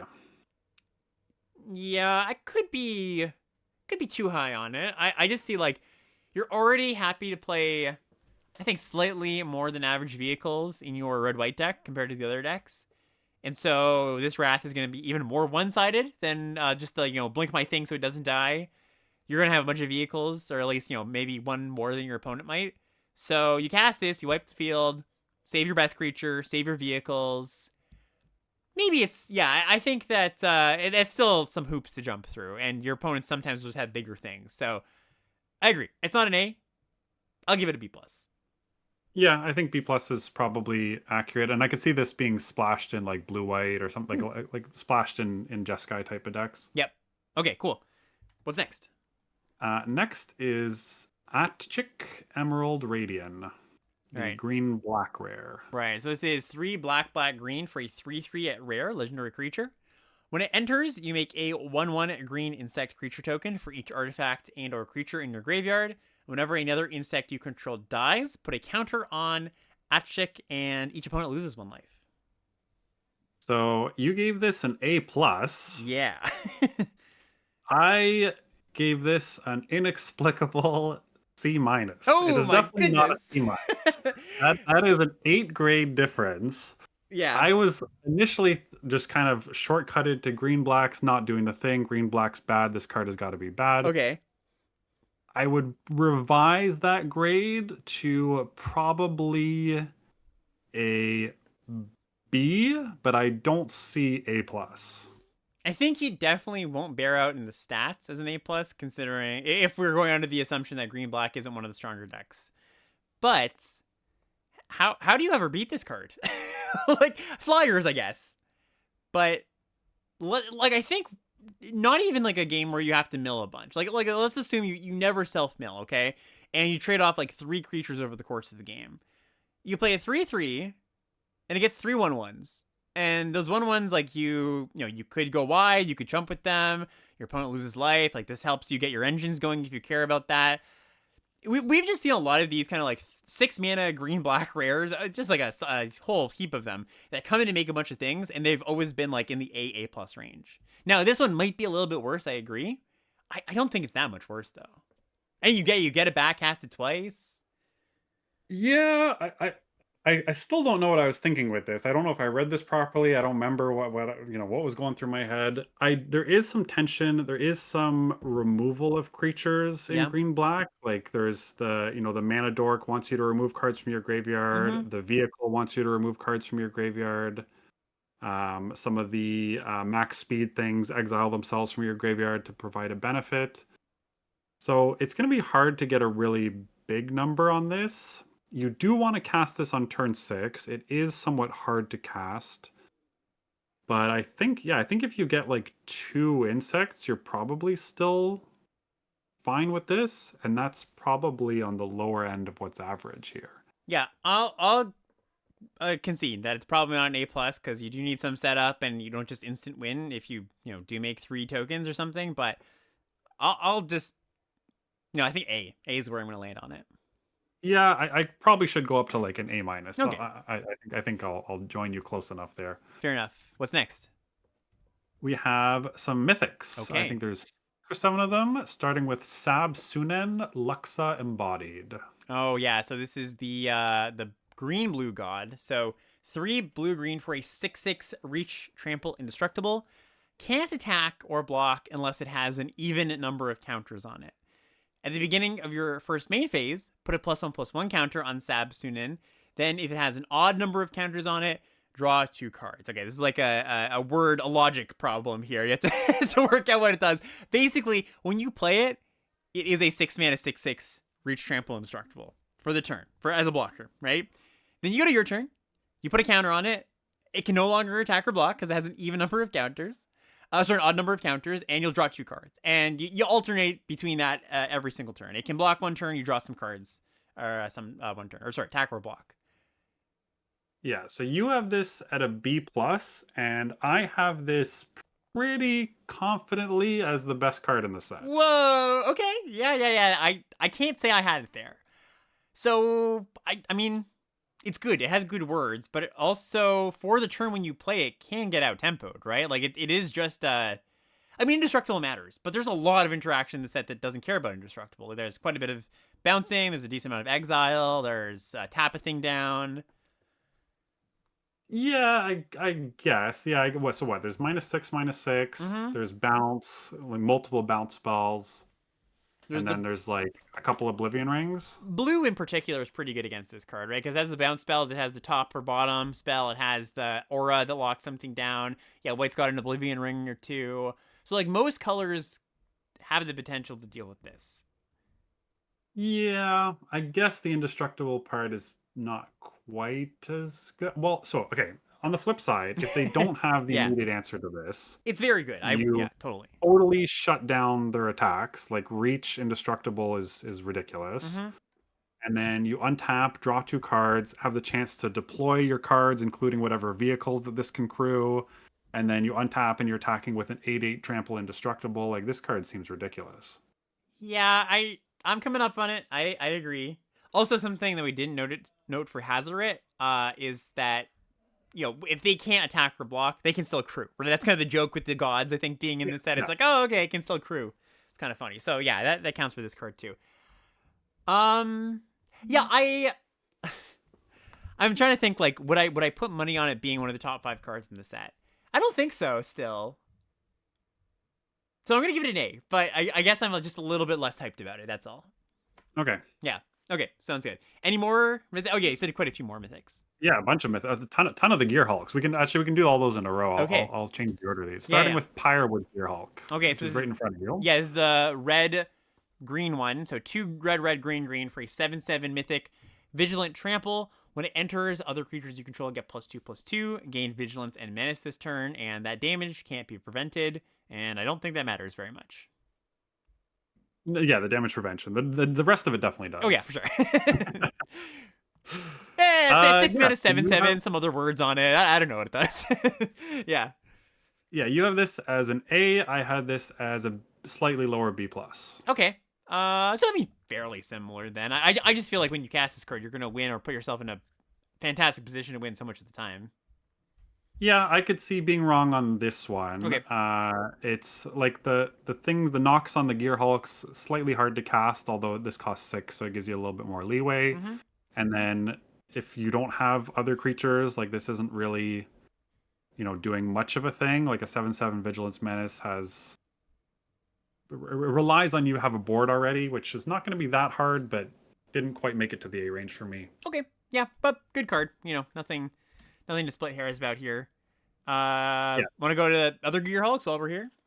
Yeah, I think there's only 5 Gearhulks, and I think we disagreed on 4 of them. Interesting. So it's Okay. all the ones but the blue-white one. So you can pull them up whichever one you see next. Sweet. Yeah. So Oil Deep Gear Hulk is blue, blue, black, black for a 4/4 lifelink ward 1 artifact creature. When it enters, look at target player's hand. You can choose a card from that player's hand. If you do, the player discards the card and then draws a card. Yeah, so you give this an A minus. I gave this a C plus. And I assume that's mostly considering that you feel like casting us in turn 4 just doesn't happen that often, right? Like that's a big consideration here. Yes, if Yeah, you don't cast this on turn 4, all of the abilities get like exponentially worse. I agree. Yeah, like Ward, Lifelink, and the Vendilion Click ability are all worse the later this card comes down. So I agree. I actually think I'll probably come down a little bit. What did you give it? I gave it a C plus just because I think the casting cost is tough. Yeah. I'll still stick with a high-ish grade, give it a B minus. I guess one thing to note with these Gear Hulks is if you do draft them fairly early and you end up in the colors that they belong in, a really high pick for you is going to be the dual lands, right? Like a blue-black dual land or two when you have this card in your deck it goes a really, really long way. So, yeah, let's go to the next Gear Hulk. And the next Gear Hulk is the green-white one. So, Bright Glass Gear Hulk. Green, green, white, white for a 4/4 First Strike Trample artifact creature. When it enters, you can search your library for up to 2 artifact, creature, or enchantment cards, mana value 1 or less, reveal them, put it into your hand, and then shuffle. So you gave this an A, even higher than the last one, and I gave this a C minus, even lower than the last one. Right, so maybe it deserves like a build aroundish grade, but I think even if you get one thing, like might be a rare if you're lucky, but there's a few good one drops, and just like don't think it's that wild to go get 2 things. If you get, I think I'm a little lower on too low. I think the last one's probably a B minus Yeah. instead of a C plus. This one I might go to B and Okay. like meet you in the middle, because there is a lot of things you can get for 1. But again, like the casting cost on these is really tough, and the main benefit of them is the fact that they outsize things on curve. Right, like First Strike Trample 4/4 is really hard to deal with on turn 4. It's not that hard to deal with on turn 6. This one kind of has some built-in protection though of like not being able to cast on turn 4 because like you cast it on 5, you cast to go get your 1, right? And then turn 6, same thing, right? You cast to go get your 2 1s and cast them. Maybe the mana doesn't line up perfectly, right? But like it gives you some forgiveness for not casting it on curve. I could actually see playing whatever the 1 mana artifact that sacks to deal 3 damage or destroy a vehicle is Yeah, with this the thing removal as well. spell. Yeah, totally. Yeah. I think this is probably, as I said, like a B, maybe a B plus. It's not in the A range though. The casting cost is just too difficult. Yeah, I don't know. I see the casting cost as an obstacle certainly, but I just like I said, I think it's fine when you cast it on turn 5, turn 6. But I could come down. I'll come down by like a half a grade or something. Cole Stoke Gear Hulk is up next. 1 black, black, red, red for a Menace Death Toucher. When it enters, put target card from creature card with mana value 4 or less from a graveyard onto the battlefield under your control with a finality counter on it. That creature gains Menace, Death Touch, and Haste. And at the beginning of your next end step, you exile that creature. So you gave this another A minus, Mhm. and I gave this a D plus. Wow, D plus. Holy, that is harsh. What is? Yes, it Please, is. please tell me. Part of these is literally just the casting cost. Sure, The yeah, the black red is part of it. D plus is probably too low. I wanted to put this lower than the other Gearhulks, and I had the other Gearhulks as C plus C yeah. minus, so this one went to D I plus. think it's the worst one. I think after talking about this, I agree. It's the worst one. Worse than even the blue black one, maybe. Yeah, like the ETB is like a worse version of the Swift Warkite we just saw from Pioneer Masters. Mm-hmm. Like the ETB is really just some damage in most cases. Yeah, I can enter battlefield effect once in a while. Once in a while, but in a lot of cases, it's just going to be like 2 to 3 damage come into play, and then it's like a 5/4 Menace Death Touch for super awkward mana. The mana is not as awkward though. Like the additional 1 mana there, the colorless mana, like that's meaningfully different than like the blue black one, for example. And I guess red black is the color that wants the ETB damage for start your engines type of Yeah, stuff. I I'd probably revise this to like another B minus, maybe C plus. Like D plus is too low, but yeah, A minus to me, I'm still pretty far apart from you. yeah, I'll put some respect on that, and I'll give it a B plus. But I do think it's a pretty good card still. Okay, And yeah, where else? two more mythics, and then we have the colorless and lands left. Mm-hmm. Mimeoplasm revered one, Yeah, revered everything one. revered. So this is X black green blue, so X and Sultai for a 0/0 legend. And it says when it enters or as it enters, exile up to X creature cards from your graveyard. It enters with 3+1/+1 counters on it for each creature exiled this way. Also has the ability to Mimeoplasm becomes a copy of target creature card exiled with it, except it's a 0/0 and has this ability. So basically, 4 mana 3/3, 5 mana 6/6, 6 mana 9/9, so on so on. Yeah, thank God it's not a when it enters, because that would be really bad. Yeah, it's a 0. It's just 0/0 and dies right away. Yeah, you gave this a C plus. I gave this a D plus. This one I'm more confident on. Yeah, I think so too. Like I anticipated this card would actually be pretty good before I read it. I was like, okay, like X, like can scale up pretty well, and like it. Me, I saw the word copy something. I'm like, okay, well, what's this gonna be? And it's actually kind of unimpressive. I mean, the best thing to do is like copy a flyer or something. It's can't even copy like enter the battlefield effects, which is a lot of the value of some creatures. So yeah, it's mostly just a big dummy, big vanilla dummy. So I agree. I'll actually come down to where you are. Great. And the last mythic is Samut or Samut. A lot of these I don't know how to pronounce. The Driving Force. This is rare actually. We didn't cover it in the rares, but it is a rare. Oh, I wrote it down wrong. That's Whoops, okay. Kind of looks like a mythic. 3 red, white, green for a 4/5 vigilant haste first strike. Start your engines. Other creatures you control get +X+O, where X is your speed, and non-creatures you cast cost X less, where X is your speed. So you gave this a B. I gave this a D plus. We had some real big differences in some of these gold cards. Yeah, this one I think I was not. I agree. I'm lower on this one now that I'm just thinking about things, but I think I was just like not grading this in the context of like, well, what does your deck look like if you're trying to splash an aggressive leaning 3-color Naya card, right? Like, not that it's never gonna happen, but I don't think there's just like not a lot of aggro decks where you're like, yeah, I'm happy sacrificing my consistency for a powerful but not busted card. So Yeah, yeah, there's not even a guarantee it can get in on turn 6. right. Like 4 power with no evasion. Like the nice thing about this in theory is first strike means this gets through, and then it increases your speed right away. So it actually boosts.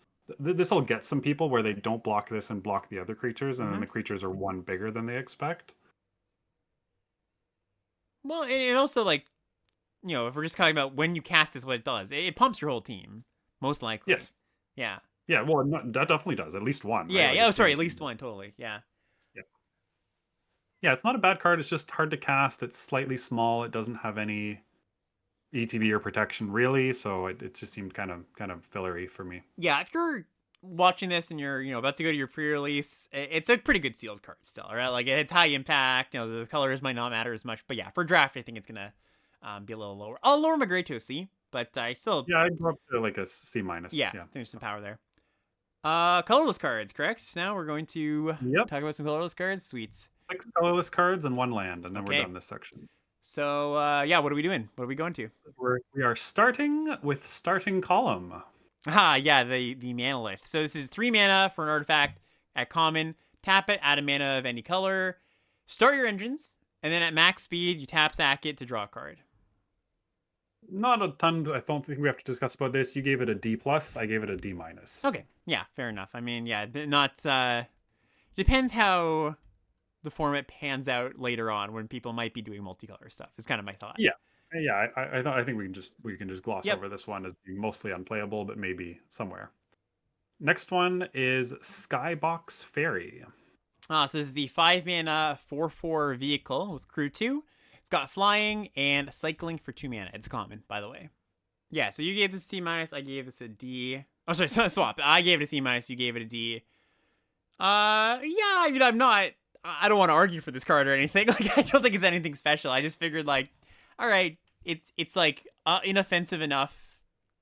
If you want if your cycling deck needs another cycling card, if your vehicle deck needs another vehicle card, that's actually, if you're looking at the colorless cards in this set, Mark kind of alluded to this earlier, but I think they're kind of like, well, if you're doing a thing and you just happen to not see enough of that thing, here's a colorless version of that thing. Like, if you need an exhaust creature, here's a kind of underrated exhaust creature. If you need a cycling card, here's a cycling. Like, it's kind of like that, right? So, yeah, I kind of just saw the Fairy as like medium minus filler in a deck that kind of needs one of these things, but nothing special. Okay, I guess we just disagree on the definition then, because like that's the kind of cards I give D and D pluses Yeah, to and usually. yeah, and actually, no, we agree on the definition. I just didn't use the definition right, so I'll give it a D plus. Yeah, I'll move down a little bit. Next one is Marshall's Path Cruiser. Oh yes, this is the 5 color card. It's a vehicle, 3 mana colorless vehicle, at uncommon, 6/5 crew 5. Not getting much of a bonus there. When this vehicle enters, search your library for a basic land card, reveal it, put it into your hand, then shuffle. Exhaust for Wooburg, all the colors. This vehicle becomes an artifact creature, and you put 2+1/+1 counters on it. Yeah, this one we can probably talk about quickly too. I gave it that maybe late format optimistic D plus. You gave it the probably more reasonable D minus. Okay, yeah. So nothing that either of us are like really missing big time there. No, not a great card. All right, what's next? Next one is Monument to Endurance, a rare. Yeah, so this is a 3 mana artifact that says whenever you discard a card, you choose one that hasn't been chosen this turn. Either you draw a card, you make a treasure token, or each opponent loses 3 life. Yeah, so you gave this a B, and I went way lower on this. I gave this a D plus. Yeah, a synergy / build around B. Like, I think it's just a blue-red card. But I agree. Yeah. I do think this card, I had this on my overrated list, just spoiling ahead a bit here, because I don't know what turn you cast this. probably 4, maybe 5. Isn't that bad though? Yeah, I guess especially because the cycling decks are not like they want to be playing things that push damage or start ending the game. I mean, I guess this kind of does. Like with the net lose 3, maybe it's fine enough. Like I think there's a little bit of awkwardness to it, like you're kind of implying here. But imagine maybe you don't even have like the best cycling start. Like you don't have the sicko uncommons. Maybe they're in your deck but not in your hand. You like play a 2, play a 3, attack a little bit. Play this, you've got, I don't know, 9 cycling cards in your deck. All of your cycling cards become draw 2s. Or if you're in, lethal range, you're just like, okay, I've got 3 of them. I can get them down to, they're at 10. I can drain them a little bit, attack them a time or 2. What's your opponent doing while you're drawing all these cards and cycling and having all this fun? Are they just patiently passing the turn back to you if they're going to do the thing? They're sitting there being like, man, I wish I was drawing all those cards. Yeah, I don't think it's a win war card. Like, yeah, chat's asking, is this a win war card? No, it's not. It's not a win war card. It's an engine card. Win war is like, well, if I'm already cycling a ton, I win. No, this helps you transfer your cycling cards into a win. Yeah, this is partly my lack of belief in cycling. Like I just don't think you're gonna, because you need to have a lot of discard to play this. Right? Yeah, like, totally. which means you need to play more cycling, which means you're doing less to impact the board. So I just kind of think that the cookie crumbles when you, or the supports crumble, we'll say, when you start playing with this. Yeah. Yeah, chess is just, get to max hand size and then discard because you've drawn too many cards. And then Yeah, you get to draw another card because of that. I will say I should have said this at the beginning, but it was an optimistic B. Like I think it's a cool card. I think like the potential is there, but if you're opening this card in your pre-release, don't just be like, oh, I need to build my deck around it. It's something that I think is much more of a draft card. Mm. All right, so we'll see. Might be an agree to disagree thing, but mostly I think a wait and see thing. Yep. Then there's 2 mythics and colorless. Yep. First one is the Aetherspark. Yeah. Aetherspark. Tough one. So this is a Planeswalker. Actually, no, sorry. It's a legendary artifact Planeswalker equipment. And it costs 4 mana, 4 colorless mana, 4 loyalty. As long as the Aetherspark is attached to a creature, the Aetherspark cannot be attacked and has whenever the equipped creature deals combat damage to a player during... Whenever equipped creature deals combat damage during your turn, put that many loyalty counters on the Aetherspark. 3 abilities, +1. Attach Aetherspark to up to 1 target creature you control. Put a +1/+1 counter on that creature. -5, draw 2 cards. -10, add 10 mana of any one color. Okay, so you gave this a C+. Yep. I gave this a B+. I misread this and thought it was worse than it is and still gave it a B+. Oh, wow. Okay. What did you think? I thought it had to deal combat damage to a player. Oh, so did I, actually. I didn't take that in until you just said it, even as I read it. I didn't take that in. Yeah, it's just damage. It was JT. This thing's ridiculous.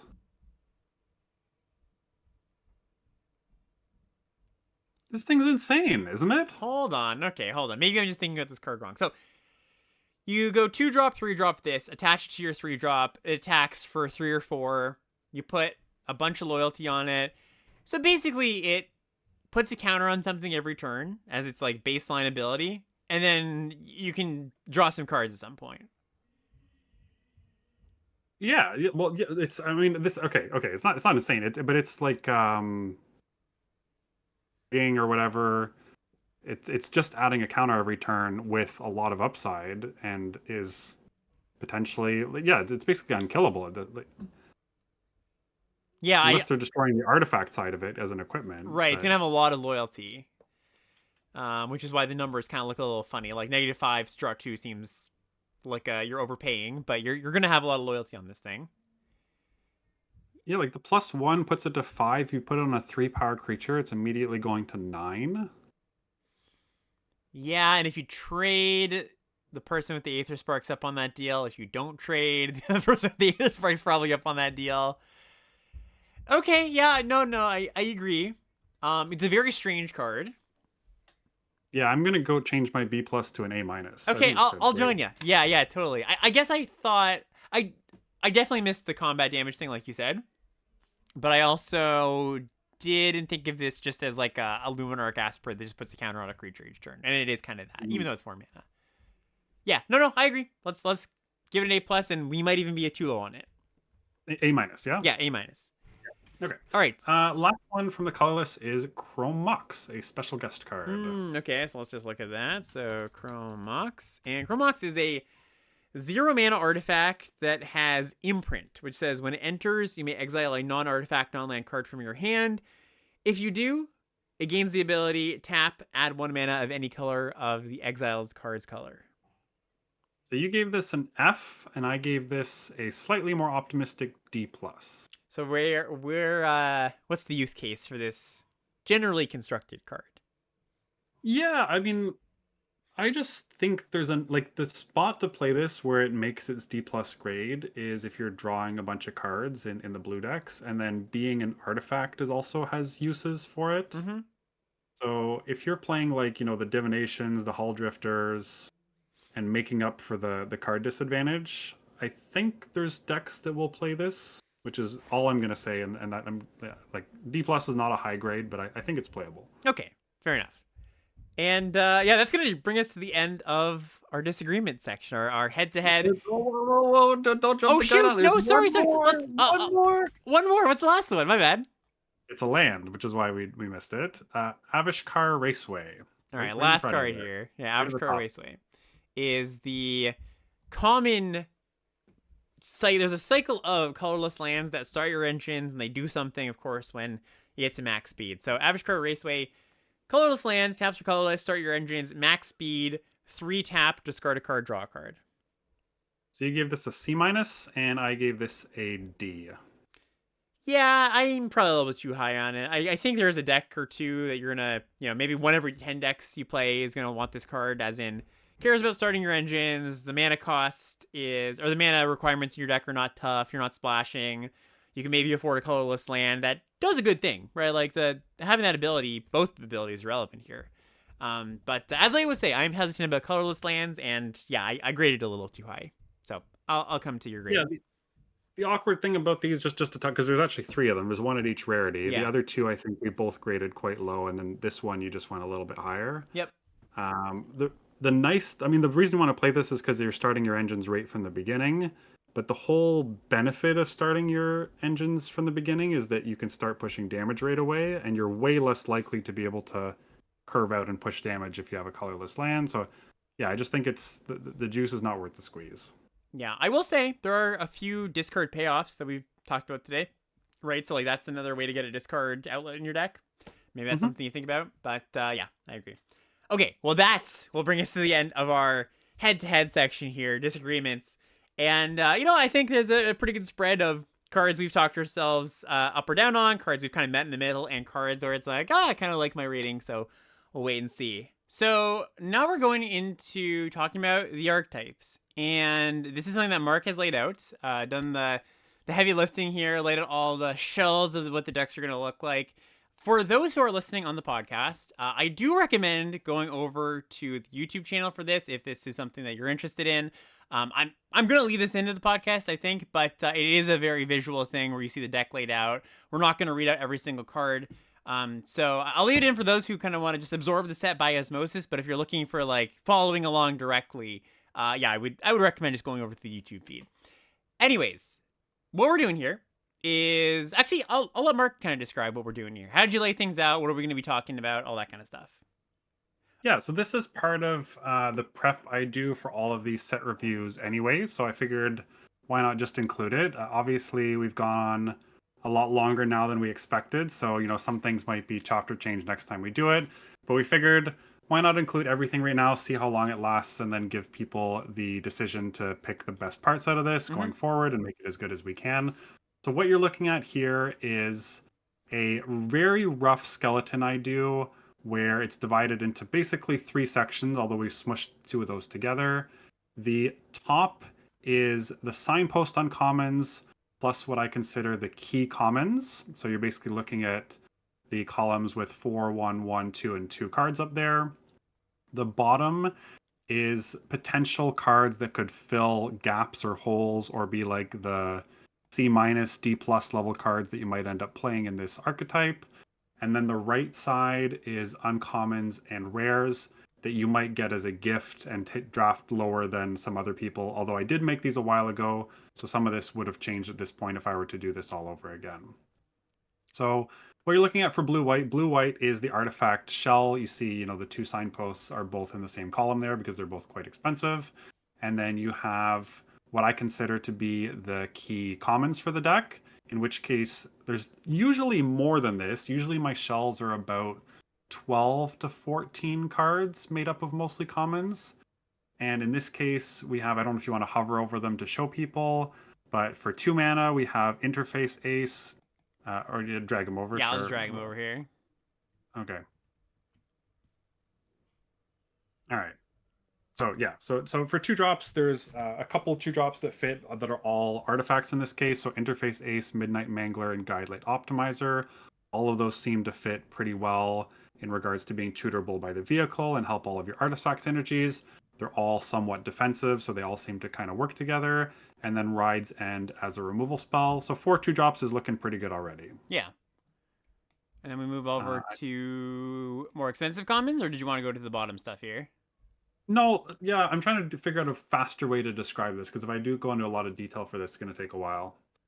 The three and four, so there's just one three and one four I put in here, which was the Voyager Quick Welder, which is another artifact that makes your spells cost less, and then the Thopterist being the 3/2 that makes another body.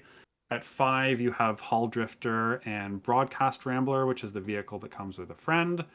So you basically have a whole package of artifact cards that looks pretty coherent and gives me optimism that blue white is going to be a pretty reasonable deck from week one. Yeah, I think so too. I think just like the cards seem to work, they're all pretty good. You're not jumping through any weird hoops or anything like that. Like it's also a pretty simple thing to put together. So yeah, I would expect this just to be like one of the kind of the bread and butter archetypes you draft pretty often. Yeah. Looking at the bottom part here, so just in regards to filling it out, I mostly just included artifacts and some interaction spells. So you see the Compactor, the Tortoise, the Matrix, and the Aether Jacket being colorless common artifacts. Again, all of these are commons aside from the two signpost uncommons. Then you have Trip Up, Collision Course, Bounce Up, Spectral Interference being your interactive spells. So overall, a pretty cheap curve, which is a good sign. Doesn't have any awkwardness, has some amount of removal, and I think looks pretty good. Yeah, and like we kind of skimmed over it, but some of these artifacts that we didn't talk about, talking about the more important cards. So there's a card I'll kind of point out the most. I mean, I don't know, a weird esoteric one is Guide Light Matrix, 2 mana artifact that when it comes in, you draw a card, then you can pay 2 and tap it to basically mount something, it becomes saddled, and also 2 tap sack, a vehicle turns on for the turn. Are you seeing this just as The like back. oh, sorry, yeah, sorry, just 2 and tap. You don't have to sack, yeah. Are you seeing this as just like cheap artifact for your affinity? Do you think that like this plays a big role in like crewing Hull Drifter, for example, or is just kind of like, yeah, you might play it to up your artifact count here and there? Yeah, I just thought if you needed a minimum number of artifacts, like Matrix is the one I'm least confident about. Mm-hmm. I could just see spots where you'd rather have another artifact than a non-artifact because you just have so many payoffs. And it does seem like maybe playable, although that one's a bit of a stretch. Yeah, so kind of just like the filler cards. And then we go to the some uncommons here. So what do we got Yeah, going on here? so the Sundial is a card I've come up on since for other decks, so I don't think you're going to get it as a gift here, but you do probably want to take it higher than most other decks because I think it's going to be incredibly good in this deck. Mm-hmm. So Air Response Unit, Guidelight Synergist, and Memory Guardian, which are all artifact creatures. The ones with affinity, one gets bigger for each artifact, and one's the 3/3 Flying Vigilance Crew 1. These are all cards that most other decks aren't gonna really want. Like your aggressive red white decks probably won't want the flyer. And I think you could potentially get these kind of late, so these could be nice gifts for you. And then normally there's some like secret gold rares that go into these. A lot of these decks didn't really have that though, so the only rare that I saw as you getting late as a gift for this is the blue white gold rare, which does look very good in this shell. Yeah, so this is a 2 mana star 3, star equal to number of artifacts you control. It's got start your engines, and at max speed, you can pay 1 whenever you cast an artifact spell to copy that spell. So yeah, just a really fantastic card. Yeah, so the key thing with this is just there's a lot of cards that care exactly how many artifacts you have. You Mm-hmm. have the Guidelight Synergist, you have the Memory Guardian with Affinity, you have the Voyage Home with Affinity. So there's multiple, and then you have the thing that makes all your artifacts cost 1 less. So this is really just pushing the thing as far as it can go to see if it would come up with a good shell or not. And it looks like blue-white pure artifacts is probably going to be pretty good. Sweet, yeah. All right, our next deck here, and I'll just kind of zoom out. Sorry. Next deck is blue black. So same kind of thing. We're talking about the commons that make up the shell of the deck, then some uncommons, some interactions, some niche cards. So what's going on with blue black? Same kind of thing. Still going to be artifact theme. We have the shell at the top, which is a total of what 4, 5, 6, 7, 8, 9, 10 cards. So only 8 commons in this shell, and this is part of the reason why I think you're going to be shorter on artifacts than you might expect, because pulling all of the playable artifacts into one place Mm-hmm. includes all the ones at the bottom, which are already kind of scraping the bottom of the barrel. Right. So even though the shell at the top here looks really good, you really need to get multiple of some of these if you're going to be like playing, 10, 11, 12 plus artifacts in your deck. Yeah, and you do want, for similar reasons that blue white wants a lot of artifacts. The blue black because it's got Haunt the Network, the gold card, Pact Terror, the thing that drains when an artifact comes in. It's kind of just like your goals are kind of the same as the blue white deck, but you're accomplishing something a little bit different with them. So I think you can kind of think of them as very similar decks. Yeah, you can kind of see the weird like mini drain plan Mm-hmm. in action here though, because you have the Wreckage Wicker Folk on 2, you have the Pact Terror on 4, you have Haunt the Network on 5, you have Thopterist, which is getting in with a little Thopter. So a lot of ways to ping at a pretty low cost without giving up much of your defense. And then on the bottom side of things, it really is again just more artifacts. I do somewhat believe in the pilot, like in these lower shells. I'm not sure how you feel about this card. Do you think this card's okay? Yes, this is the 2 mana black 2/2 common that saddles basically has the pilot token text, and you pay 4 mana to return it from your grave to your hand. Yeah, I like this card. Like, I think this card's actually pretty solid. I think that even if you don't care about saddling or crewing or anything, which you will, just like 2/2 that comes back eventually, like that's like a fine card. Yeah, I wasn't sure what shell it fit in exactly. So Yeah, I mean, it didn't make our C plus list, but I do think it's better than the 1/2 versions you get of these a lot of the time, me too. even if it's a little bit more expensive on both sides. And then going over to some uncommons and a rare that you're going to get access to. We've got Memory Guardian, which is the same thing as Blue White, the Affinity Flyer. We've got Wretched Doll, which is that 2-drop we really liked, 2 mana, 3/1 that pay a black, Surveil. And then the rare is an interesting one. I actually, we graded it similarly because we didn't talk about it. But what's going on with Winter Cursed Rider? Do you like this card? Like, is it like a real pull in the deck, or is it more just like the okay, well, I'll get this card a little bit later. It's something to keep an eye out for. It's one of those cards that's going to be matchup dependent because it only shrinks non-artifact creatures with Yeah. its exhaust ability. So against some decks that won't do anything, but the fact that you're threatening it at instant speed is pretty big. So notably that like uncommon gift section is pretty small. I do try to just avoid the like B level cards because every deck will be playing those. So this is kind of like the C level uncommon artifacts that you might get, and there's not a lot of them. So I this is part of the reason why I rated Haunt the Network a little lower, just because draining for 4 or 5 seems tough when you only have a few, like maybe half your deck's artifacts. You need a lot of them to survive to drain for 5. Yeah, I think you're getting to the point where Haunt is really, really good. You kind of have to pay the price. You have to play some of these not so great artifacts that common. Maybe some of them are going to end up better than they look. Like maybe I could see Aether Jacket being a little bit better than it looks. Ticket Tortoise potentially being a little bit better than it looks. But yeah, you got to put in the work. It's not just going to be like, well, here are my colors. I'm going to naturally just be able to draft an awesome blue black deck because those colors are open. Yeah, and same thing with the bottom. It's just filler artifacts and interaction spells, basically. Let's go on to the next deck. So next deck here is black red. So kind of adjacent to the blue black stuff, but obviously a little more aggressive. Yeah, so black red is start your engines, and the first thing you might notice about this shell is there's no 3 drops. Right, yeah. Just a removal spell. Yeah, so there's some at the bottom there, and I do think some of those will end up being playable, which is maybe interesting as to which one ends up being the one that fills the curve. Mm-hmm. But you've got a lot of 2 drops and not any real 3 drops there. So if your plan is to curve out by dealing damage and, pushing your speed every turn, you will need to have some 3 drops to make up for the difference. Yeah.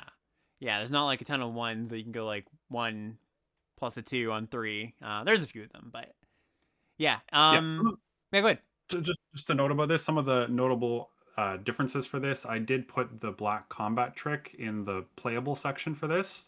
So it's in the main section, just because I think that this is a pretty good shell for it when your opponent really wants to block you to avoid you growing your speed on a given turn. Mm-hmm. And then the Rocket as well. This is going to be the best shell for the Rocket. We talked about that already a little bit. But the package here, in terms, anytime a deck has a lot of 2-drops that you're happy to play, it's going to be a pretty good sign. And the other one that I moved into playable is the Endrider Catalyzer, the 3/1 that taps for double red, just because it's another way of starting your engines on turn 2. Yeah, I think one card, chat's pointing this out, but I think one card that I would also probably personally put in this, like, playable, pretty good for the shell spot is Grim Javelineer. It's one of the 3-drops that you considered. It's the 3-mana 3/2 that whenever you attack, target attacking creature gets +1/+0, and then when that creature dies this turn, you surveil 1. Seems like a pretty good thing, just to, like, get your 1s in, get your 2s in. Just, like, not that bad. Like, combat, or not combat professor, but most valuable Slayer adjacent, not as good, but kind of the same vibe. Not that Slayer was like a premium card or anything, but I think it's gonna kind of feel similar. Yeah, I don't mind either of the other 3-drops I pulled down either. I just don't think they're like quite C plus level. Sure, Like yeah. I think the mutant surveyor actually attacks reasonably well. Yeah, no, definitely. Yeah, hard to block on turn 4. Tends to be threatens to be a 4/5 Yeah. basically. And then go into some of the uncommons or some kind of more cards specific for this deck. What do we have going on here? So this is where I see the black max speed payoffs playing best. Mm-hmm. So I know white black's doing this, but I think it's just a little bit worse. So I took Hour Victory, the 2/2 that becomes a Demonic Tutor, Risen Necrogent, the 5/4 that starts spitting out 2/2 black zombies, and the Momentum Breaker, which is the artifact Edict that you can then sacrifice to gain life. I think all those play pretty well, and I think it's reasonably likely that only the red-black player wants to play any of these. So these could be like nice gifts to get on the wheel for being the red-black drafter at the table. Totally. Yeah, and you've got the rare here, Far Fortune. A lot of words, but good card for the deck. And one that's like a little bit, kind of not out of place, but not immediately obvious is Bloodghast. So this is black for 2/1. Can't block. Landfall. Comes back to the battlefield.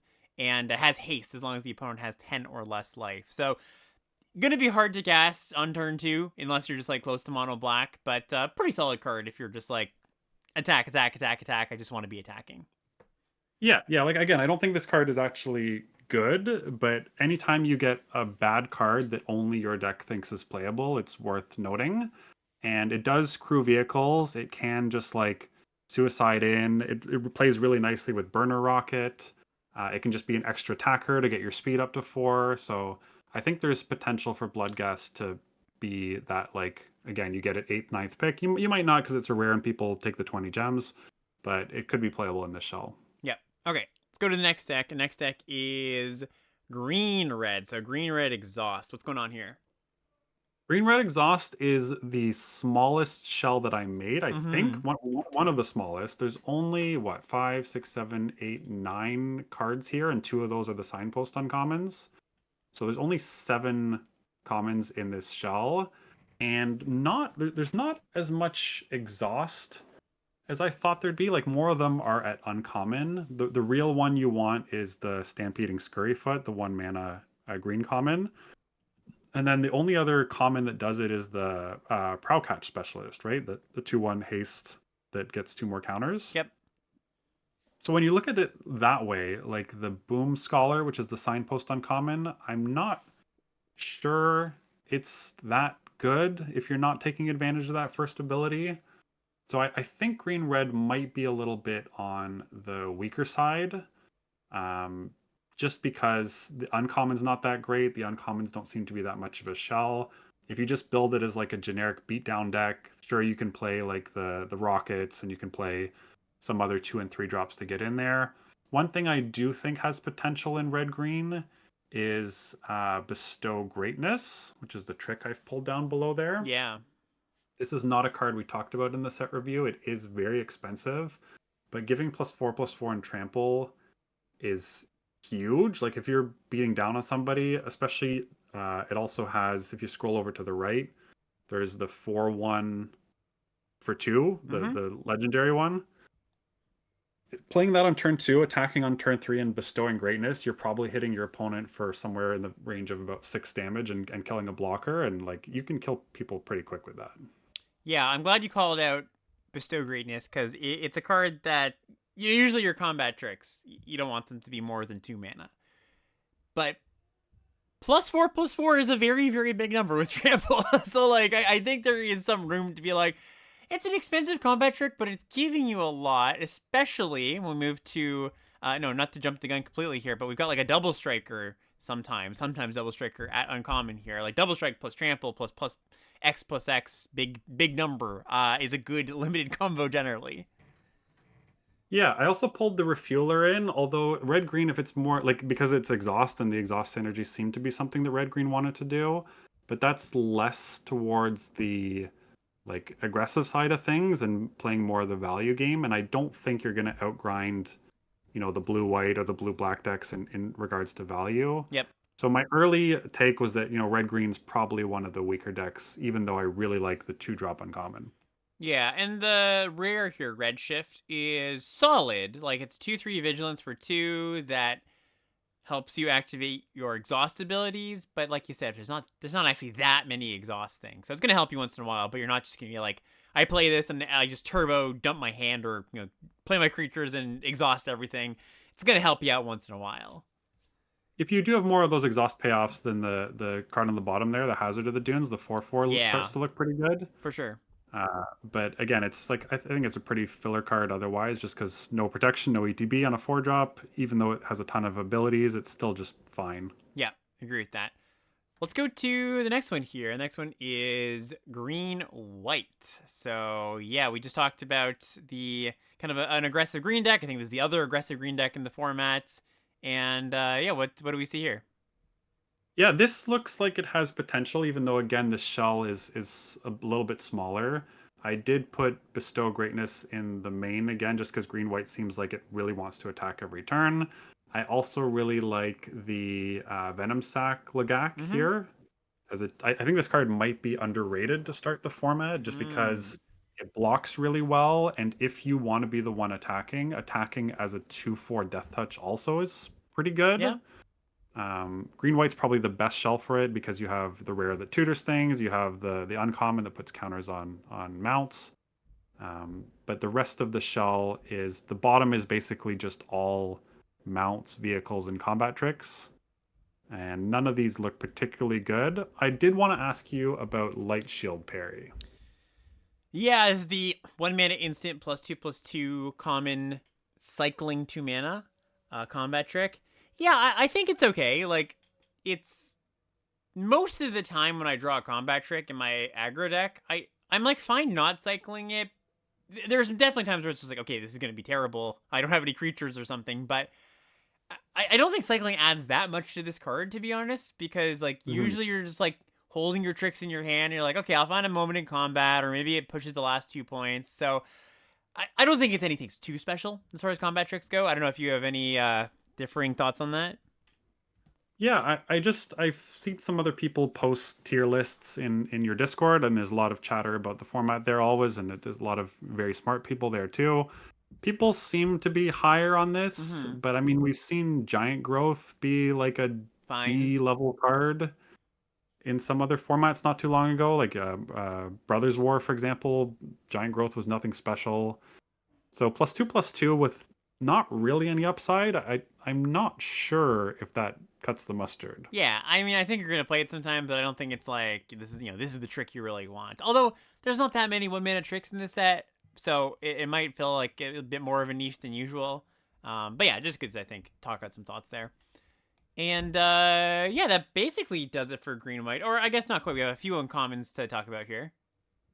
Yeah, this air response unit, I kept putting in more shells. I maybe should have rated it higher because it seems like it kind of goes in every deck. The 3/3 Flying Vigilance Crew 1. It's quite an upgrade on Dragonfly suit from Neon Dynasty.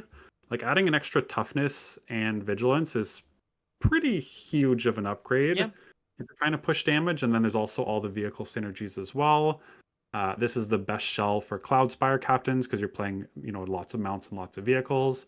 And then I put the Sloth in as well as the potential only shell for this too. Yeah, I agree. Sloth is not, I don't think it's a card you want unless you care about it being a mount specifically. All right, that's going to bring us to black-white. And honestly, out of all the decks that we've talked about, black-white, and maybe blue-white too, The Esper decks. They're the ones that I'm most excited to play. I don't know. It just seems kind of fun, like the kind of draining and kind of a bit of a nickel and dime grindy kind of plan. And like we talking about the golden commons, I think the star of the show here is Embalmed Descendant. Yeah, I started making the shell. This shell is obviously basically nothing. So black white, I figured you're gonna want to play the removal spells. Yeah. But this is the biggest section on the right where there's all the uncommons that could potentially give you some direction. Mm-hmm. Because if you do potentially try to go the reanimator version with this, like I think this could be the best shell for it. Because if you're just playing removal and a bunch of reanimation stuff, I could see it working out pretty well here. And then some of the more grindy rares like the wrappings and the wrath, the spectacular pileup, Yep. those are probably pileups probably either only blue white or black white. And the fact that you can go like pretty late game with your ascendant, with your dune drifters, with your reanimation stuff means the wrath's gonna probably be at its best here. Yeah. Yeah, I would agree with that too. And yeah, I think that's a good point to make where it's just like black white is fairly light on theme, right? Like it's got the start your engines theme and it's a little bit slower, but I think a lot of what's going to make a good black white deck is the actual card by card interactions, right? Like do you have the cycling vehicles and a reanimation spell? Or maybe you're a little more on closer to a heavy black white deck and you've got packed all terrors and those are draining you, and like, or I guess colors maybe don't matter too much there, but you're an artifact heavy deck, right? Where that's not necessarily like all black white decks don't need to do that. So yeah, I think a lot of directions you can take this, a lot of kind of like small tweaks here and there. Yeah, I built this more as the grindy version. I could see a more aggressive version as well. The issue there is even though Embalmed Ascendant is a start your engines trigger and enabler, there's not a lot of white and black benefits for getting to max speed. Yeah. I'm not totally sure that that ends up playing out super well. Right. Yeah. Maybe it's just like the Ascendant kind of being like the main card that you really, really care about, and that card is just good. So you don't have to like build around it too much. But yeah, we'll see. And worth noting, like almost all the color pairs have like this a cheap creature rare that is like a nice little package of just like, hey, this is pretty darn good. Maybe not good enough to slam first pick, but you might do it in some spots. And yeah, I think you've laid out like one of the things that you want to do with these archetype layouts is just like talk about rares that you might get a little bit later for your deck. And I think all of those gold rares, these gold cheap creatures with good effects, Zahur here for black white, I think are cards that you're going to get a little bit later in the draft. All right. Let's go to the next one here. Just cruising through. What's going on with everybody's favorite deck, black green? What's going on with black green? Yes, I mean, interestingly, like this shell is a lot more fleshed out than some of the other ones. Yeah. Part of the reason is I just think you're happy to throw a bunch of creatures in here because if you are trying to do the thing with the mole and the gravestalker and like some of the reanimation stuff, then you just want a pretty high creature count. Yeah. But getting like milling stuff like the Deathless Pilot, milling either of the surveyors, so like the green or the black surveyors, milling a Ketradon to bring back, milling your Brood Wagon. Mm-hmm. There's not a ton of benefit there, but I also don't think this color pair is just going to be stone unplayable. No, I don't either. I think that it's probably going to suffer from it being a little bit overdrafted early on, just being a kind of out there, like here's what you're supposed to do, it says so on the cards kind of deck that maybe the payoff's not there for somebody to multiple people to do it. But I would actually imagine, I would guess that as the format goes on, it becomes something you should draft a little more often, like one of those kind of decks. And yeah, like that's pretty much it. Like we've got one thing to note actually. Maybe we talk about this in our top rare section, but Debris Beetle is a hell of a card. This is 2 black green for a 6/6 trample vehicle at rare, crew 2. And it's basically it's like a siege rhino vehicle. When it enters, your opponent loses 3 and you gain 3. Really good thing to recur, but also just kills your opponent very, very quickly. So that's another pretty good reason to be black green. And there is like those 3 green uncommons, Ooze Patrol, Dredger's Insight, and Molt Tender. Yep. They are like if you just look at a curve of even not starting on Molt Tender, if on turn 2 you play the Wicker Folk, whatever, the 1/3 flyer Surveil 2. Mm-hmm. Yeah, Wreckage Wicker Folk, put 2 things in the graveyard, Next turn you play a Mole, mill 3. Next turn you play an Ooze Patrol. Like that's two commons and probably a 14th pick uncommon that you're Yep. gonna get. It's there. It's Yeah. possible. Totally. Yeah, I can see the dream is there. Like the cards exist. It's gonna be a matter of getting them all together, though. All right. Next up, we've got blue green. So blue green exhaust. What's the story here? Yeah, pretty small shell, but there's a lot of potential blue cards at the bottom that maybe make their way in there. I do again like the Death Touch cheap creature, so it has the snake on 2 and the Lagak at common. Yeah. Both really work really nicely with the punch spell because you're often in blue green lacking in effective interaction. So I think blue green is most likely to play stuff like bounce off, trip up, even Flood the Engine. This is the only shell where I pulled Flood the Engine in, which is the lockdown enchantment, Mm-hmm. just so you do have some type of interaction spells. And then once you start getting to the exhaust payoffs, like you can pretty easily ramp and overwhelm people with card advantage. Yeah, I think so too, and I think that's kind of like often blue green when it fails. Either it's well, number one, like the cards just sometimes don't work, like blue green scry in Lord of the Rings. But often the two failure points of blue green are your early game is not good enough because you don't have like you're ostensibly a deck that wants to play the long game, but your early game isn't good enough because your interaction tends not to be strong in blue green, or you maybe have good early defenses, but the top like actually closing the game is a problem. And I think both those problems are kind of covered here, right? Like you mentioned, like the death touch creatures to play with the fight stuff. And I think there's just enough good late game, like enough ways to outcard your opponent. So yeah, I'm pretty hopeful for blue green this time around. Yeah, it's also you notice I pulled stock up for this deck just because I think like you can pretty easily on the right side Oh, the sorry. divination. Yeah, yeah. You can pretty easily like stabilize and then just take over. Mm-hmm. But you also have card advantage engines in the two refuelers, right? Like the Rangers Yes. is refueler and the Elvish refueler. Um, so there's enough there. Those are not giving up on that much tempo in order to give your a lot of late game options. And you can pretty much play at instant speed at some point as well, because all of your Mm-hmm. exhaust stuff and your instants can all be activated at an instant speed. Yeah, no, totally agree. All right, and then we've got a blue red archetype looking at that here. So this is the one that I think we actually talked about the most during the actual set review of just like the ins and outs of what you kind of want. But yeah, what's going on here? So this is, as you can see, complete lack of twos. Yeah. And I don't know if there's any, again, I made these without you. I did them all like reasonably quickly, but the two options, I mean, you can play the counter spell, the basically the essence scatter is probably going to be pretty good here, but there's not a lot of board presence. Mm-hmm. So if you're just playing defense and then your plan is to boost its sloop, like what are you attacking with on turn 3 to start taking advantage of that? The answer basically has to be one of the uncommons. Right, going to the Mako and the Sky Ray. Like these are the ones we kept hammering. Like, yeah, you kind of just need these. You kind of just need these to for this deck to be something you want to play. Yeah, I also pulled the 08 into this shell Interesting. Yeah. because I think like if you're trying to just slow things down and loot cards, you just need blockers that are going to be able to extend that game a lot longer. And the fact that you're short on twos means this might be the best deck for it. It also has by far the most rares. Yeah, and let's just go through those just real quick. We talked about some of them, the blue red gold cards, but Duretti, we talked about that. We talked about Monument of Endurance. Actually, a lot of the cards we already talked about. One of them we didn't talk about is like a flash clone with cycling. Like, pretty solid card generally, but cycling obviously gives it a bit of a bump here.